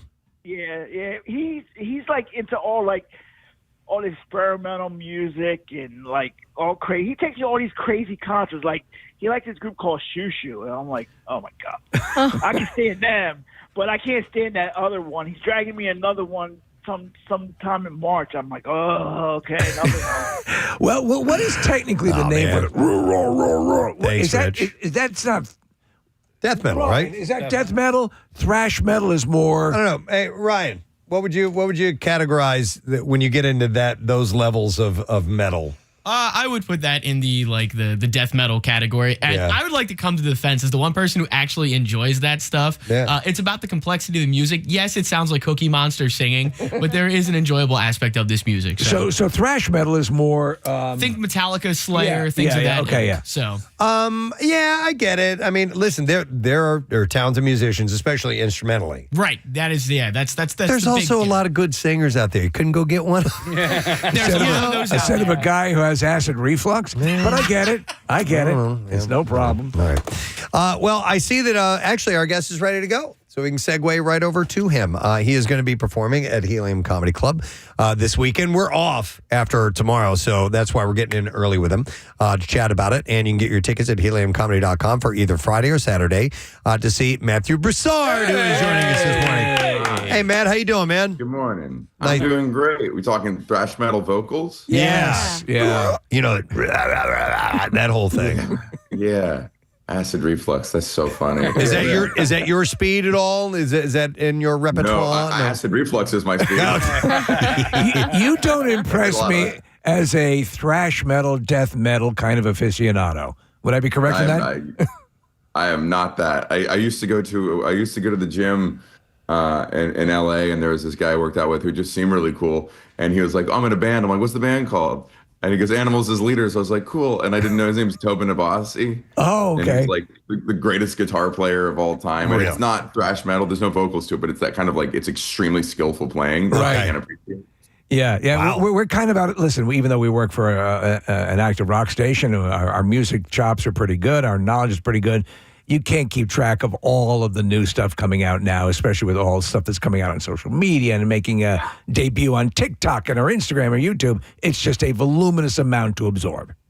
It is oceans of content. Same with comedy. I can't listen to all of it. Yeah. Are you musically, are you experimental in what you like, or are you pretty straight ahead? I'm always 10 years behind. Yeah. I like that. You know, when they're like the best new songs of 2025, I'm like, can you do 2015 this year? That's about where I am. I'm quite similar. Like people will they'll pounce all over bands and so on there and just fall in love and go to the concerts and all this. And I'm like, so whatever. And like you, like 10 years later, I'm like, oh, I get this now. Yeah, this is pretty good. Yes, that's why you go, you visit the pyramids, because now it's been established they have staying power, right? You don't want something that's ephemeral, that's going to be a flash in the pan, so I can see that. I was wondering, with your background, with your love of mathematics and the scholarly blood that runs through your family, I might have imagined you to be a classical music fan. Oh, goodness, no. No, not that. My family's trashier than that. Is there a trash side to classical music? Musical theater? I don't know. Oh, man. Stephen mentioned, obviously your family is very well studied, very successful, and you were headed down that path too. Not that you aren't successful. You were flirting with success. But no, you took a break from that. You were going to get into mechanical and your brother's a mechanical and aeronautical engineer. But you were going to study mechanical engineering. But comedy called you, and you were lucky. Had that not worked out, had you taken a stab at comedy and it really just didn't work, was the plan to go back to that original idea? Oh, yeah, absolutely. Okay. I mean, I had a math degree and I was working in finance when I started comedy. And my thought was, okay, just picture a shot clock going. You can do this. But I was 23. I'm like, if you're going to fail hard and before 30. So you can try to re-enter this path, because it's one your parents really worked hard for you to be on track for. Yeah, don't blow that opportunity also. Well, listen, there's obviously a lot of money that goes into that education as well, and you have you have really the onus of what your parents have achieved hanging over you. But was it a show? Was it Donald Glover you walked in and saw, and he kind of set the bar, and you thought, maybe I could do this? Yes, it was, because he was doing rap. It was a rap show, but I liked his stand up a lot more. Childish Gambino was his hip hop name. But I had seen his clips online, and I just loved how personal it was. And then when I saw him live, I'm like, it's not that he's a bad way to review stand-up, but I'm like, he doesn't have any skills I don't. He's not singing. He's not doing impressions. It's just a person up there talking, and yet it's still very entertaining. And I thought I could, is that something I could do? Is that conceivably a thing I could still pursue? My parents kind of blocked me out of all other jobs like that. I wasn't even to consider acting or something in entertainment because it was so impractical. It occurs to me, and we've had you in the studio before. We've known you for a while. That you have a you have a pretty accurate self-awareness factor to your abilities and can and cannot do. And but I thought this was interesting. And you've talked about your face. You kind of have like a want to punch. Like you're a good-looking guy, but kind of a douchey guy. Like somebody might say, well, he has a punchable face. But so your agent sort of, and correct me if I'm wrong, and I'm getting this incorrect. He said that it's better when you are the butt of the joke in your stand-up. That felt better to you. And that helped you find a sweet spot early on that you took to. Am I correct in saying that and recounting that? Right. Yeah, it'd come up in my jokes where Chase DeRusso was a good friend of mine who saw Pokemon sculptures in my apartment. Yeah. He was a really good comic in Houston when I started, and he saw Pokemon sculptures. He was like, you have to talk about this. And I was like, I don't think that's the thing people want to hear about. He goes, it's what they want to hear about. And that helped. And my agent also said I could listen to you make fun of yourself all day. And I was like, let's test that theory literally. Let's see how much people actually want to hear that. So that always was, I enjoyed comedy that was cruel and like picked on people when I was younger. But then I grew up and I realized it's better to make yourself the butt of the joke because you're always a willing participant. Couldn't agree more. It's self-deprecating humor is fantastic. I think it also the audience is more likely to gravitate towards you. You are precise with your comedy. One of the greats of all time, one of my idols, Norm Macdonald. Precision in the way he approached things, but he math really major. The math major. I did not know that. Oh, I didn't know that. There we go. Yeah. So do you think that's something that appeals?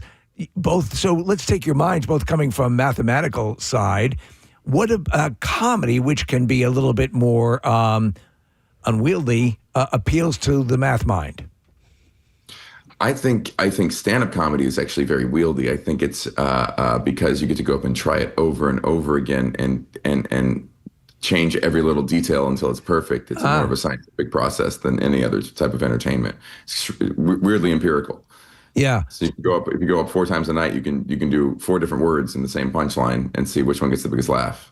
So who would you say of your experience has been the most mathematically precise and at the same time funny comedian that you've encountered outside yourself? I was struck by, the way Seinfeld talks about comedy is a way I kind of resonate with. Very empirical, very removed, in the creative process. Because obviously you're very invested in the whole thing, but you have to take yourself out of it. Right? Louis C.K. was super. When I talked to him about comedy, very technical. Yeah. Very it looks so jazzy and free when he does it, but there's a lot of strategy in what he's saying, how he's saying, structuring the joke, all that. So that made me happy because he's comedy genius. It can be tough because you hear about comedians who are just like, it's just sweating it out and every syllable and everything. Is the agony also the joy of it? Yes. The best feeling in comedy, without exception, is a new joke working the first time. That is just there's really no it could be the worst day of your life, but if a new line works, you're like, oh, that feels good. I could see that. It's like matching with someone on a dating app. You're like, you see your whole life together. There you go. I found the one. Matthew is joining us Zoom this morning. I'm looking behind you that you have a Christmas tree there, and it looks like you've gone with the naked tree approach. Are you familiar with that? Oh, there's little lights on it. Yeah, besides that, lights only has kind of become this the most recent trend. As the Jew of the household, it's whatever my wife decides. Good answer. Very lean and mean. Now, you before you mentioned the Pokemon, the sculptures and stuff like that, which is we've learned is something that you're pretty adept at. Do you have any at the ready you could show us? Yes. Okay. I want to see what kind of craftsmanship, because I collect figures. I've always wanted to try sculpting because I do draw and I'm pretty good at that. And I don't think I'm probably incorrectly figuring it's not that big of a leap. Oh, look at your stuff. Oh, wow. Wow. So you created Sculpting is so time consuming. It's fun. It's really fun because when you're done, you have this thing. It's like, this is Yoshi, old Dude. Yoshi. Hey, that's impressive. That's good. Is this clay that you use and then harden it? Sculpey polymer clay. Okay. These are old, so I've gotten better than this, but these are like 15 years old. Oh, dude. Whoa. That's good stuff. This is better. This is more recent work. I started doing my own characters. Wow. So you came up with that guy. What's his name? Oh, I don't know. I never name him. No? No, but he's an old man on an alien planet. I don't play Pokemon, but one of my tired. Look how tired he is. He has a very stylish hat. I'm not in on Pokemon, but one of my favorite things are the names for Pokemon characters. That's they do have very good names. Wait, bring that last one back up. Yeah. Is that a character of yours that you created? That's a weird looking one. Have you ever been contacted by anyone associated officially with Pokemon for your? No. Okay. I mean, there's a union that should be your tour should be sponsored by Pokemon. Pokemon, yeah. Oh, Squirtle, he's my favorite. So why do you do it? What do you get out of it? It's just something to clear your mind. I'm fascinated. A Zen aspect? Yeah, Zen. Very fun to make characters. It's like an expression, and it's very free and open. It's very frustrating to make designs that are. It's fun to make something that hasn't existed before. With a character, it just feels like you're creating something more. And then you do this in addition to your Monday Pun Day. Yeah. And so I got today's. I got a pretty Explain quick. what a Monday Pun Day is, please. Yeah, I'll have Matthew explain it. Oh yeah, it's I draw little cartoons. It's a website called MondayPunday.com, and it's a rebus kind of style. So it's a cartoon image that's also a play on words that you're supposed to guess. So a caveman sculpting a vase, the answer would be Harry Potter. Okay, all right. I like it. Yeah. I'm looking at the one we have here in front of us, Casey. The one that he figured out. It's a squash with a ram and a Z next to it. But so it's not a squash. Okay. Looks like a squash to me. I don't know. Maybe it's a broader category. I don't know the taxonomy. Casey, what is it? Well, I don't want to. I'll just give it away. It's a gourd on Ramsey. Gourd on Ramsey. It's a gourd. Okay, I gotcha. Nice. So, and you create those weekly? I used to. I've taken a break. I make them whenever I have new ideas now. I did it for 10 years and then burnt out. Yeah. You think of like the Gary Larson at a certain point. The Far Side just said, enough for Christ's sake. I know. I'm done with clever cattle. Yeah. My hand hurts. Right. So besides the sculpting and stuff like that, what else provides your break from comedy? What gives you peace of mind and zen these days? Oh, not much.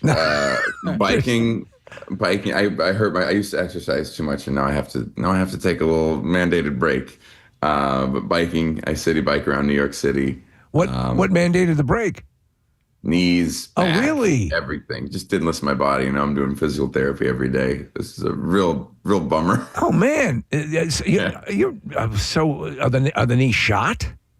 Not shot. No. It's tendons. Tendons can heal. Oh, okay. All right. It's not cartilage. Thank God. All right. Was it you that described pain as pain is cartilage leaving your kneecaps? Yeah. Pain is cartilage leaving your kneecaps. Well, that's cool. So when you're working on material, you're putting. Go ahead. I've been tutoring. That's what I've been doing. Tutoring. I've been tutoring math lately. Listen, you have to have the right kind of disposition for that. There are people that we've known in our professional lives who are gifted with that ability to, respond and be human about it. I get frustrated teaching quickly. Yeah. How is that? You're obviously able to do it. Is that something you have to learn, or did you take to it immediately? I might have weaseled my way into it. I like it. My dad was such a bad teacher. My dad was very smart, but he was a bad teacher. So I feel like I learned from his mistakes a little bit. I don't know how I am as a teacher. I don't know if I'm good. I work with students who are already really gifted or come from rich families and have some motivation.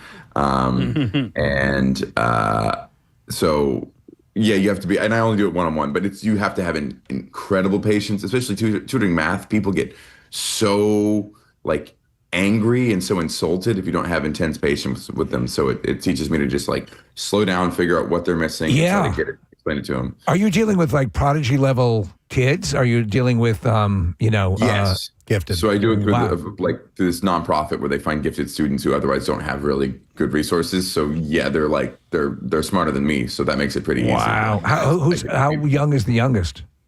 These are college kids. Oh, so okay. I was, It's funny, man, it's the because easiest version of it. So it wasn't until college that I actually had a hard time with math. I always loved math, and my sister's actually a math teacher and would teach cool. honors math. Last line of Prince against China.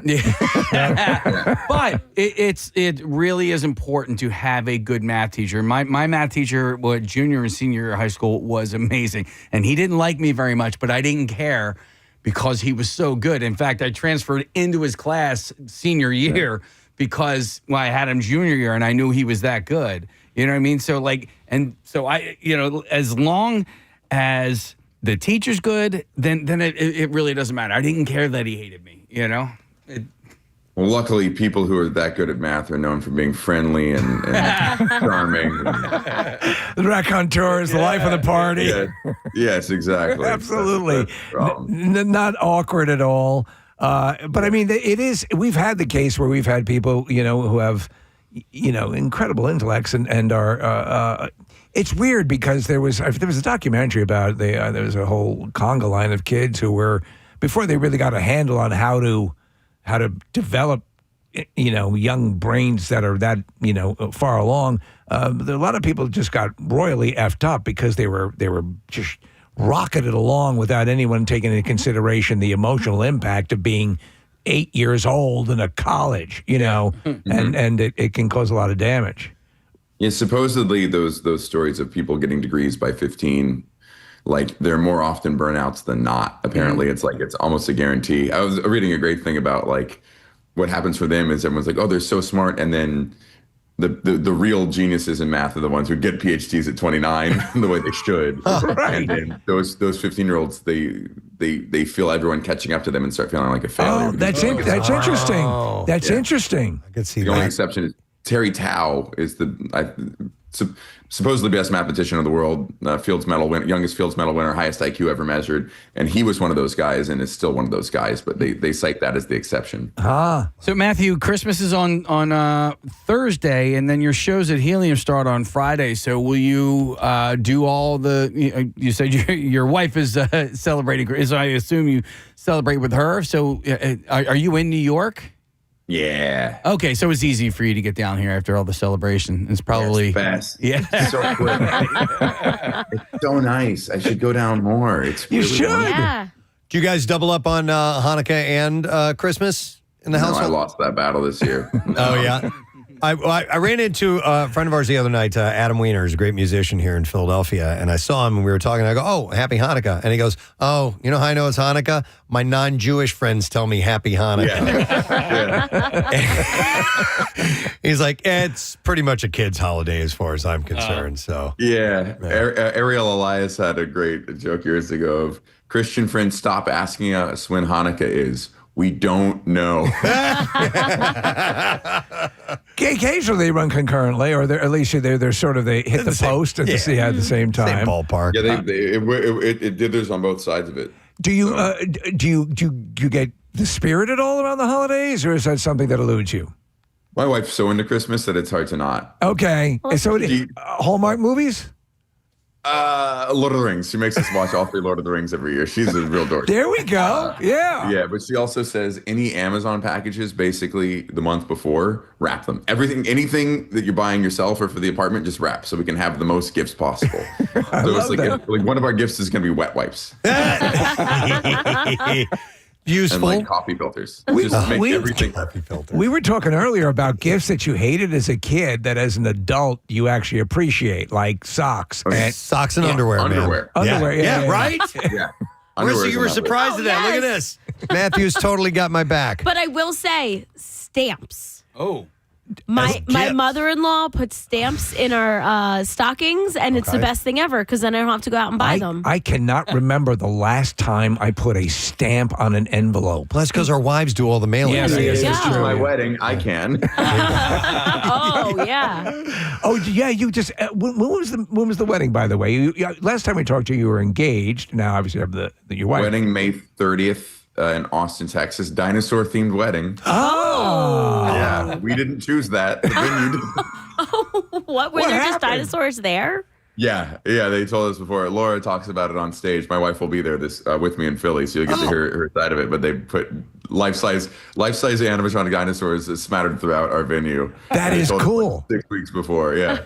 When you're this made me festive about Christmas. Sorry, I didn't realize you can find whatever wrapping paper you want online. So I got math wrapping paper. Oh, that's great. And that just kind of gets me into it. That is cool. Yeah. Oh, anything to get you into the spirit. That is fantastic. All right, so both you and your wife at Helium Comedy Club this weekend, Friday and Saturday, the shows. You can get tickets at heliumcomedy.com. There's 2 shows each night, which would be there's a Sunday show too at 7 o'clock. So that's perfect. Excellent.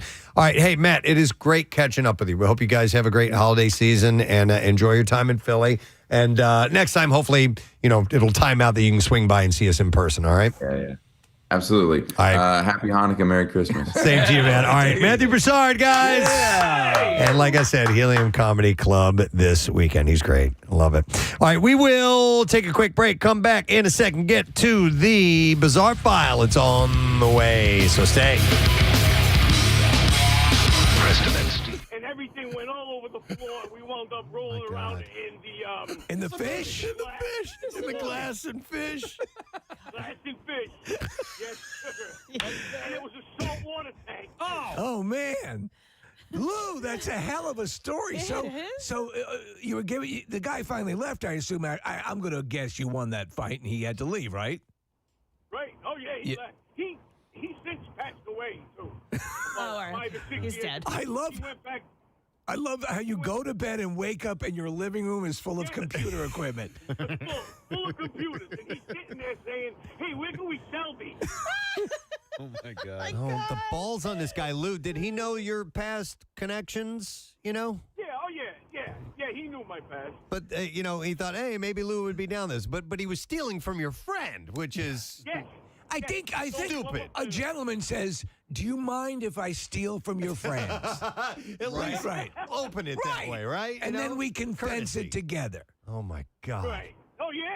We can go spend the money while my buddy has all his information from all the cars he sold and everything, and all out there for someone else. I felt bad. It just broke my heart. Sure. Wow. That's hilarious. Right. Lou, you never let us down. Great to talk to you, man. Yeah, you too. You guys have a great day. All right. Who's Lou? Dude. I love that. That's great. But that goes to the point. Now, obviously, there was a type of character he was dealing with. But you don't know. Marriages fall apart after people have been living together for a while. Finally, you go to that neck. We had a whole topic about what you found out about something you've been living with somebody you've been living with for years. Yeah. You think it's going to be better if you just met them on Craigslist, or hey, come live with me? Let me go to we have Gary has an interesting story to tell. Gary, good morning. Hey, good morning. How are you guys today? Good. What's up, bud? So this is a really crazy story. So I went ahead and I started renting a room on the Jersey Shore for $400 a month, which is like unheard of. Right. And I was super happy about it. The person who I found out was renting it was a friend of a friend, so I didn't think anything of it. And while I stayed there, it really wasn't a big deal. It was like a shared kitchen, shared living room, and I had my own bedroom upstairs, and she lived in the basement. Okay. So the first month, it wasn't like a big deal at all. And she's like this 55, 60-year-old woman who, after talking to her for a while, come to find out she is an alcoholic. She drinks regularly every day. Okay. And she's anorexic. So she's got a whole slew of problems. Right. So after the first month, I was sitting in the living room and just watching TV, and she sits next to me, and she's in that drunken stupor, and she gets close to me and starts touching me inappropriately. And this is, meanwhile, I have a long distance relationship. We're thinking about getting married, all this stuff. And I have the landlord hitting on me and trying to do stuff with All right, me. Gary, just for my own satisfaction, age similar to yours, much older. Was she attractive? She was 55 to 60 years old. I was 26, 25 at the time. Okay. So much older. She was, I guess, attractive, but not to the point where no. I would say on a scale, I'd say she was like a 5 or a 6. Okay. Do you like succulents? Most people understand what I'm talking about. Well, I have to ask Gary, because in the little notification up here, it says that she would do naked yoga. Oh yeah. So after that encounter, and I got up and told her I had to go to bed. She then started to do my laundry impromptu. Like she would go into my room, take my laundry, and wash it for me. No. Instead of me going to the laundromat and just doing it. And then she would do naked yoga. And the way she did that is that normally she would do yoga in the morning and she'd have it on. So I knew that she was out there and I didn't want to bother her. Well, she was, I guess, smart enough to mute it. So I would go out there and be surprised at her doing naked yoga. And then she would do the dishes with, like, see-through shorts on to go ahead and try to rile me up. And I stayed there for, like, me being so naive and not thinking anything of it. I stayed there to reap the benefits for, like, another 10 months. Wow. Until I moved out. Wow. And this behavior kept happening? Yeah, it just kept happening, and I didn't have the balls to be like, listen, I don't want anything to do with you. I was just like, hey, she's gonna do my laundry. Awesome. Yeah. So you played along to get your laundry cleaned, a $400 tab, which is excellent per month. Did at any point did you get any other perks? I mean, I didn't have to pay for electric or water or anything like that. Occasionally she would buy me dinner. All right. So I was, I guess she was my sugar mama. Dude, that's what it sounds like. To watch a piece of aged meat do yoga is not so bad. Wow. All right. Interesting. All right. Thanks, Gary. I appreciate it. All right. Well, with all these worst roommate stories, let's end with a good one. All right. Okay. Let's end with something a little bit opposite of what we're speaking about, because I'm going to go to Lauren here. Hey, Lauren. Good morning. Good morning, Gadzooks, guys. Gadzooks. All right, Lauren. What do you want to share with us? You said this is a little different. Yes, thank you for ending on me. This is a positive note for the people of Philadelphia. So my best friend put an ad in Craigslist for a roommate. She was filling a room. Totally random. I agree with you guys. It's crazy. We didn't want her to do it. We didn't think it was a good idea. A complete stranger living in her house. She found our friend David, and he ended up living with her. And after a couple of years, they ended up dating, and I just went to their wedding in June. Oh. And Lauren, it says here that he sells used computer equipment, correct? He's a normal guy. Oh, all right. So it's one of the few we get actually going the distance. I like that. I'm still no way. Thank you, no way Lauren. I on appreciate it. earth. No way. I know, yeah. I don't care if there's the potential of love. Yeah. All right. Well, anyway, this show, Netflix's Worst Roommate Ever, does it cover several stories, Yes. I assume? Yeah. Okay. Yeah. I like stuff like that. Yeah, so it makes me feel uncomfortable, but I like stuff It does. like that. And the first one out of the park, the first episode, is a real mind blower. Okay. Wow. Interesting. All right. Well, thank you for sharing. We appreciate it. We got to take a break. We'll come back in a moment. Some bizarre file stories on the way. Got some really good ones for you today. We're going to talk to James Murray a little bit later on. Murr from Impractical Jokers. Jackie Bam Bam has a special announcement to make. And we get a vocal performance coming up in a bit, too. We'll tell you about it in a moment. Stay put. Other forms of overseas all that Chinese stuff. cuisine consisting of meat, often chicken, fish, beef, shrimp, or pork, and eggs cooked quickly with vegetables such as bean sprouts, cabbage, and celery, and bound in a starch-thickened sauce. It's typically served with rice, but can become the Chinese-American form of chow mein. Chow mein. With the addition of stir-fried noodles. So essentially, it's chow mein, but with rice. I would love chow mein. Chow. I've had chow mein many times, so it's and what's interesting is some Chinese or Chinese restaurant dishes will essentially be the same thing, but with rice or but with noodles. Yes. Or, you know what I mean? I love Chinese food. Used to hate it, and I don't eat it a lot because, despite the belief that it's low in calories. Oh no, it's not. It's way high in calories, and we've got a couple of takeout places we love to go to, and it's an easy. Here's how it goes. What do you want for dinner? I don't know. I don't feel like making anything. Chinese? Yeah. Okay. And that's pretty much it. That's how it goes. I forgot I liked bean sprouts.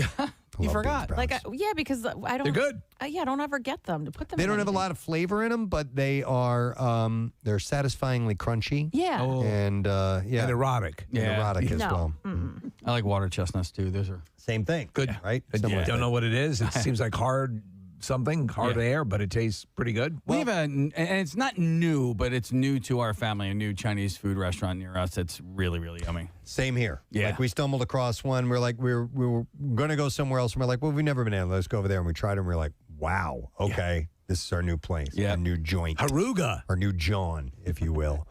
Speaking of food, I saw an interesting article that I thought might be worth talking about.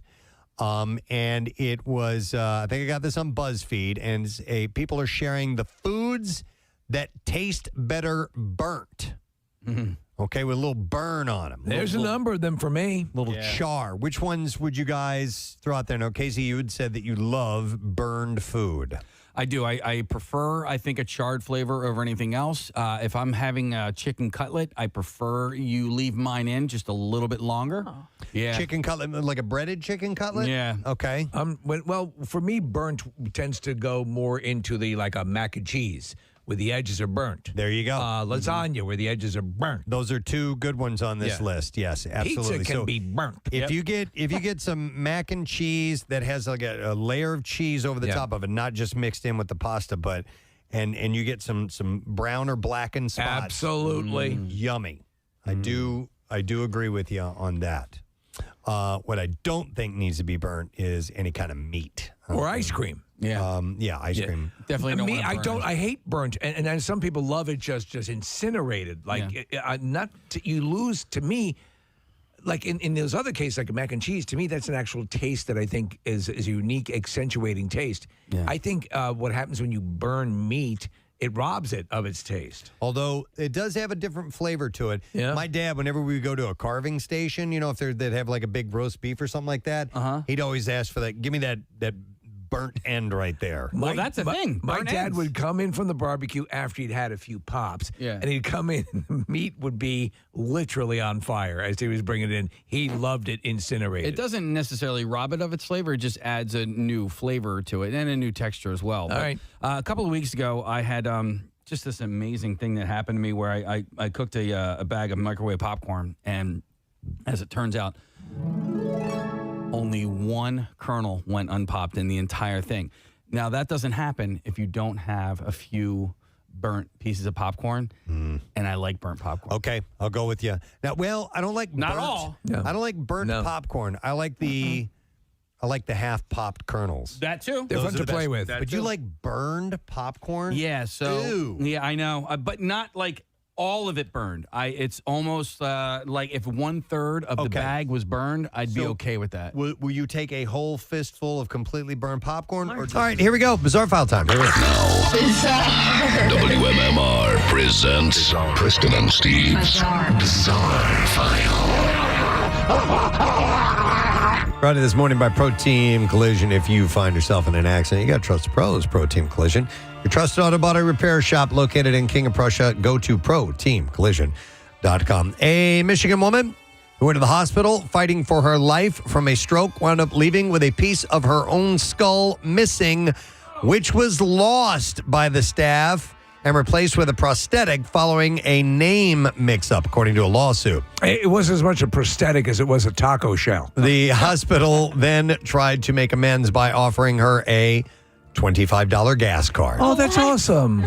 Listen, you took part of my skull, but gas. Edna Burton's daughter, Erica, said you threw her bone away, talking about her mom's chunk of skull that allegedly was discarded by staff at Detroit's Ascension St. John Hospital. Should have been $30. Burton was admitted for a stroke and required urgent treatment, including a decompressive right craniectomy, which is a procedure that removes part of the skull to relieve pressure on the brain. The surgeon was clear that the skull was to be preserved so that it could be reattached after the swelling subsided, the law firm says. When that time came, the medical staff made a shocking discovery. The hospital had actually lost a piece of the patient's skull. The patient was told that the hospital mixed up her skull with the body parts of another patient who had a similar name. What, do they keep them in like a big bin? As a result, Burton was allegedly forced to receive a prosthetic replacement, which lacks crucial benefits from the patient's anatomy, according to the family's team. The chunk of Burton's skull was lost after the hospital mistook her for another patient named Edna Brown. The mom has stopped talking and eating and is now bedbound and suffers from bed sores. The family's complaint, which was obtained by Law and Crime, said that her current health state is a direct result of the hospital's inability to have her bone flap reattached. The medical term for the piece of skull that was removed is bone flap, according to the complaint. So I've heard about them regenerating basically a similar type substance that they can patch up a hole in a skull with. But you'd think that'd be an important piece you'd want to at least put in an envelope. Save that. Yeah. Save that, You're going to want to please. save that. A man drove at excessive speeds to evade police officer after he was caught using a sex toy in the back of his car. Mehboob Mohammed Well, there you go. was initially spotted by witnesses in Glasgow's Castlemilk. So this was in Scotland. How you liking that fleshlight? Mohammed was found half naked with his phone propped up as he committed a sex act on himself. How's it feel, McBoob? He was reported to police who later found him in a state of panic. Mohammed went on to drive at excessive speeds, going on the wrong way, and went through a red light as officers pursued him. He pled guilty to public indecency. The court heard that witnesses' attention was drawn to Mohammed's Honda. He was noted to be in the back seat carrying out a sex act with a toy. One witness approached the car to see that Mohammed had no pants, socks, or shoes with his phone propped up as he was watching something. Mohammed said, "I'm waiting on a friend." And the witness replied, "Get out your car, you beastie bitch. I'm taking your picture of your registration." Get out your car, you beastie bitch? Yeah. Mohammed. So he's listening to the Stone song. Mohammed shouted, "No," and put his pants back on. No! And got into the front seat before he drove off. So he was in the back seat of a stop car. Yeah. All right. So, not good, but not horrific. He was just being a beastie He was bitch. being a beastie bitch in the back. The typical McBoob beastie bitch thing.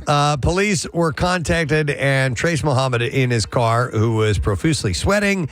He continued to refuse to comply and drove towards officers who had to take evasive action. A police traffic stop eventually was carried out, and they got him, and he was arrested. A small plane crashed into a building at Van Nuys Airport after it was stolen from a flight school. A trespassing suspect broke into the LA Flight Academy at about 4 a.m. and took the single-engine Cessna. One person was arrested on suspicion of burglary and theft of an aircraft. It is not immediately clear whether authorities were searching for anyone else in connection with the crash. So when I first read this, I was like, why didn't I see like a big news story about this plane crashing into this thing? Well, I'll explain what happened here. The flight school owner, Anthony Nakreshian, said that he has owned the $450,000 plane for about 3 months. Somebody broke in through the front door, found the keys to the Cessna 172. Video showed the plane crash nose first into a building at the airport, leaving a hole in the side of the hangar. Authorities said the plane did not get off the ground. Oh, wow. The propeller was damaged and the engine is no longer operating. The plane apparently was taxiing when the left wing hit a hangar and caused the nose to make a sharp turn into the hangar.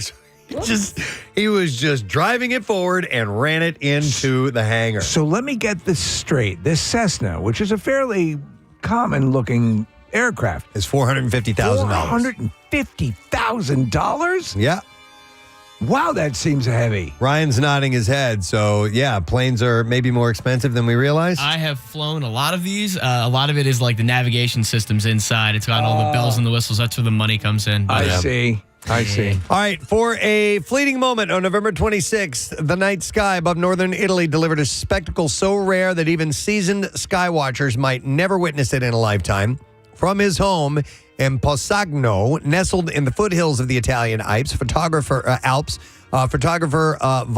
Binotto captured an image showing two of Earth's rarest phenomena, an elf and a sprite that appeared at the same time.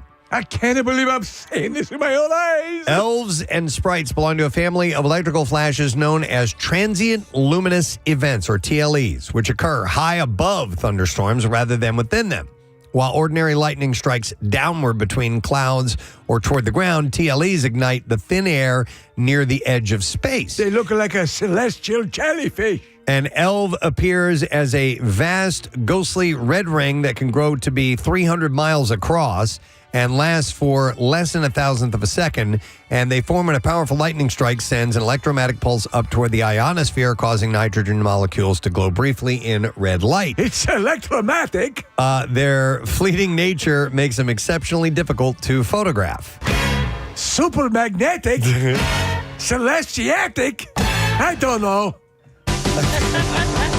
So sprites, by contrast, often resemble crimson jellyfish or branching tendrils rising above thunderstorms. They are most commonly observed, the most commonly observed type of TLE, but they're still elusive, unpredictable, and they last only milliseconds. I've never seen anything like this. Yeah, projects like Sprite-tacular invite photographers worldwide to document sprites and related phenomena to help scientists better understanding how thunderstorms interact with the Earth's upper atmosphere. I mean, it almost looks like the picture was scratched, or it does look like hovering, glowing jelly, something you see in Avatar. Yeah, and also you look at the big circle around. It's like a giant donut in the sky. So it's rare to capture one on camera, much less two of them at the same time. So this guy managed to catch something that was really, really unique and interesting. So if you get a chance to look it up, it's really cool, worth checking out. And there you go. That's all we have time for in the Bizarre File for you this morning. We're going to take a break. We got stuff to give away. When we return, we will have a lesson question, and we'll get into the trash and music news as well. So make sure that you are with us. Regular pieces need to be in with the burned popcorn. I usually I eat popcorn one at a time. Yeah, I don't do fistfuls of popcorn. One little thing at a time. It's a great Clint Eastwood film, A Fistful of Popcorn. Fistful of popcorn.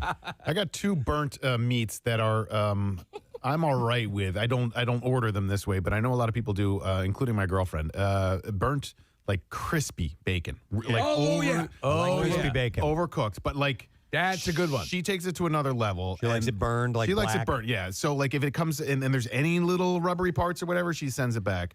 And then another one that I'm all right with. I won't order it this way, but like burnt hot dog over a campfire. If there's charred hot dog. Yep. I prefer not that way, but if it comes out that way, I'll be all right with it. So that's got a burned exterior. So a hot dog is already cooked. It's Right. already it's not.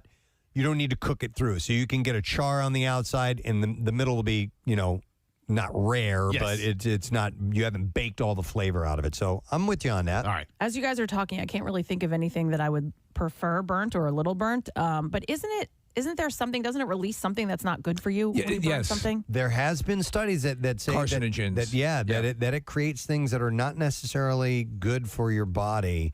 And that I think That's why I think meat more specifically, if I recall correctly. My tumors are always Stop it. rare. Yeah. All right. So here are some of the respondents, and feel free to call in if you want to add something to this list. 215-263-WMMR. Roasted or grilled ears of corn. I know a lot of people like corn well done. Would it be you? On the grill. Yeah. Yeah, and if it gets a little bit of black on there, I think that's yummy. And this person even add some lemon or lime juice, chili powder, and salt to top it off. Or propane. That sounds pretty damn good. Another one says most vegetables taste better with a nice char. I'll agree with that. Like Either like asparagus. Asparagus. Brussels sprouts, yeah. Nummy. I like to throw stuff right on the grill and cook them that way. Oh, yes, potatoes? Brussels sprouts you can bake. Yeah, potatoes. Well, and also home fries. We're looking at what appears to be home fries or something of that nature on the screen. But yeah, a little bit burnt. Onions, a little bit burnt. Yes. When you do the vegetables on the grill, do you do it with foil underneath, or you go right on the grill? You usually right on the grill. I'll get things that won't fall through. Yeah, that's my problem. Yeah. I use a splayed squirrel. Asparagus is tough. So if you get the little skinny ones, you're having a hard time with Sons it. of bitches. So if and asparagus is like, it's luck of the draw when you go to the store. I know. You don't know what you're going to get. I love You're going to get those asparagus. little pencil ones that suck. Yeah. Or you get the nice, big, thick, veiny ones. Yeah. The John Holmes Put 'em in your version. Yeah, give it nice and veiny. Those are the best. 11 inches. All right. Now, this one I find a little bit odd on this list of food that tastes better burnt. They say any tacos. Huh. The best are served in tortillas that float off the burner in flames. So I assume they're meaning a flour tortilla. Yeah. Which you can, like you can make quesadillas on the grill and stuff like that. So that I could see similar. Like I've had a slightly burnt pita. Sure. Yeah. And that's good as well. So, but I don't know about corn tortillas. It's like a chuppah. Which you might call a chuppah. This also, another one says breakfast sausage. Where are the sausages? Yeah, in the bacon and sausage realm, you can burn those suckers up, and I'm fine. Oh, pork roll too. Oh, and also scrapple.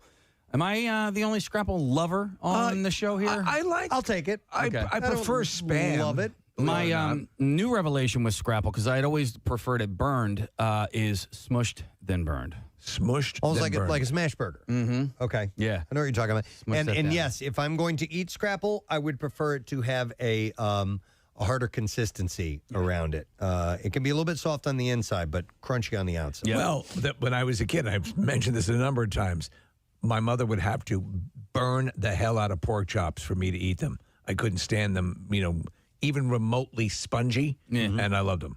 How about now? Don't eat them at all. Okay. I'm going to go to Kim. Food that tastes better burned. Hi, Kim. Good morning. Good morning. Hi, Kim. All right. So what do you think? I would say marshmallows over a fire when you're making a s'more. Okay. Literally light it on fire? Yes, and then blow it out, peel off the outside skin, eat that, and do it again. So you'll peel off the black stuff. Yeah. And then put it on your s'more. Yes. Interesting. And then do it again and kind of layer it up. Kim, I'm right with you on that because it just comes right off. It's this it's a crispy skin, and it's wonderful. I do like that. I'm not big on roasting marshmallows anymore. I used to be as a kid, but I do have a method now when I do it that will get them golden brown. And I prefer them that way. Do you know what's I bring it up? They're a local company, but they're called Tuck-Ins, and they have they're so good because it's all in one. The s'more, everything is contained within it's like a lollipop thing with its own stick, right? And it's just delicious. Press, are you not going to share your method here, or? Oh, it's just it's finding the right distance from the open flame. Okay. And rotisserie. Kind of just twirling it the whole time. A golden brown is the best. Is the best? Yeah. All right, good. I'll make one for you sometime. Let's see here. Somebody says on this list, corned beef hash. Oh, man. Crispy and crunchy corned beef hash with a runny egg on top is one of my favorite meals. I haven't had corned beef hash, but I think I want to try it. So good. Is it? So good. You know where you can get it? Secret Breakfast Place. Okay. I had it when we were there. Is this now? Have you guys revealed the name of the Secret Breakfast Place? No. The only way you can learn about Secret Breakfast Place is if we take you. I can't tell you where it is. So this is Casey's rule. He wouldn't tell me where it was. It's like Fight Club. We finally had a free morning at the shore to spend time together. Okay. And I said, "You've got to take me to the to the Secret Breakfast Place." Put this burlap bag over your head. Yeah. And it was pretty awesome, I have to admit. What if somebody takes you guys? It's a greasy spoon. It's a hole in the wall. What do you mean if somebody takes us? Takes you out to breakfast. Like, will you reveal it to them? Like, you're saying you have to take them, but if somebody offers to take you out to breakfast, you could take them to the Secret Breakfast Place. Do they have to do the thing that Steve said with the blindfold? A burlap bag over the head in the back of a van? Hit me over the head with a hammer. You just need an escort. That's it. And so don't email me. I can only take you. Don't want to ruin this. It's something that you guys have. Yeah. But I told you, though, we were there, and Casey told the server that his method, and she's like, oh, no, you can tell everyone about this place. Because we want them to come here. Seating is limited. A secret. We're hanging on by a thread. But he is right. It's only a bar. That's it. Okay. It's the only place you can sit is at the counter. There are no tables. There are no seats anywhere, and that's all. It's that small. And don't go there if you've got a party of 6 because you'll never sit together. You'll never sit together. We didn't. Yeah, we got lucky. How many seats at this counter? 20 maybe. No, I'd say 14 tops. Maybe let's go 15. Okay. Okay. All right. It's closer to 14 now. Let me go to Joe. Hey, Joe. Good morning. Morning, Ed. Morning, Ed. All right. What tastes better burnt? Soft pretzels. Soft pretzels? Yeah, you get them extra burnt and salty. My brother used to work for Bernie's Pretzels in the Bazaar. Wait a minute. Casey just shot. Shooting. Bernie's is. Casey just shot. A guy would come in and just order. He'd tell him to leave him in the oven. God make damn. another cycle. Bitch. And I got into him like that. So, And Casey, you want extra burnt scrapple? Put it in an air fryer. Dude, okay, so Leave it my buddy Jeff, he told me about air frying scrapple. He's like got the perfect combination. I haven't tried like it yet. Fries. Kind of like French fries, yeah. Air fryers for fries are awesome. Yeah, well, I'm talking about just burnt the up? scrapple in there and let it burn. Oh, I like that, man. All right, cool. All right, man. Thanks, man. Appreciate Have a it. wonderful day. You too. And by the way, Bernie's, I mean, there are a few places that are like Delco. Like if you were to go the top 5 Delco food places, Bernie's is probably top 3 at least. But there's a small chain called Bernie's. It's not that, right? No. So Bernie's used You're to be thinking sold. of H&R Block. Yeah, No. Bernie's was at the Bazaar, and I don't know if they also were in where they're at now, which is in Alden. But they're in Alden now, like on Providence Road. But that was the OG. Bernie's is top 3 restaurants of all time, Delaware County. Fooderies. I wouldn't even call it a restaurant. Okay, so not. It's a place that serves food for consumption where you can come in and sit down, but I wouldn't call it a restaurant. Well, I don't know if you. I don't know if. No, I mean it's just a place where you go and you get your pretzels and you get a bag of pretzels and. It's a standalone. It's a standalone. Okay, because the one that I'm thinking of, there's one in Glenside. But you don't go there for dinner? No, it's a soft pretzel place. Oh, okay. All right. But it's one of the top 3 fooderies. Fooderies in Delco. Like, so it would they be take like reservations? Bernie's, I don't think so. Bernie's, like Charlie's. I would throw Zach's in there as well. Okay. All right. Yeah. As a foodery. As a foodery. Not as a restaurant. Yeah. What would restaurants? Any idea? Or do you go to some of the finest? Oh, my goodness. It is 11 minutes after 10 o'clock already. And here it is, a Monday morning. One of 2 days we're working this week. And Word of the Week prize headed out the door tomorrow. Just want to give you ample warning of that so that you're paying attention. Could be anything. Could be a vowel today or a vowel tomorrow. Who knows? But I just know we have at least one of those. And we're going to have a 2-letter word that will give away the prize. And pit tickets, the MM Barbecue. We haven't even announced that yet. You'll already be guaranteed a spot in the pit. Trust us, you're going to be happy about it. Something else completely to give away. I have a pair of tickets as MMR Rocks Modi on Thursday, March 27th at the Keswick Theater. And the question we'll ask you is from early this morning. Let's see if anybody was listening around 6:34. Which band was playing when Steve got his first thigh-high grope, or high thigh grope, I should say. It's somebody's birthday today that's in the band, 610-660-9333. So which band was playing when Steve got his first high thigh grope? And if you were listening, you know the answer to that. Give us a call right now. And while you're doing that, we're going to get into the trash. The trash business is a gold mine. 93.3 WMMR with Preston and Steve's Hollywood Trash. Brought to you this morning by Red Robin. If you're still searching for the perfect gift, spread the yum with a Red Robin gift card. The easiest and tastiest stocking stuffer. You can grab one in store or at redrobin.com/gift cards. What's happening this morning, Steve? Well, Preston, during an Instagram Live session, Selena Gomez addressed the noticeable difference in her speaking voice over the past few years. Gomez revealed that around 2022, she began a new wellness regimen that includes gargling with roofing nails. Oh, my God. Leonardo DiCaprio telling Variety he's not a fan of watching his own movies and has actually never seen Titanic. DiCaprio admits that his friends have told him that the ship sinks. Oh, my Spoiler alert. Spoiler alert. And finally, Katahe, a former contestant on The Voice, has been arrested on a vehicular homicide warrant. And as with The Voice, Hay is receiving legal coaching from Cyndi Lauper. So that's part of the track.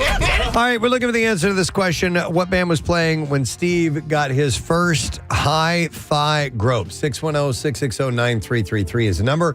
And we will go to Jesse. Hey, Jesse. Wow, I was expecting that. Hey, Jesse, you're on the air. Good morning. Good morning. All right, Jesse, what band was playing when Steve got his first high thigh grope? I want you to want me. Cheap Trick. Yeah, buddy! And a bonus for singing. Hang on just a second. We're not going to give you anything extra, but we're going to say thank you, and we'll give you a pair of tickets as MMR rocks Modi Thursday, March 22nd, Keswick Theater, and tickets are on sale now at keswicktheater.com. All right, let's get to music news. Now, Preston and Steve's Music News on 93.3 WMMR. You may control. It's not working. Nothing's working. Nothing's working. Don't worry, we'll do it live. Brought to you by Family and Company Jewelers. You can check off your whole list with one stop to Family and Company Jewelers, South Jersey's holiday diamond destination, Route 70 in Marlton, New Jersey, or online at familyjewelers.com. The Recording Academy has named its 2026 Special Merit Award recipients, with lifetime achievement honors going to Carlos Santana, Shaka Khan, Cher, Fela Kuti, Paul Simon, and Whitney Houston, alongside trustees and technical award honorees. Cher was the musical performer on SNL over the weekend. Yeah, did you watch some of that? I did. I don't think Cher was singing. Yeah, I read that people thought maybe she was singing to a track. So, Simon joins a small group of a small group that's honored both solo and as part of a duo or group, as Simon and Garfunkel have received a lifetime achievement back in 2003. Bernie Taupin, Eddie Palmieri, and Sylvia Rohn will be honored with the Trustees Award, and John Chowning will be honored with the Technical Grammy Award. That ceremony will take place on January 31st at the Wilshire Ebel Theater in Los Angeles, the day before the 68th Grammy Awards. The day before the Grammys. It says January 31st. I was thinking December 31st. She's getting one. The band Ghost is getting into the holiday spirit by helping deliver food to people in need in Los Angeles. On Friday, the Swedish rock group teamed up with the YMCA's Feed LA program to send out a branded robot called the Skelebot. It's going to scare the crap out of people. To deliver food packages in the Inglewood area. Mommy! The band said in a statement that they were humbled by the fans who came out to their Skeletor tour this year and wanted to give back during the holiday season. Ghost is currently touring in support of their album Skeleta, and that will kick off in the next leg of their North American tour in Florida on January 21st. Well, close to 70 years after German instrument company Hofner started selling an electric bass that looked like a violin, the company has filed for bankruptcy. Oh, wow. That's sad to hear. The news has hit Paul McCartney, who, of course, has made the Hofner 501 his signature instrument, especially art. The hell is this? He's pretty angry about it, so. God damn it! Yeah. He said it's very. Let's string those here so I can punch him. He said it's very sad to see Hofner go out of business. It's a legendary association. They've been making instruments for over 100 years, and I bought my first Hofner bass in the 60s. I have loved it ever since. It's a wonderful instrument to play, lightweight, and it encourages me to play quite freely. And it also offers pleasing variations in tone that I enjoy. Oh, I'll never rested too heavily on my jiggly boos. So he said, so commiserations to everyone at Hofner, and thank you for all of your help over the years. Diddly-doo, diddly-doo. Oh, my God. You are welcome. That was Marissa. The Beatles association with Hofner Instruments goes back actually to their Quarrymen days. George Harrison's brother, Harry, taught him guitar chords on a Hofner committee and later played a Hofner president and a Hofner Club 40. John Lennon's first good guitar, he said, was also a Club 40. He's part of the itty-bitty Hofner committee. The band's original bassist, Stuart Sutcliffe, started playing Hofner, a Hofner President 333, which looks similar to the instrument McCartney would later make famous in 1960. During times when Sutcliffe wasn't around, Paul would actually pick up the 333 and play it upside down as he's left-handed. Paul purchased his first Hofner 501 in Hamburg at a Steinway & Son shop in 1961. He was able to get a left-handed instrument on short order, and because Hofner was based right there in Germany, the instrument cost him a little less than $60. Hofner would later give Paul another left-handed violin bass in 1963 after the band broke into the mainstream. Somebody had stolen that original 501 from the back of a van in London in 1972. What is it? But through the help of grassroots campaign called the Lost Base Project, the thief was identified and the base was returned to Paul in 2024. The instrument's history will be a focus of an upcoming documentary, by the way. I just watched Help last night, Preston. Oh, man. And it's so great. That's awesome. Such an incredibly funny movie. And then one last story. For the first time in over half a century, the Grammy Awards will recognize music's best-selling album covers or best album covers. The last time a Grammy was given out for best album cover was 1973. And the Siegel Schwall Band won for their self-titled album, beating out such iconic album art as Pink Floyd's Dark Side of the Moon. I'm wearing my Siegel Schwall shirt right now. And David Bowie's Aladdin Sane. But can you believe that those two were beat out? Yeah. The 2026 Grammy Awards happen on February 1st, as we just said a moment ago. And the 2026 nominees for Best Album Cover are Chromacopia from Tyler, the Creator. The Crux from Joe. That's Joe Keery. Joe Keery. Oh wow! From Stranger Things. Steve. So Joe DJO. Debbie Tirar Mas Photos from Bad Bunny. You have Glory from Perfume Genius and Moisturizer from Wet Leg. Those are the ones that are up for the best album. Well, we're looking at them right now. Which one is Joe Keery's? The second one with the building there. All right. So, yeah. Interesting.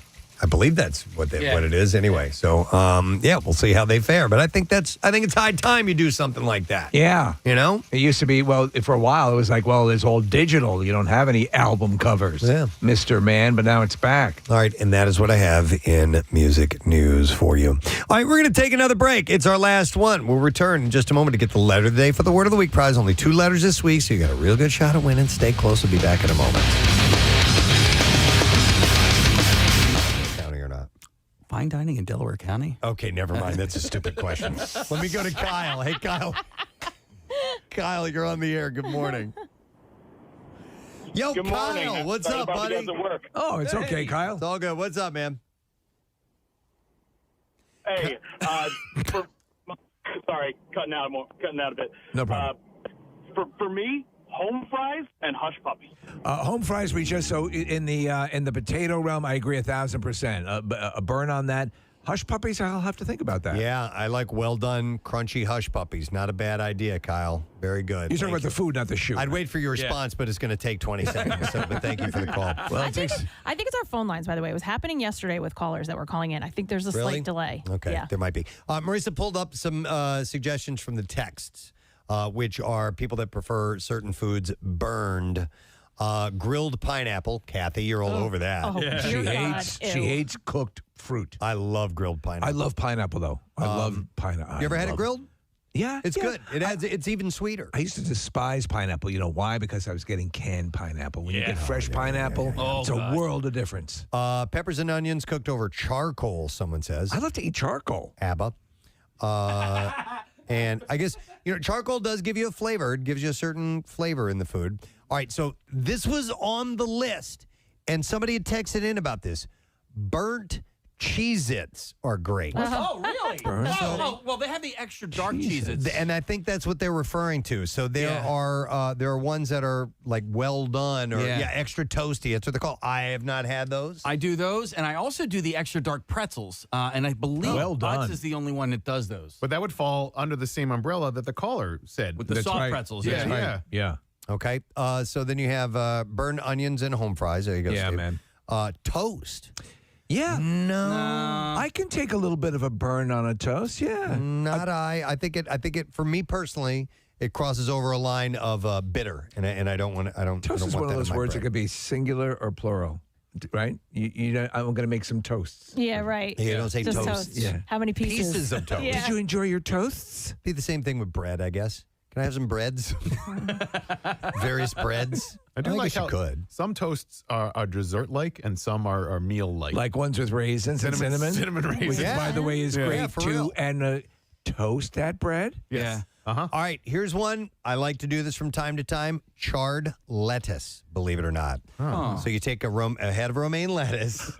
Let's just think about that for a minute. You get some olive oil on it. You throw it on the grill. All right. And then you add your dressing to it afterwards, which a lot of times you can make your own, maybe just a little lemon and oil and salt and pepper for a really light dressing, or you can do like a Caesar or something like that. It's fantastic. Really? It's excellent. Yeah. What noise are you making? I'm not. No, there was a squeak of a microphone stand or something like that. Yeah. I thought you were. I saw your hand going like this. I'm sorry. I thought you were jerking it. Casey, don't jerk it on air. All right. Burnt tips of kielbasa. Huh. Kielbasa is another one of those that you can char the outside of because it's already cooked through. Usually, I think I would need through. anything in that kielbasa, any of that stuff. I would need it incinerated because I don't like it. No? I just don't like those meats. My wife, kielbasa and bologna. And I know and- people love it. Yeah, I love them. we made Polish sausage. As a matter of fact, we had Irvine in, and we did the Crockpot challenge, and he dug my kielbasa. He did. Even I did. Yeah. Even I did. It was quite good. Yeah, it's made like brown sugar and apples and what's that other stuff called? Sauerkraut? Yes. Okay, here's one I fully do not agree with at all. Burnt scrambled eggs. No.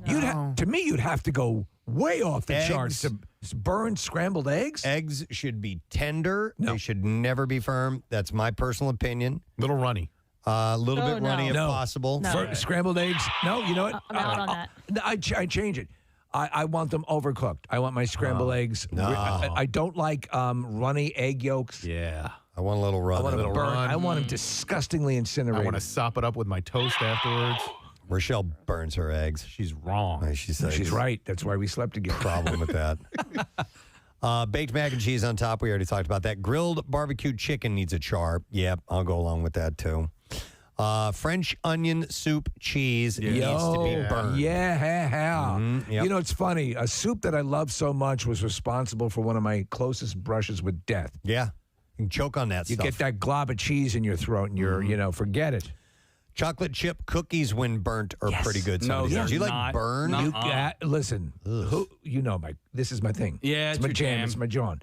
The chocolate chip cookies in all versions, a little, I don't want them incinerated, but a little burn around the edges with some milk adds a different taste complexion. I'm down with it. Okay. Let me Brownies even. Well, brownies is on this particular list, and I agree. A little, I do like it needs to be moist inside. Yes. But a little crunch texture on the outside is pretty good. We will go with Brent. Hi, Brent. Good morning. Good morning. How are you guys doing? Wonderful, sir. We're talking about foods that might taste a little bit better when they are burned. What do you think? I think the burn ends in the veggies, especially like you said, the asparagus. Okay.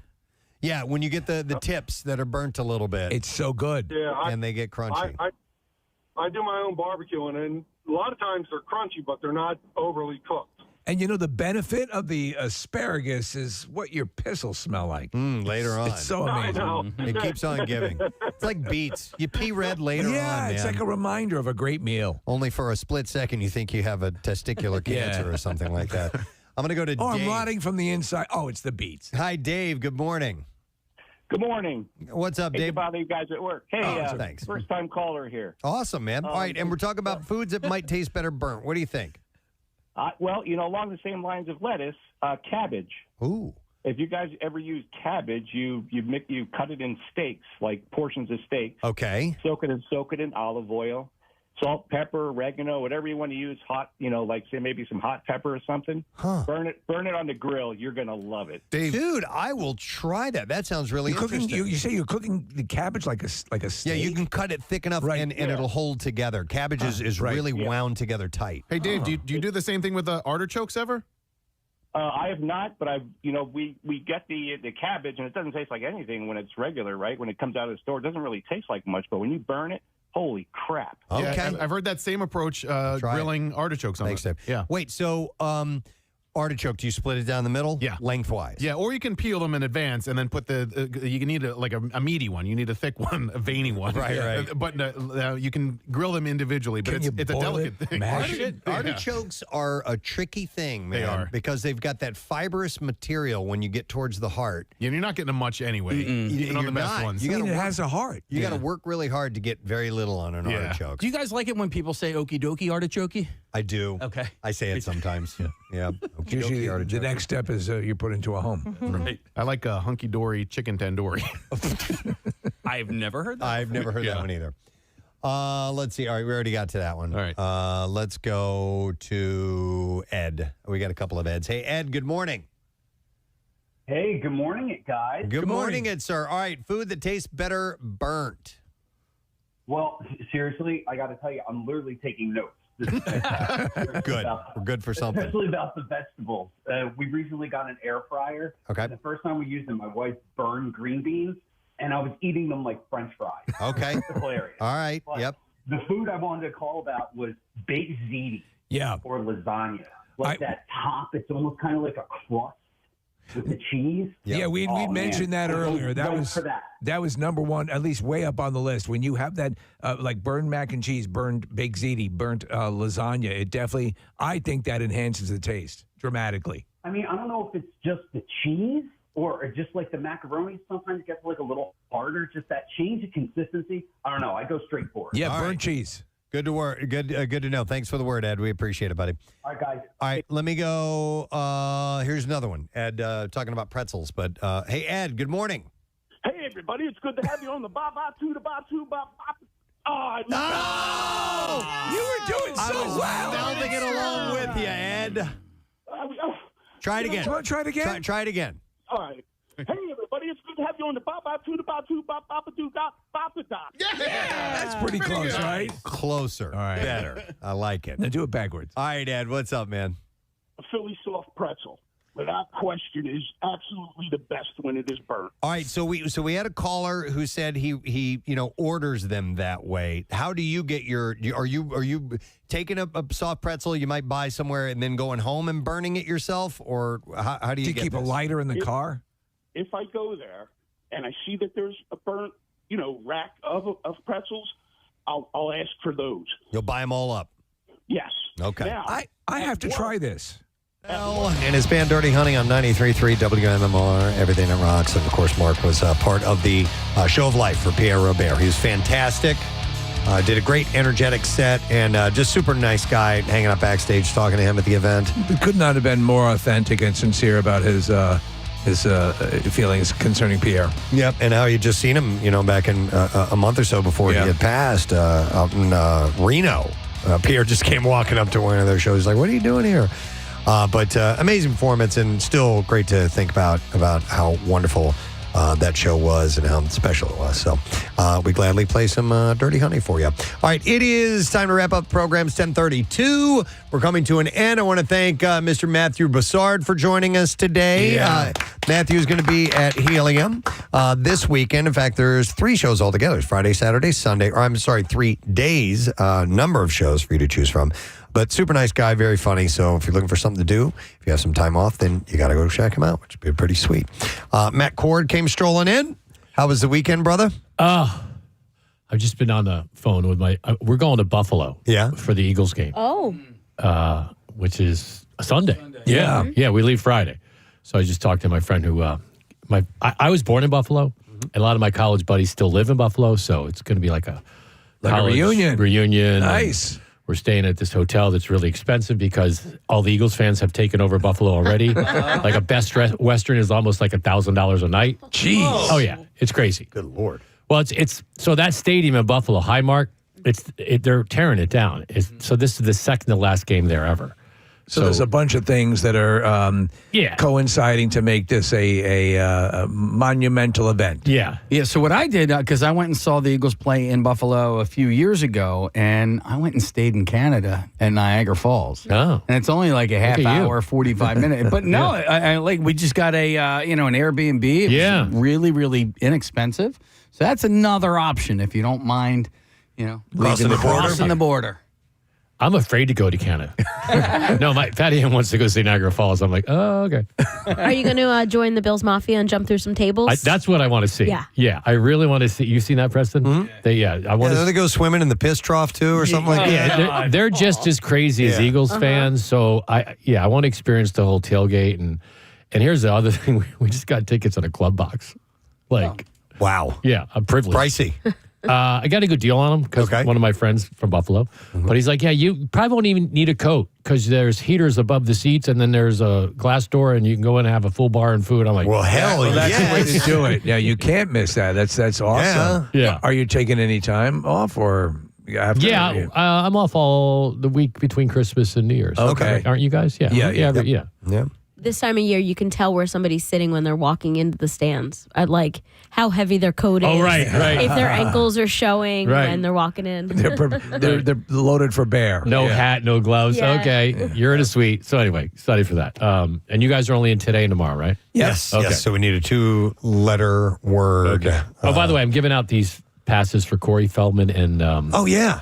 We gave some away those this morning. And Kerry Green. They're going to be there? Yeah. That's great. Yeah. So it's for a screening of The Goonies. And so they've been, I saw actually Corey Feldman just like last week did a screening of Stand By Me with Will Wheaton and with, oh my gosh. Jerry O'Connell. And Jerry O'Connell. So I'm loving that they're doing this. And this is exactly what he should be doing. Yeah. Take advantage of this. He wasn't that good on Dancing with the Stars. No. But He got voted off like the first week. Yeah. Oh, no. Yeah. So you're going to give those away? That's for Lame Ass Trivia. And then we got a block of, we're going to do Black Crows first because it was Chris Robinson's birthday, I think, Saturday. Okay. And then all Christmas blocks. Oh, excellent. All right, well, let's get that letter of the day. Yeah. Here we go. Preston and Steve on 93.3 WMMR. Now, the Daily Letter. All right, the Preston and Steve Show is brought to you today by the letter Y, as in Youngblood. All right, and then we have one more to go, and then we give away that pair of tickets, pit tickets for the Barbecue 2026. You guys stay tuned in the coming weeks for an announcement about the show, but trust us, you're going to be glad you were in the pit. Want to take this moment to thank our sponsors. Preston and Steve Show is brought to you today by Acme Markets Fresh Foods, local flavors, and Dunkin'. The Preston and Steve Show runs on Dunkin'. Tomorrow morning is No Sad Bro Tuesday. It is? Yeah. We will also talk to comedian Ted Alexandro, and we're going to talk to Fran Drescher as well, the former president of the of our union, the Screen Actors Guild. But she's got some stuff to talk about, and we'll see what else we can get into as we get ready to head into the holidays, and we'll give away the Word of the Week prize. So that's it. We are done. Rage on. Have a great day in the morning, and we shall see you tomorrow, friend. Bye-bye.